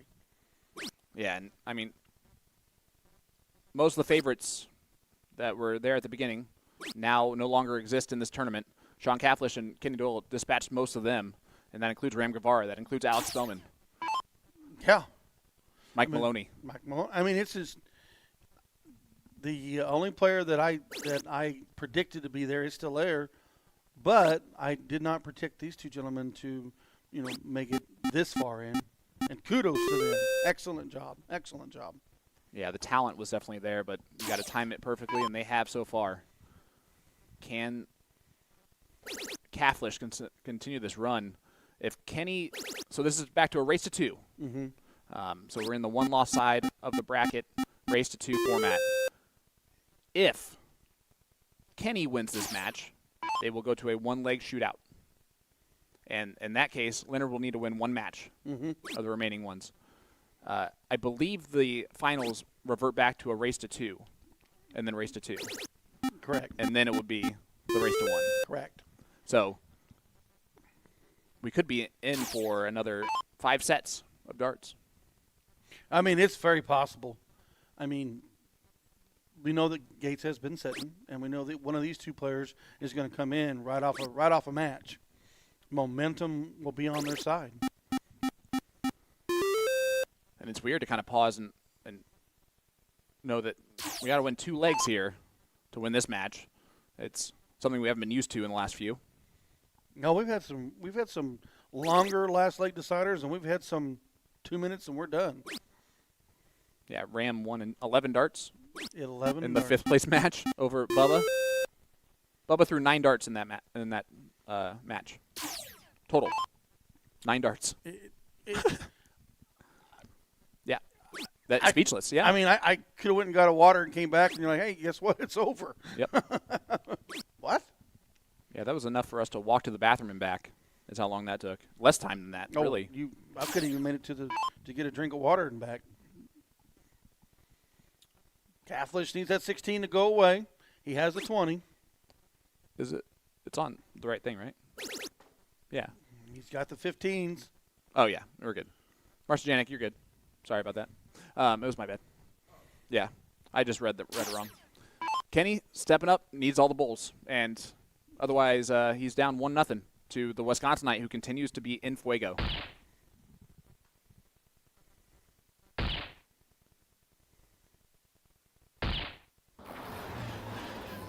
Great hat trick from Kenny Doyle. But not enough. No, only 3 darts needed. 3 marks needed. 2 darts total. There's one of them. There's 2 darts needed. 5.12 defeats the 4.2 from Kenny Doyle, and leg number 1 goes to Sean Cathlish. He is 1 leg away from the final, and at least $6,000 guaranteed. The loser of this one still wins $4K. Absolutely incredible. So dinner's on one of them. I don't think they're inviting us, though. Probably not. That's all right. We didn't really deserve it anyway. Oh, only 2 to start from Kenny, and that might be it. Like, that might be the difference. This happened to Kenny now on the 2nd or 3rd occasion. Has the start, only marks 2 20s, and his opponent has crushed him.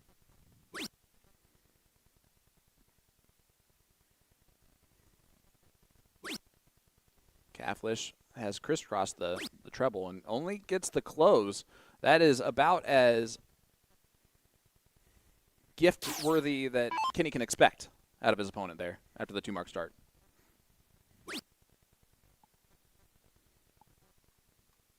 Oh, not going to get it done on dart 2, and only another 2 mark.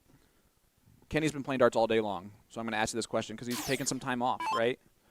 Is he starting to wear down because he's not used to playing for this long recently? It would not surprise me. It would not. I mean, I can contest to that, over the years, the stamina is not as deep in these long tournaments as it was in the beginning. You fatigue quite a bit. But he's a very seasoned dart player. When he's not playing, he was resting and relaxing. And he's just not. That's his first triple in 9 darts. You don't see that very often from Kenny. No. But we've also seen a match that sits like this and then heats all the way up to 6.0. So, I mean, we're a long ways from being done. Yeah, who's going to hit the big round first? And it's Sean Catlish. It's a good time for a 6. At 6 it spreads out the board and it gives him 3 wedges. Forces his opponent into the 16s. It gives him the 3 highest wedges too. Yeah. And we've seen the 3 highest wedges throw almost a point less than his opponent and still win. We've also seen that 16 come back this weekend and dominate the leg by utilizing the 16. But I think those 2 darts really do help Sean's cause on this leg. Yeah, I can tell you right now, Leonard Gates is rooting for Kenny Doyle. Because Leonard wants this to go to him only need to win 1 match. Exactly. And boom goes the dynamite for Kenny Doyle. Is that the first really big round? Can Sean follow it? 5.25 playing the 5.0. They're starting to heat up in this leg.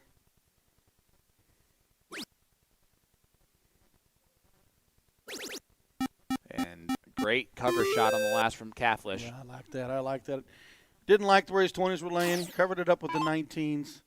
Still gets the point lead. Still forces Kenny back to the 16s. The only thing working out really in Kenny's favor is that X on the 20s, X on the 19, so much easier to close. So he's going to stay on the 16s as much as he can. Yeah, he's not prepared yet to close down those stuff.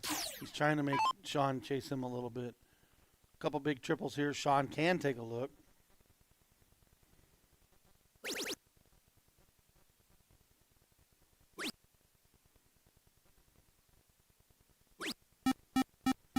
He did take that look. He does have a single shot close left. Kenny cannot close him down on all the wedges.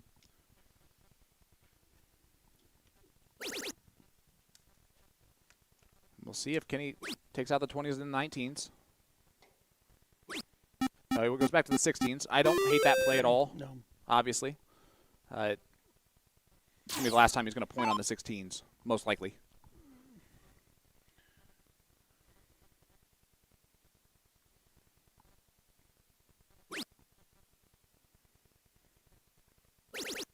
And it will be the last time he pointed on the 16s. Yep. Great dart from Catlish. Great round. He's just doing what he needs to do right this second.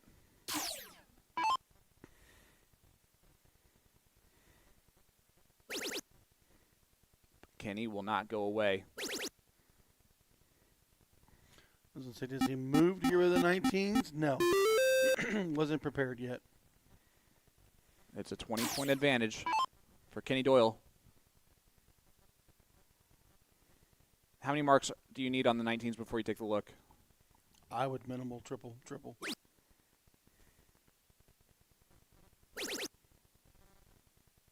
15s?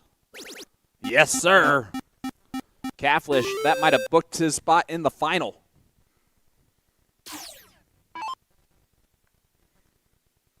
And a lot of the Wisconsinites are going to start hearing about their friend winning all this money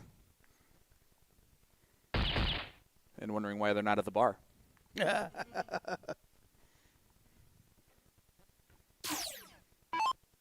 So Catlish 3 bowls away from a spot in the finals against Leonard Gates.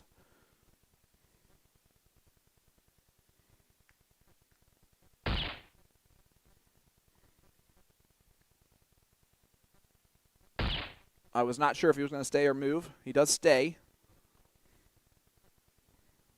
It's a 56-point advantage.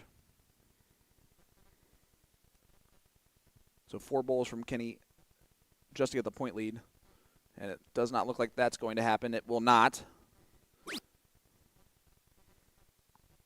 Sean Cafflish for the final.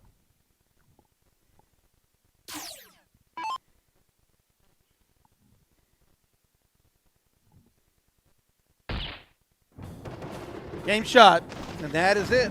Congratulations to Kenny Doyle, third place finish. Yeah, And great a run. Nice day for him. Yeah, great run for Doyle. Third place is great, but look at that. Ladies and gentlemen, the moments that we have been waiting for all day long are about to take place. Leonard Gates takes on Sean Cafflish for the final of the men's CSI. That match coming up next. Give me your predictions real quick, Mooney. I say Soldier takes it in. He takes one loss, but then he gets it right after that. I don't think we go last leg decider. All right, well, Leonard will have to double dip Sean Cafflish. Cafflish will have to triple dip Leonard. When we come back, a race to 2, all cricket.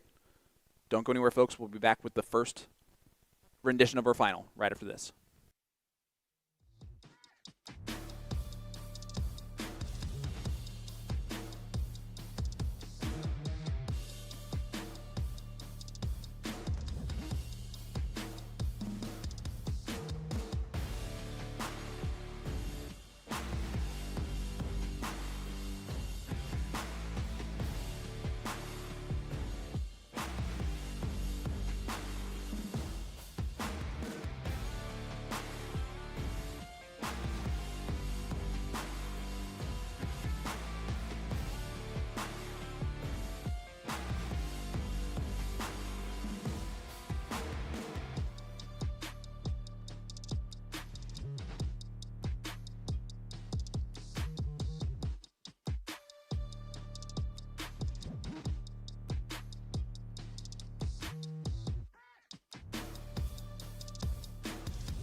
Welcome back, ladies and gentlemen, to finals time here in the men's CSI. King seat holder Leonard Gates is going to try and take out the hot Sean Cathlish from Wisconsin, who has been on a tear today.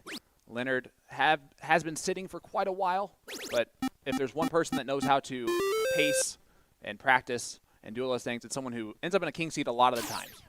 I'm Sean Green, joined by my partner in comms for the final, Ryan Mooneyham. Mooney, who you got?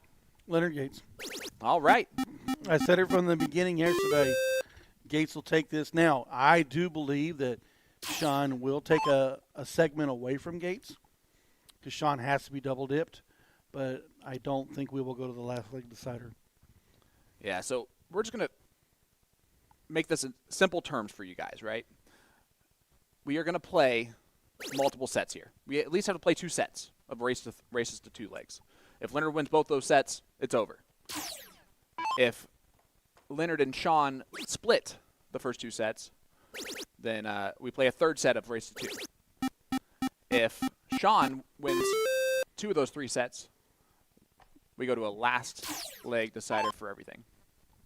It's incredible to be sitting here and calling this last match with these players and watching how well they played today. And it's going to be a fun match to call. And I'm going to sit back, relax with you, and we are going to have fun watching this thing unfold.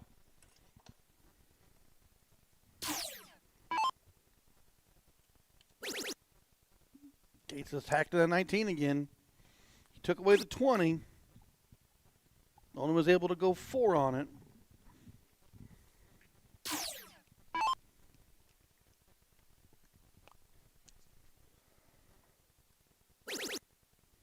Yeah, I'm gonna say this. It's the last match of the stream. Typically in those situations, especially in this men's CSI, where 2 of the last 3 years we've gone the distance, we might go to a very last leg decider.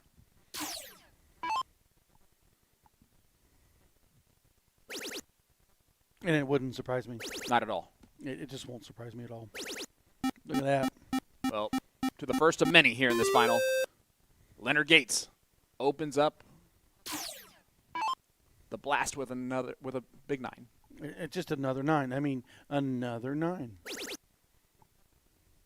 Speaking of another 9,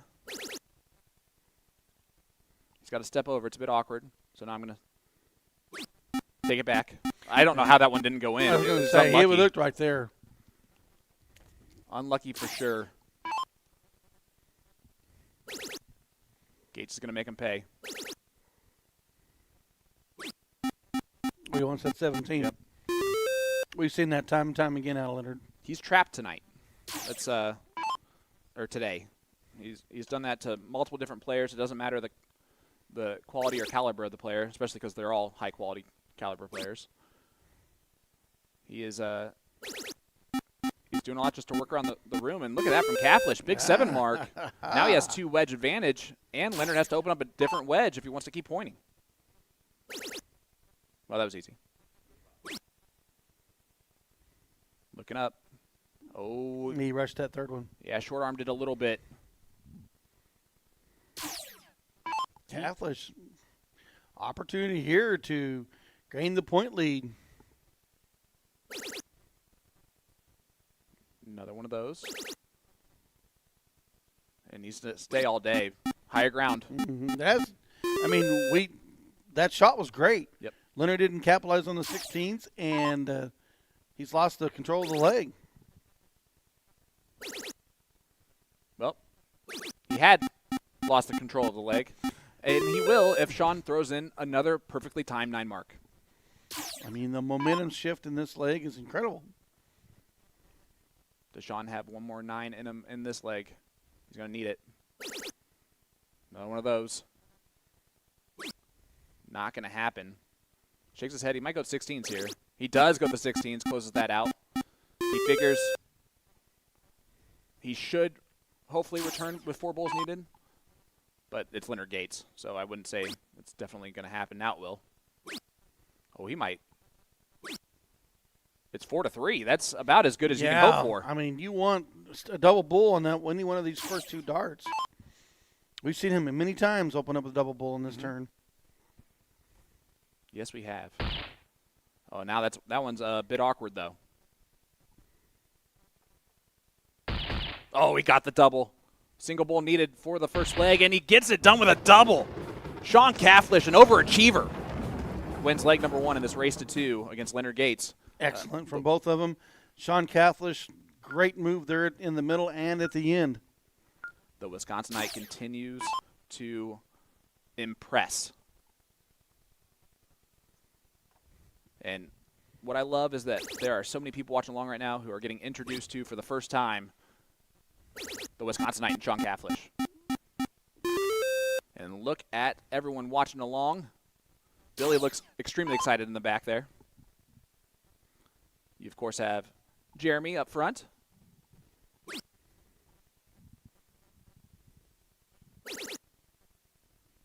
Another one of those needed. Oh, not one of those. And a 4-mark open does not match Leonard's 7.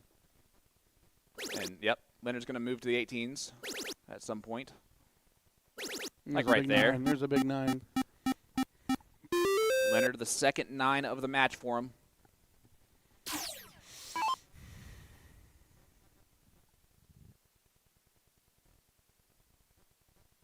Cafflish trying to fill up the 17s. Not going to do that.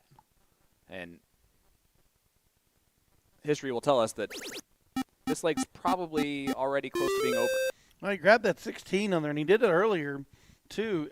He can change the dynamics of what's going on with some of the stuff that he's doing, but his points are well back.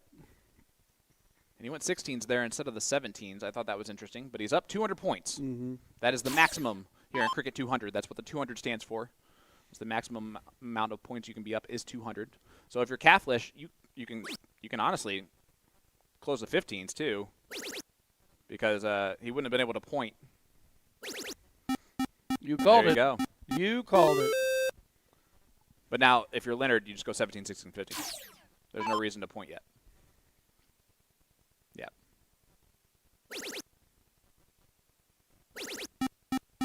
Gets rid of the 17 and 16s. And that's where my strategy was flawed completely. Well, Leonard doing Leonard things. Sean is not out of the leg, but it's going to take a lot of that 15s and a little bit of luck. Everybody watching along, who do you have in this final? Let us know in the chat. And where you're tuning in from. Is it going to be the underdog in Sean Cafflish? Or the favorite in the king seat, Leonard Gates? He is going to take this to a last leg decider for the first set. If Leonard wins this first set, he takes the 2-set lead over Sean Cafflish. If Cafflish wins this set, we got a tie ball game. And the great thing about CompuSport is you can now look at the hearts. Mm-hmm. That was a great addition this year. You know how many lives your opponent has.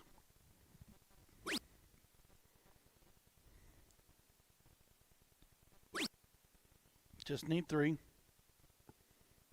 Don't say just. It didn't happen.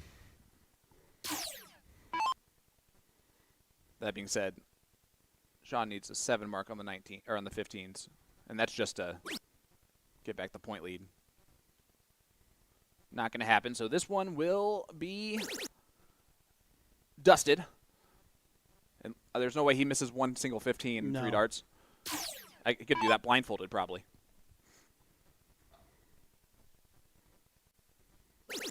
Instead, he's going to point first. And there you go. Hey, he ended up with actually... And there is what they are playing for. Both of them would be adding their name for the first time to this men's CSI trophy. Leonard, it's one of those titles that he has yet to get, even though he's been in a final a couple years ago. Lost an epic final against Jules Van Dongen.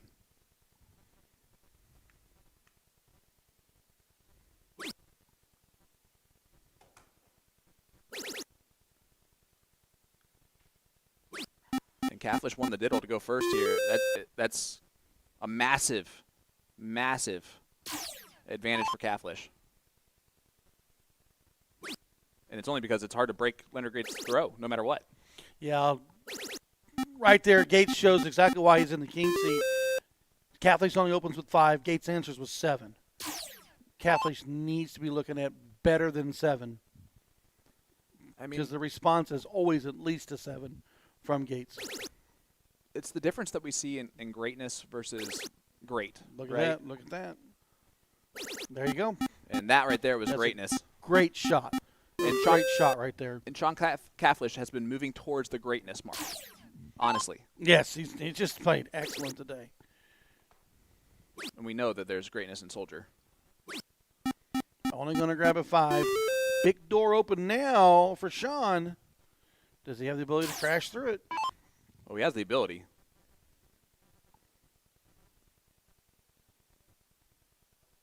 Is it going to time correctly? Yes, it will.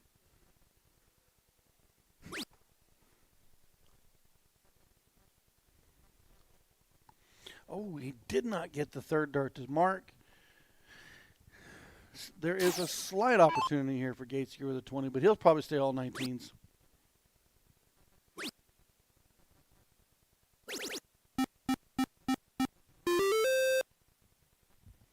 I say that and he gets rid of the 20, but the circumstances of the darts changed his looks at the top of the board.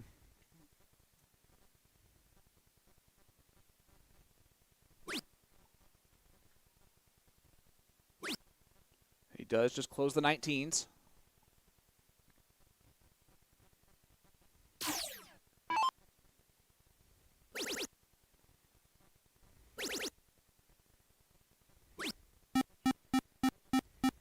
And Leonard gets that point lead back with 7 18s. So Sean going to have to move back to the 17s, but Leonard with the first lead in this leg. Can Sean continue to show greatness? Yep. You can take a look. And the crowd enjoys that one. Boom goes the Wisconsinite. What a time for the first of this final. And Leonard's going to say, anything you can do, I can do the same. 9 follows 9. Not a shock. No, not a shock at all. Kaffler's still in control. He's got the 17s.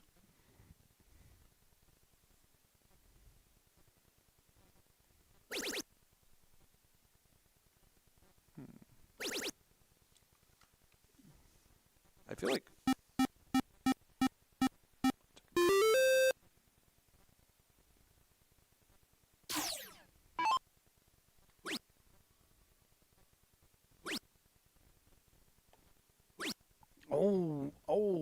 rough turn right there. Opportunity for Sean. Only 3 out of Gates on the 16s. He can sweep the 16s and set the 15s up.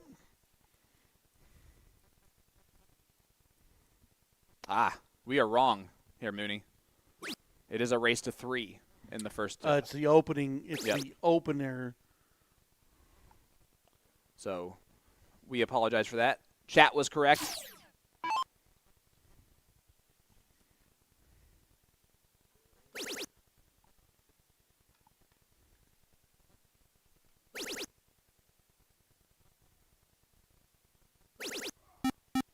And you There's heard the a big roar. Bag 9. Get rid of the 17s. His opponent's now on the 15s. But Sean, we have seen him time and time again. Triple, triple, triple. He's been great on this timing. And there's the first one. He does like the corners. There's the point lead. 16s. Doesn't get it off the wire. I like the shot. Just we didn't get the. He didn't get the fall that he needed.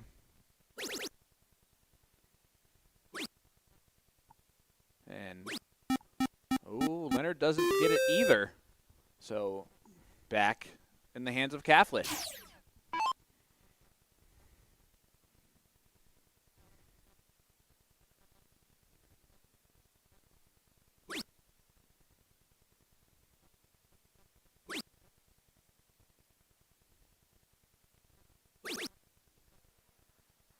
And great close there from Catholic. Got not the point lead, though. So yeah, but he takes the dart out of yep. Gates' hands. Yeah, and he's going to that first dart is not laying where he wants it to go. Needs the double. and gets the double. Leonard That Gates is the takes a finish. 2-1 lead.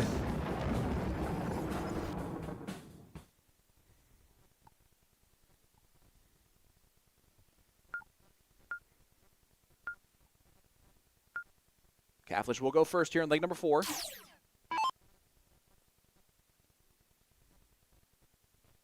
$10,000 for first place, $6,000 for second place. A $4,000 difference here, Mooney, and And a title. the biggest title in the PPD for singles. And Catholic starts off with a 9. Which he's done all day. This is incredible to see this stuff. Forces his opponent to the 18s.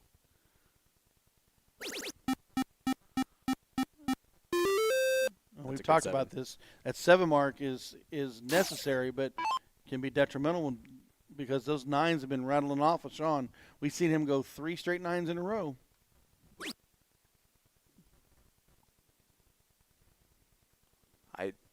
Yes, I was going to say it. Say it.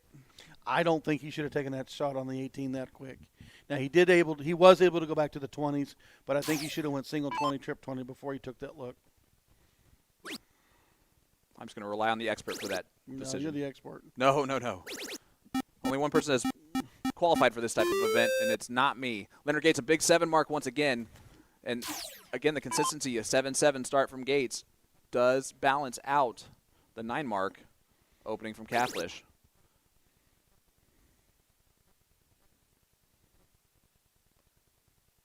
Well, that time he did a different strategy. Does get the 2 triples on the 20s, but it did take the 3 darts. So Soldier back to the 18s. When does he peak down to the 17s? Because I feel like that's the next move. Versus Yeah, you are correct. But he stayed on that 18. He really wants that triple-triple to go so he can force that 20 off. But he's also notorious for going triple-triple and then grabbing another wedge. With that single mark, he stayed put.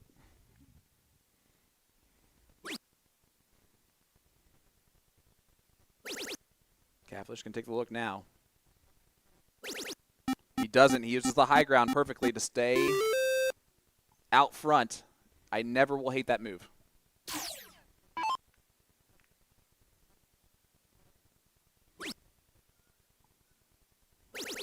There goes the 17s. Yep, you called it. You called it.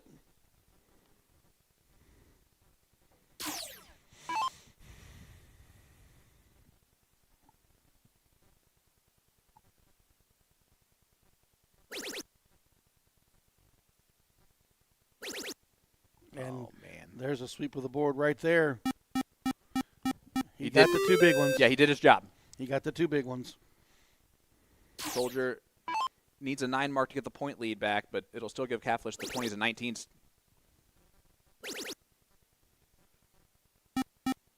And he only gets 6. I just said only gets 6, Mooney. And only gets 6. That's just incredible to hear out. They're throwing a 6-4 and a 5-8 right now. There goes the 16s. You know he loves this transfer. And he does cash out the transfer. Catholic is looking to send this to a last leg decider. For real this time. Mm-hmm. And Leonard's just going to practice his diddle. And, of course, hope for a miss, but I doubt that anything can really go wrong for Sean. He has numbers to point on, too. And he doesn't need that. Yeah, great darts. Double-double from Sean Catholic. 6-3. Back against the wall, the Wisconsinite throws a 6-3. 2-2. And what could be his biggest win ever in his career? Probably is. Yeah, I mean, I don't know what all he's done outside of Wisconsin on the international or national level, but for what I know, this is a huge, huge opportunity for a big And title. he beats Gates' diddle. Gets the double versus the 1 hole out of the double, Mooney. Is that – I mean, Leonard did break the throw in leg number 3, though. So talk me through huge this. because he's got triple, triple, triple 19. Triple 20, triple 20, triple 19 has been Sean's opener so many times. I mean, and not once or twice, so many times. For once, I wish that the board and player, or the board and game screen was not on the screen for a second, because you can just see. There you go, Mooney. Look at Nick. He's sitting down while recording. Jen would never be doing that. And you called that opening, and he hits it once again.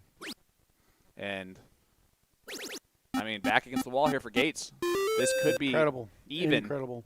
If it does go even, it will be a race to 2 for 2 straight sets automatically. Mm-hmm.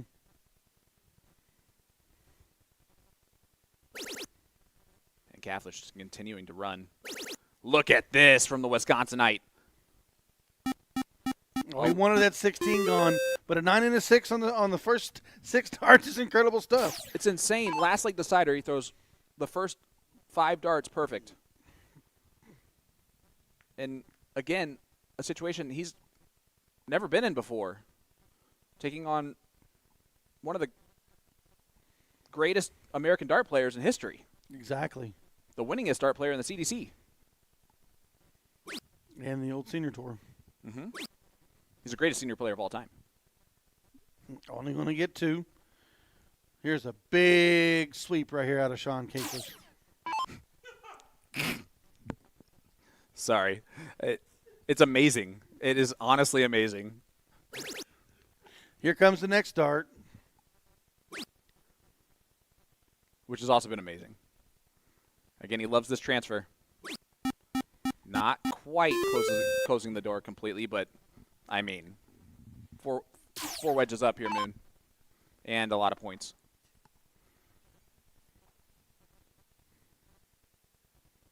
Mike, I agree that I should be sponsored.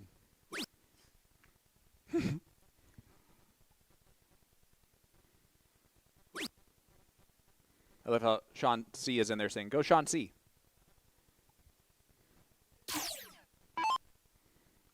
And Leonard only gets 2 mark 2, Mooney. Incredible. There's the close.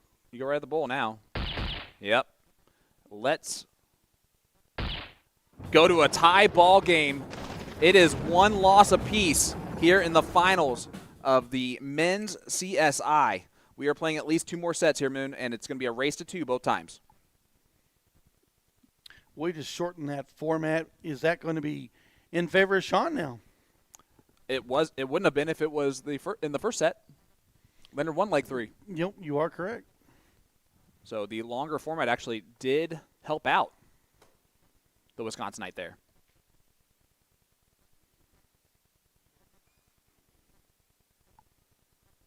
Tarachi doing his job. See, Leonard is changing his tips and everything just to get better prepared for this second dip. Andy, I'm going to guess he's not sleeping, because I wouldn't be sleeping during this. Because you can't sleep on Sean Catholic right now.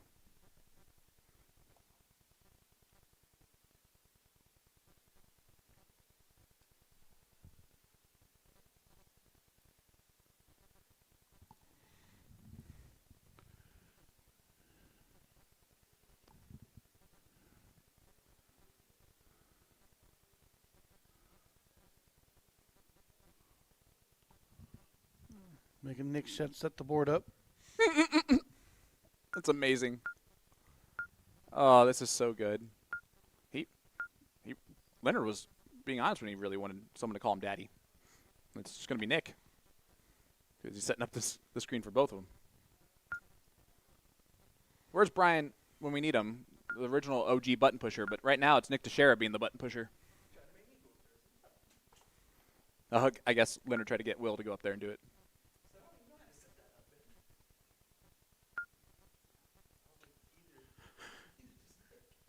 Did he just asked them a question? I don't like that. I don't like that at all.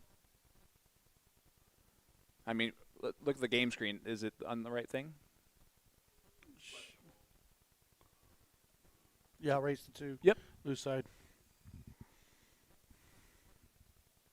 And Nick back to his chair. Every time I come back into my chair here in the comms booth and the chair's flipped around, I'm like, God, Nick sat in my chair for 5 seconds. Oh, wow. Ouch. Kaflish is going to get the start here in the second set.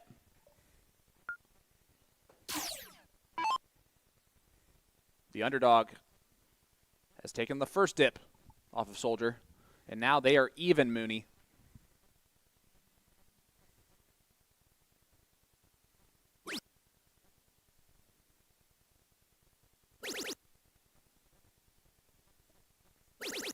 And Big 7 to start. again, you are seeing someone transform into greatness right before your eyes in this match so far. It's just been wonderful to watch all day. Anyone who's in the chat who said Kaflish was going to win from the start of this is their friend or family, or is his friend or family. Because otherwise, with this field, you wouldn't have expected this. I did mention him getting out of that quarter, but for him to be on the run that he's on right now, he has as good of a chance to win $10,000 as Leonard Gates does right this second. He's playing extremely well. He's playing with good momentum. He's playing very calculated, and he's paying attention to what he's doing. He's not, you haven't seen him rattled all day, even in the lost legs. And even at the lost legs, he's had one dip into the fours. Yeah. He's been so consistent. And it's that consistency that's wearing down his opponent, too. He's wore him down left and right.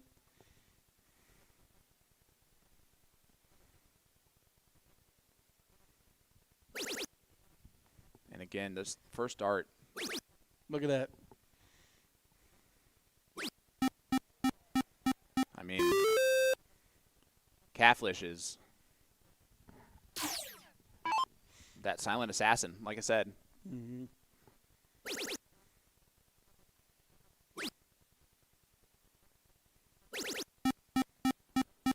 Good 7 from Soldier, but is it enough against Kaflish, who has the 17s to point on?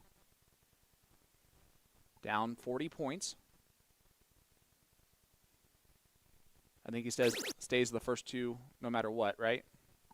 I agree with you on that. Now he's going to stay fully. But, yeah, I think he would have stayed for 2 trip 17s. Great darts.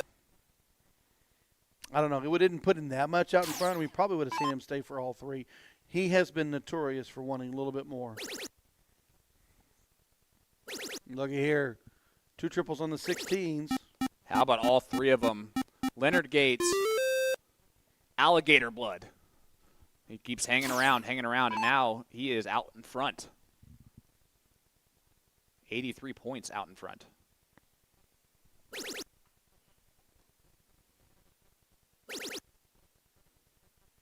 And what a response. The Wisconsinite says, anything you can do, I can do better. Anything you can do, I can do better. Exactly. Because 9 marks on the 17s is better than 9 marks on the 16s.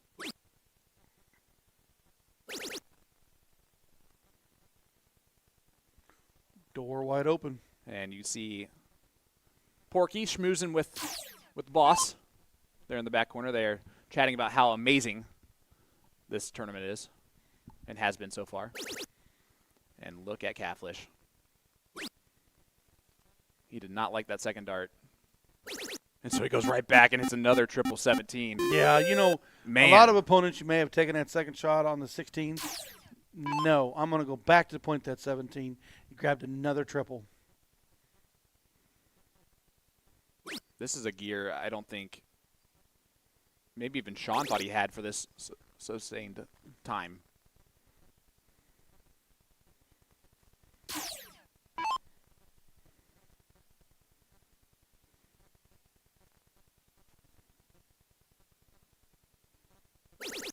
Yep. There goes 15s down to the transfer. And bullseye. Gets the double. Wow. Sean Kaflish is about to be out in front in this tournament for the first time.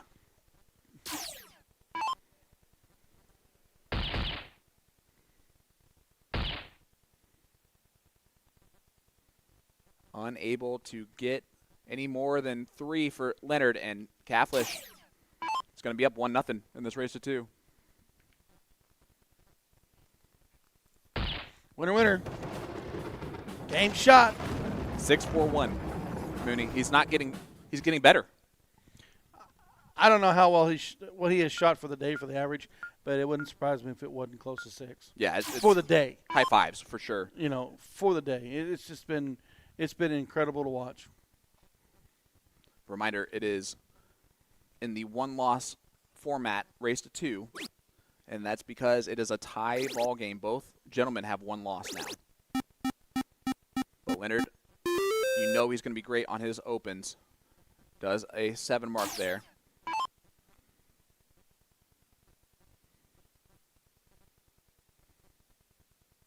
Kaffler's going to try and respond on the 19s.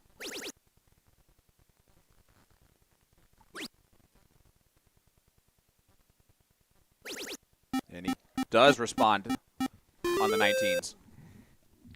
7 on the gate for Gates. 7 on the return from Sean.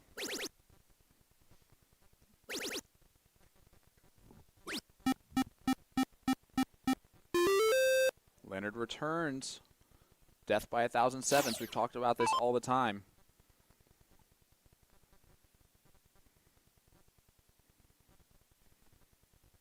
But if there's someone who has been able to withstand all of this pressure, it's been Sean Kafflish.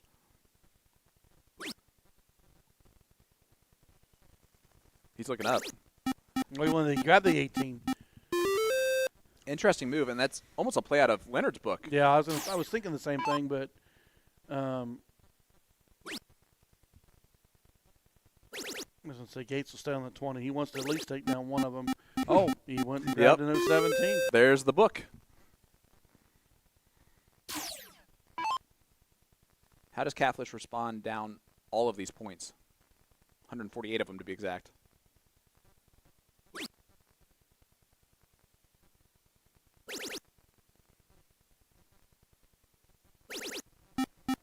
Seven mark on the 19s is a good start. I was going to say, he got himself within 15 now.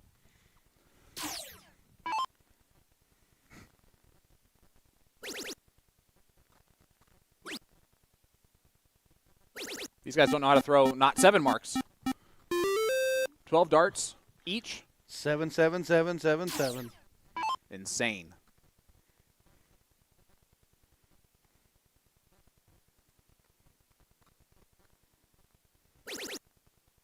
And he just continues to hit. You know the next one's going in the triple, whatever it is. Oh! I saw the shake of the head there, and I didn't like it. I don't know what the shake was for. Was he not happy with that dart not going in? There goes that 19s. I'm surprised he went back to the 20s instead of going to the 18s there, but it's Leonard. He snatched it anyways. Yeah, he did. Sean needs the point lead before he'll take a shot at the 20s, but I think he will take a shot at the 20s with another single 18. Doesn't need the single. 20s? Oh, he stayed on the 18s there. A bit of surprise. Do you agree with that? Not necessarily, because Soldier's been heavy on that 20. Make Soldier throw 2 triple 20s. Now Soldier just needs 1 triple 20.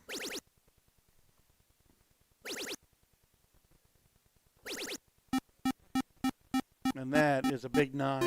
That is a big 9. Boom goes the dynamite for Leonard Gates. Wow, what a moment.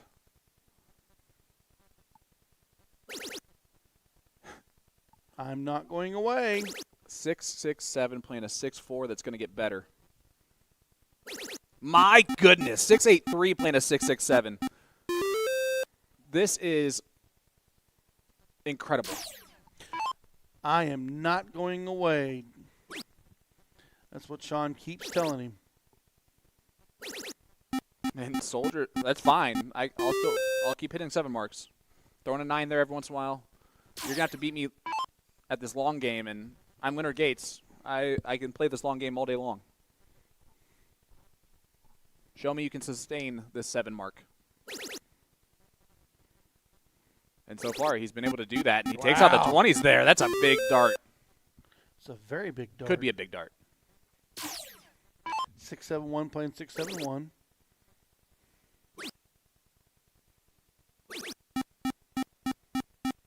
that move from Leonard.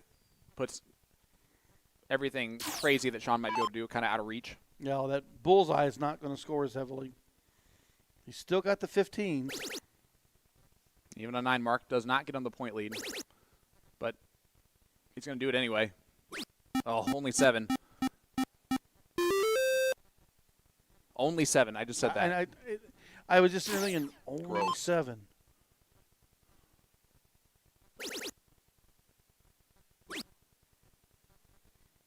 Get rid of the 15s. Yep. And add 17 more points to the bull. 70-point advantage for Soldier. Or 3 bowls is what we would call that math-wise when we think about those situations.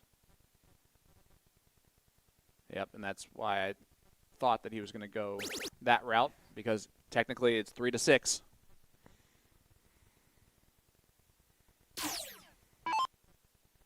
But Soldier gets the first look at the 3. This to send us to an actual last leg decider in this set. That's a... Yep. Oh, that's tough.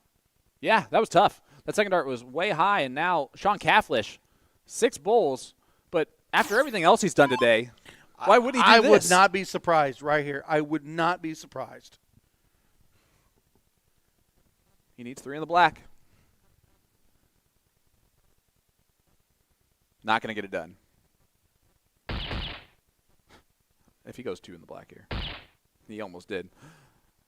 But Well, he got halfway there. 6.0 is not going to defeat Leonard Gates in leg number 2.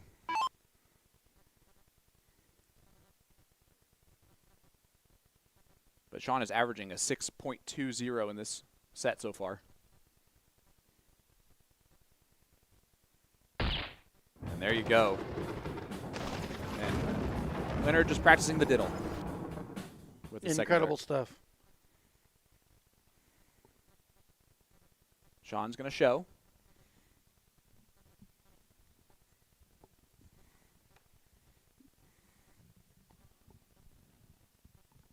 Look at all of the people in the room that are filling in. It's like almost they're hearing about this epic battle that is brewing in the streaming room, and they just keep funneling in. Everybody wants to witness the potential greatness either way this goes. And Soldier got it by 1 hole. So here we go. Last leg decider. Leonard with the start. There is 0 between them. But there will be a whole set between them after this leg. Who has the advantage again? I know you picked Gates to win this, and you picked him to lose a set. And he's already done that. So do you see him actually? Yeah, now. I'm not going to ask you the question anymore. Boom goes the dynamite to start for Leonard Gates.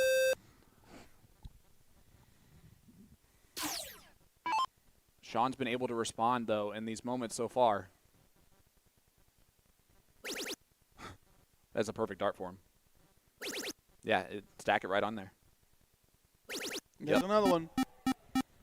And you could hear the roar for the Wisconsinite out there versus Soldier, who's not really getting that same cheer. And we did call it Jen is standing up. And Leonard follows with a 6. Cafflish, if he hits the 2 trip 19s, does he take the look this time? He'll be down point still. He's just looking up. And he hits it! Damn, another My 9. goodness, back-to-back 9s. You called that. You called it. Yeah, I mean, again, dart players have done a lot of stupid things to close out those 20s, and he knows how important those 20s are to Leonard. Wow, that was a good call, Sean. And it's going to work out. Leonard only a 1 mark on the 18s. Cafflish has been perfect so far. A huge opportunity. I like him starting on the 19s and not trying to get too much out of this. He's trying to get too much out of this right this second. Yeah, you are correct. This is kind of a little bit. You've got to stay there, at least get the point lead. Yeah, it's too greedy. That's too greedy to me. Leonard gifted you a 1 mark, and you tried to take too much. I agree. Start on the 19s, get the point lead, and then go after it. But Not as bad of the damage as it could have been. And now Catholish has the 2 higher ground, so what do I know? There's the point lead. He's been moving on dart 3. And he moves to the 18 on dart 3 this time. 7 mark, 130 points added to his total. And again, we are witnessing someone turn into a great dart player that's going to be known from this point forward as someone who can handle these moments.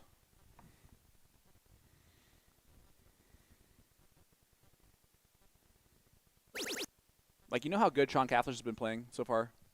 If he went on to lose 3 legs straight here, no one would still be upset about it. No. Everyone, including him, would be like, I had a great run here. But it doesn't matter. Boom goes the dynamite for Sean Catholish. Another 9 perfectly timed. 7.4.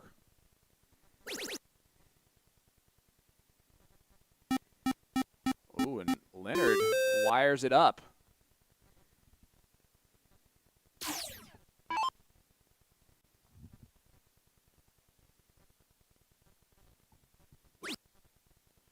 Catholish again just going at the close first. And again, it's going to take all 3 darts to do it. He does do it, but Leonard a 9 mark away from putting some pressure here on Sean and making him work. You can add 90 points. That would put him up 59. Not going to do all that. Doesn't even get the point lead. Wow, opportunity here for Sean. You think that 15 would be his first shot? Because he has been going 19s or 18s first. I would rather him go 19s first. But we know what he's going to do. To the bull, maybe? He did go to the bull, and that ends up in the 7 and not the trip 19, but that last one's in the trip 19. That is a big shot on that 19 again. Sean Catholish now 3 bowls away from having control of the final of the men's CSI for the first time.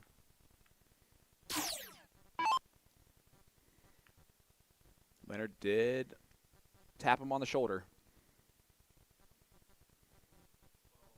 Oh, wow. Leonard did tap him on the shoulder, and that did enough. Not enough. It still has winning darts here for Leonard Gates, but he needs the double bowl. Did not get that. And so might as well just keep pointing. Does exactly what he needed to do there, and now Catholish finds himself not in the same position he just was in. He's still 3 bowls away, and now a lot of points.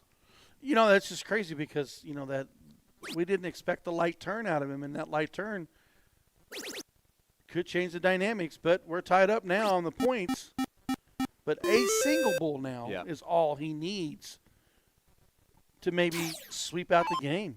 6 mark is needed. There's the first part. Did not get dart 2.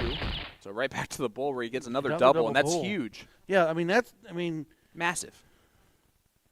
It takes winning darts out of the hands of Catholish. Oh, no, he could tie up with a trip 19. Did not do that there. Oh, no. Don't tell me he got it in his head. Well, free look now. Yeah, 4 marks needed from Soldier, and what, 8 times out of 10? Free look's the way I look at it. Well, it's going to take all 3. That was a gutsy move. And he pays off for Leonard Gates. Wow. Leonard Gates. Talk about a leg going the opposite direction quickly. I mean, if you would have turned away for 1 minute, you'd be like, well, how did Leonard win that set? But Leonard does win that set, and that's what great players do, right, is they find a way to dig it out. And now it is a race to 2 once again. 2 out of 3. Gates wins this 2 out of 3. It is over. Sean has to come out of this thing 2 out of 3 to force that last leg shootout. Yeah, Nick, just do it yourself. I mean, Nick, just stay there. It's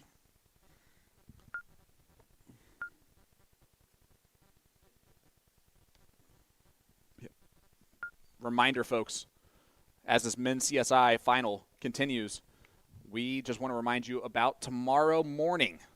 The women's CSI will be off and rolling, and if it's anything like today, it's going to be an epic battle. You can see the matchups of all 8 matchups of the 16 ladies that are playing in this. Quite a few players can win this one. I mean, yeah, you are correct. I'm looking at that list. I got 3 or 4 in my mind, but yes, anybody can win that. And looking at the body language there a little bit, right? Caflish is in this battle, and he knows he is, but do you think the loss of that leg, the way that Soldier came back to win that leg when Sean was up so much, is that going to get in his head? I really think there at the end he got a little on the nervous side. He got a little nervy. He lost that trip 19. He was able to mark it, on a single side a couple times, but Gates hammered that bull and then got the leg.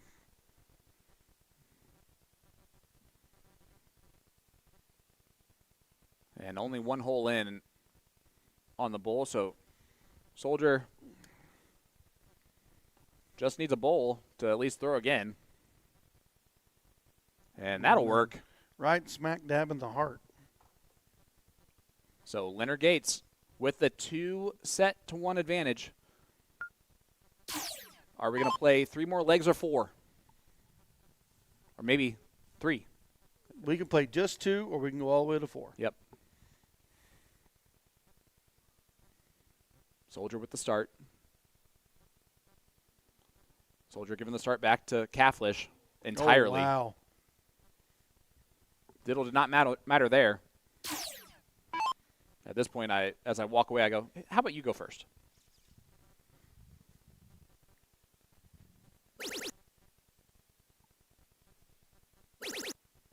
And Caflish will oblige. Usually he hits that. I was going to say, he wanted that trip 19, and that move would have been excellent as always, but a 6 mark is still a great open. Gates didn't do anything. Literally nothing. 7 on the response. So now we're settling into leg. Sean with the 20s. Yeah, we'll see how fast he decides to take a look at the 19s. It'll be after the first 2 trips. He's staying. He stays for all 3. Boom goes the Wisconsinite.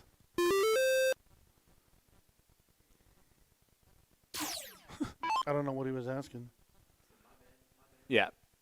He was, just trying to figure things out.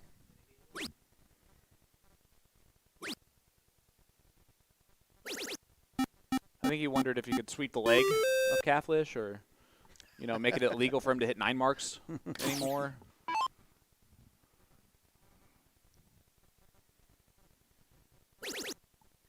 Boy, Sean is on a mission now, coming down the board.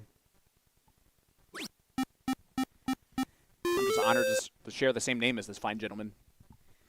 A fine dart player named Sean is proven to why he should be there. Sean's a great name.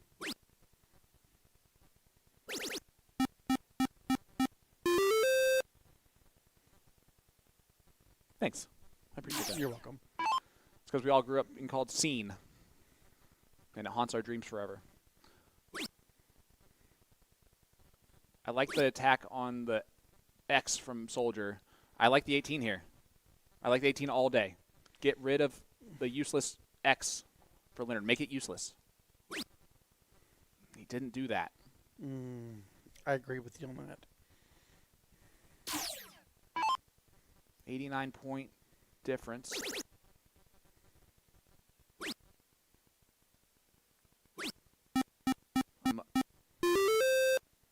I'm not surprised, but I'm a little surprised that Leonard didn't pick that shot at the 20 on dart 3. I was sitting there thinking, is he going to take the shot? Is he going to take the shot? And he didn't do it. And because he has been doing it all day. Yeah. We've seen them sweep up and get that 20 off that board. And especially when he has the lower ground, he'll tend to take those opportunities when he's presented with them.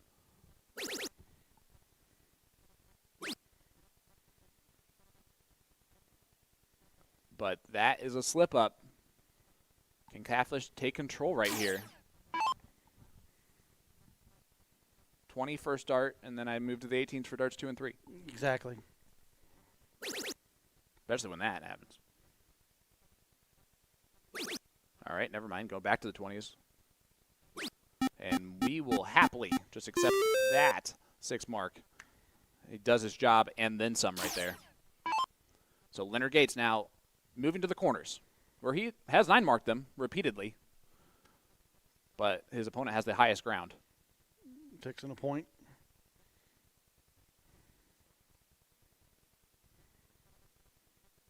He might just be slowing down this. Oh, he's putting in a headphone. Thought he was fixing a point. And he had to throw that dart fast because of fixing the headphone.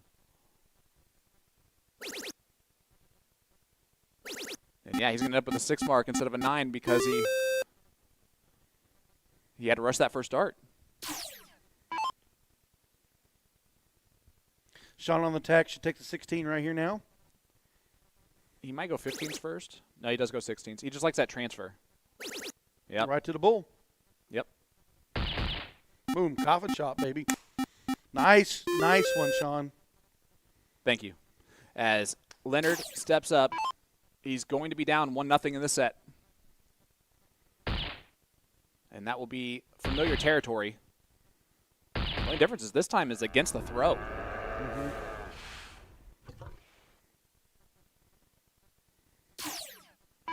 And we've talked about how difficult it is to break the throw of Leonard Gates.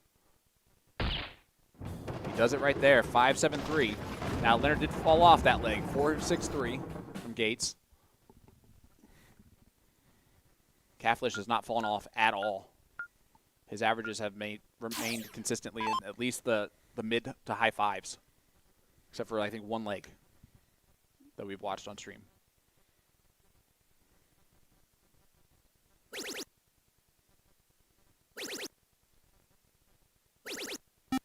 Big 9 on the start. That we didn't have that the last leg, but now Sean, we know how good he's been on that 19. Yeah, and I did forget. Technically, Sean did go first in the last leg because Leonard started with a 0 mark. With a 0 mark, but this time he does not do that. He goes 9.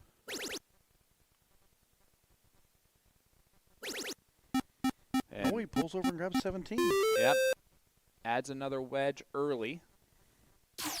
Gates is notorious for grabbing the 18 here.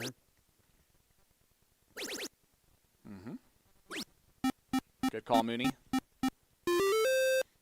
Does exactly that. He's like, fine, I guess I want 2 wedges too.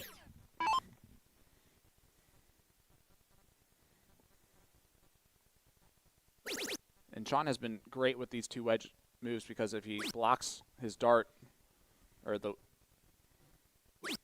treble segment with one of his darts, he is able just to switch back over and make it look clean and easy again.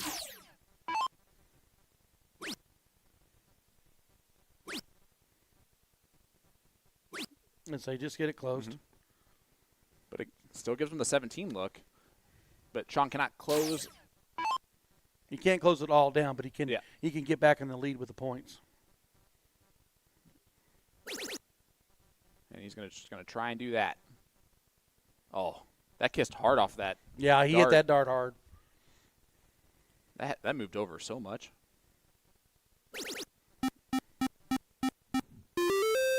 Third dart, perfect. Only a 16-point lead, though.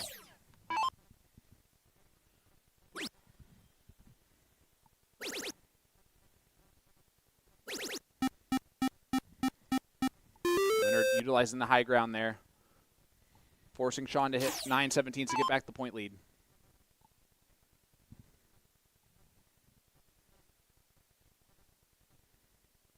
At least 7.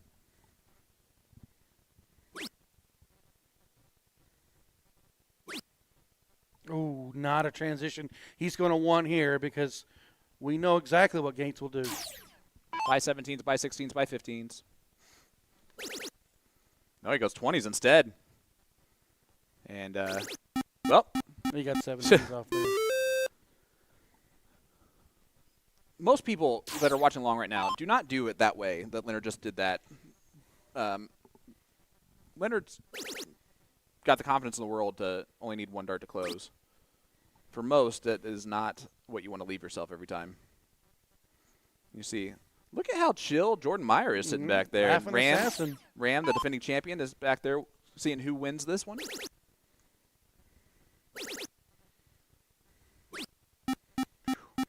Soldier marching along here in leg number 2 in complete control.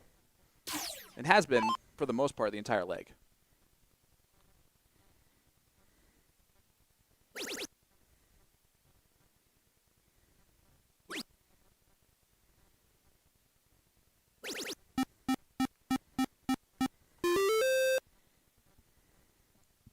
Leonard from Houston, Texas.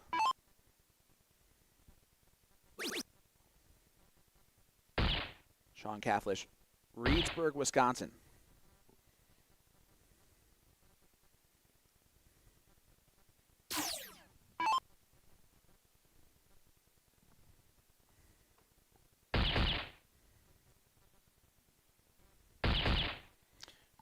Another one there.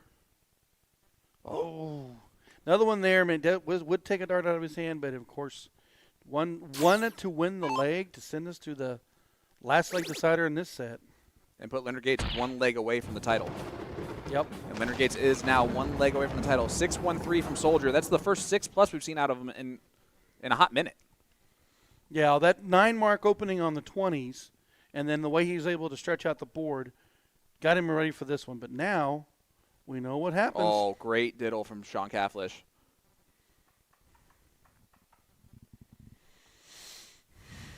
Is that one hole out, or is it 2? I think it's one. It's 1. Oh, it's tied. It's tied. It is tied. How on earth? Leonard had 6 holes total that he could have hit that dart in to tie, and 1 hole to beat it. And that one, that's about as good as you can get. I was going to say, I mean, you're going to have to come over the top. He's going to have to find him a flight line in there. Now, his darts do sit pretty flat, so this might work out. It does not. No, it does not. So Leonard Gates the start in the last leg decider where if he wins, this thing is over.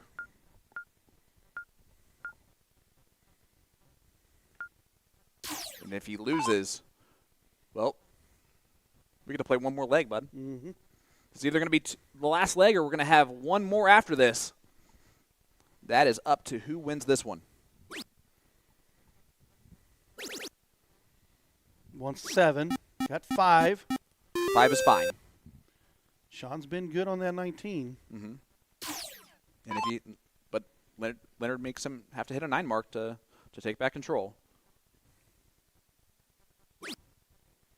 Sean's not going to do that. Needs another. Finds it.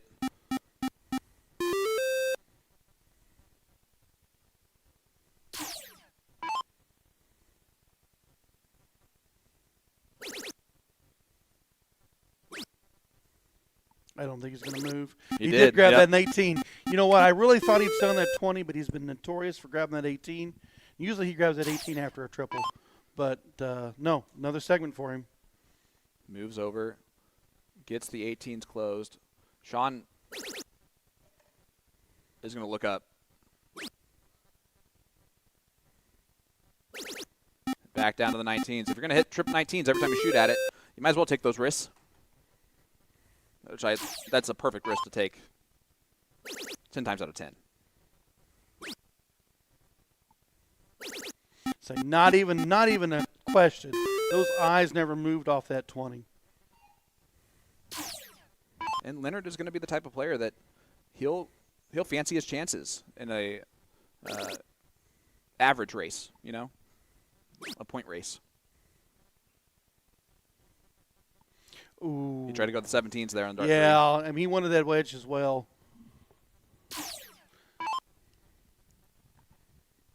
Soldier an opportunity. Oh, he was going for the 17s. Yeah.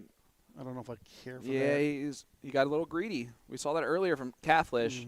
That was a little bit greedy from Soldier. Fortunately for both these players, though, their greed has really paid off most of the time. Yeah. Sean can look again. Oh, he's really upset because a single there, at least it gives him a chance to close the 20s. Instead, Soldier has the 20s to point on again. And again and again. He's looking down. I think that hesitation got him on that one. But he may have wanted to stay in that 20, didn't like the lie either, and could have changed his thoughts on that as well. They are playing for that trophy right there and a $4,000 difference in first and second place. $10,000 to the winner, $6,000 to second place. And the Wisconsinite is going to keep fighting.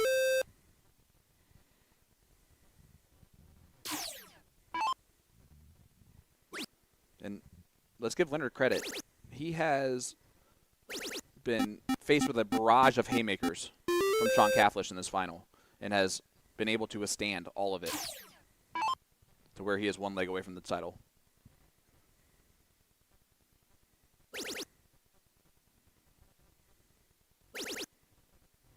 Staying. And fills it up.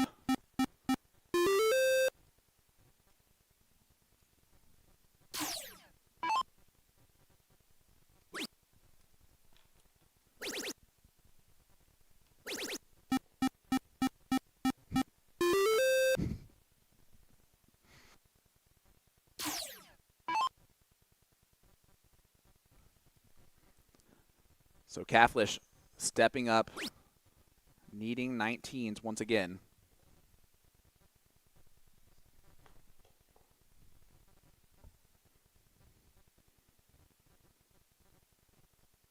He has options. Finds the triple on dart 3, but Leonard now in the driver's seat. Who's going to hit that first big 9?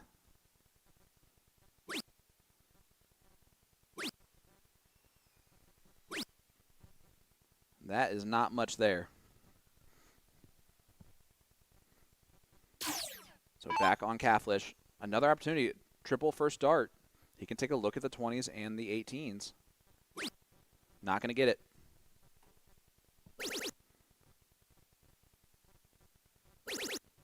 But he finds 7 19s just to, again, keep elongating this. They're only in round 8, and they're approaching the 900-point mark.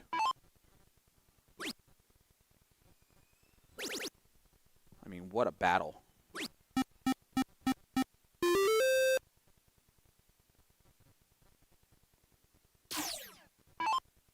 And Cathlish has given himself an even easier opportunity. Now doesn't need the triple. Does find it anyway. Going to look up once again. Still not finding that triple 20. And that's, if he loses this leg, it'll be because of that stupid triple 20 that he keeps missing on the wire.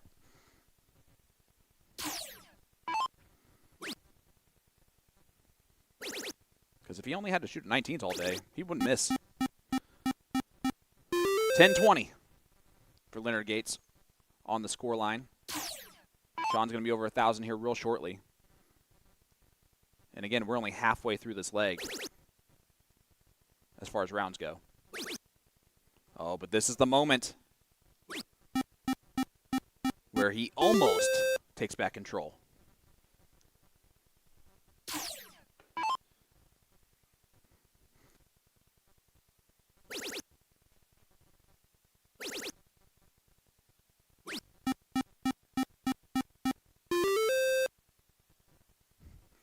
Seven from Gates, and Gates decides to stop doing the mess around. Let's see what Cathlish can do in response.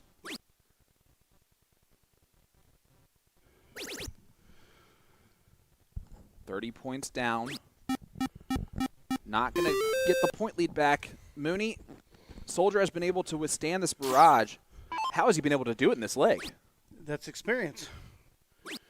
He's been calculated the whole time. using experience and not making too many mistakes. And then hitting the last dart when he needs to.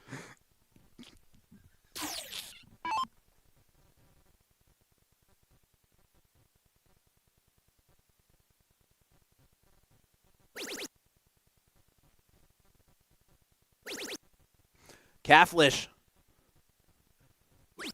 does try to take out the 18s down 1 point. In that situation with Leonard having the 15s to point on, you can see Dylan Steinke in the background. I know Ram's still there watching.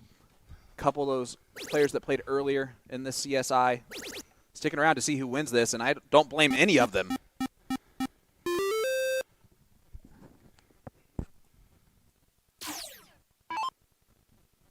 Almost 1,800 people watching along with us across our platforms. Thank you for joining us live here, USA Darts and Partners Promoting Darts.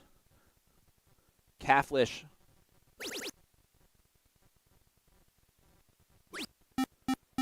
now has both corners. Man, did you hear the roar of the crowd? Yeah, the real estate is in favor of Cathlish. The point's in favor of Gates. And the real estate's about to be gone. It's gone. Oh, and bam. What a coffin shot right there. Holy moly. A coffin shot for the title, Mooney.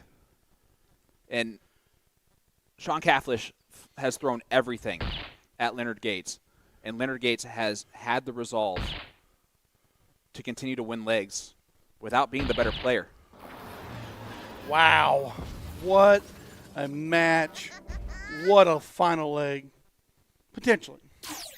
It's one bowl needed from Leonard Gates. That's it. Game shot. Winner, winner.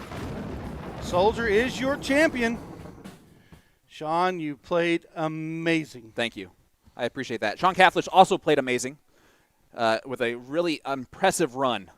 But Leonard Gates is your champion of the men's CSI, his first time winning that title. What a big moment for Leonard.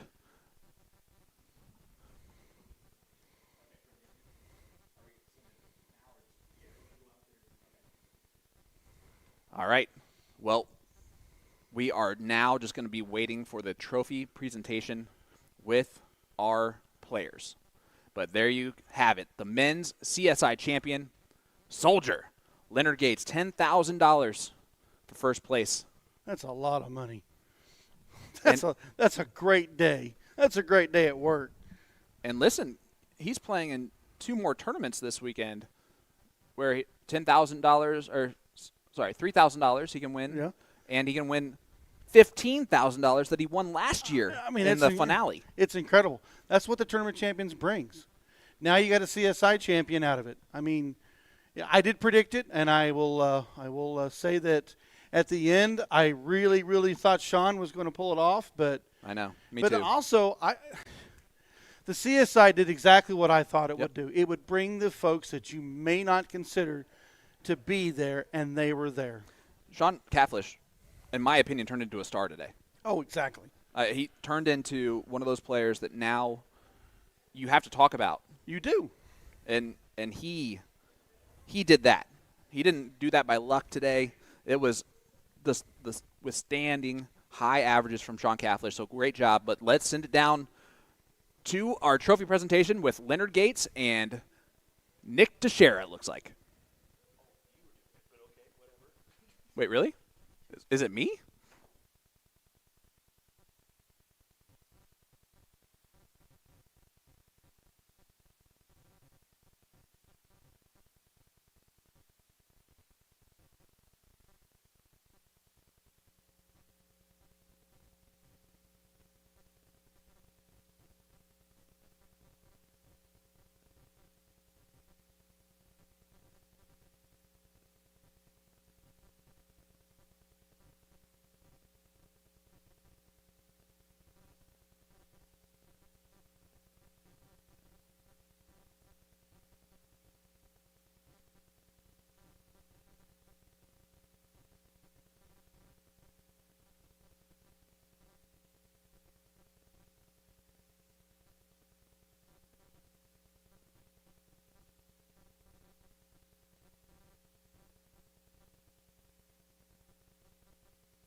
All righty, here we are with our champion, Mr. Leonard Gates, kissing the trophy already.